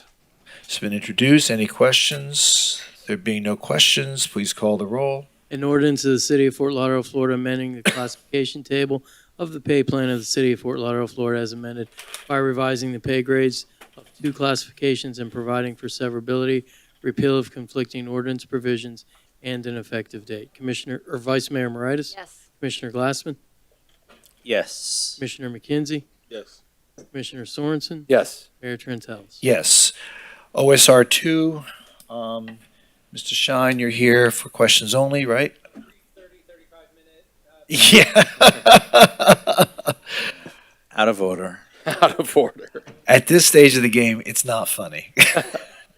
Okay, this is ordinance of second reading, quasi-judicial ordinance, vacating right-of-way identified by a 40-foot wide by 125-foot long portion of Northeast Fifth Terrace between north of Northeast 6th Street and south of Northeast 7th Street, Flagler 6 LLC.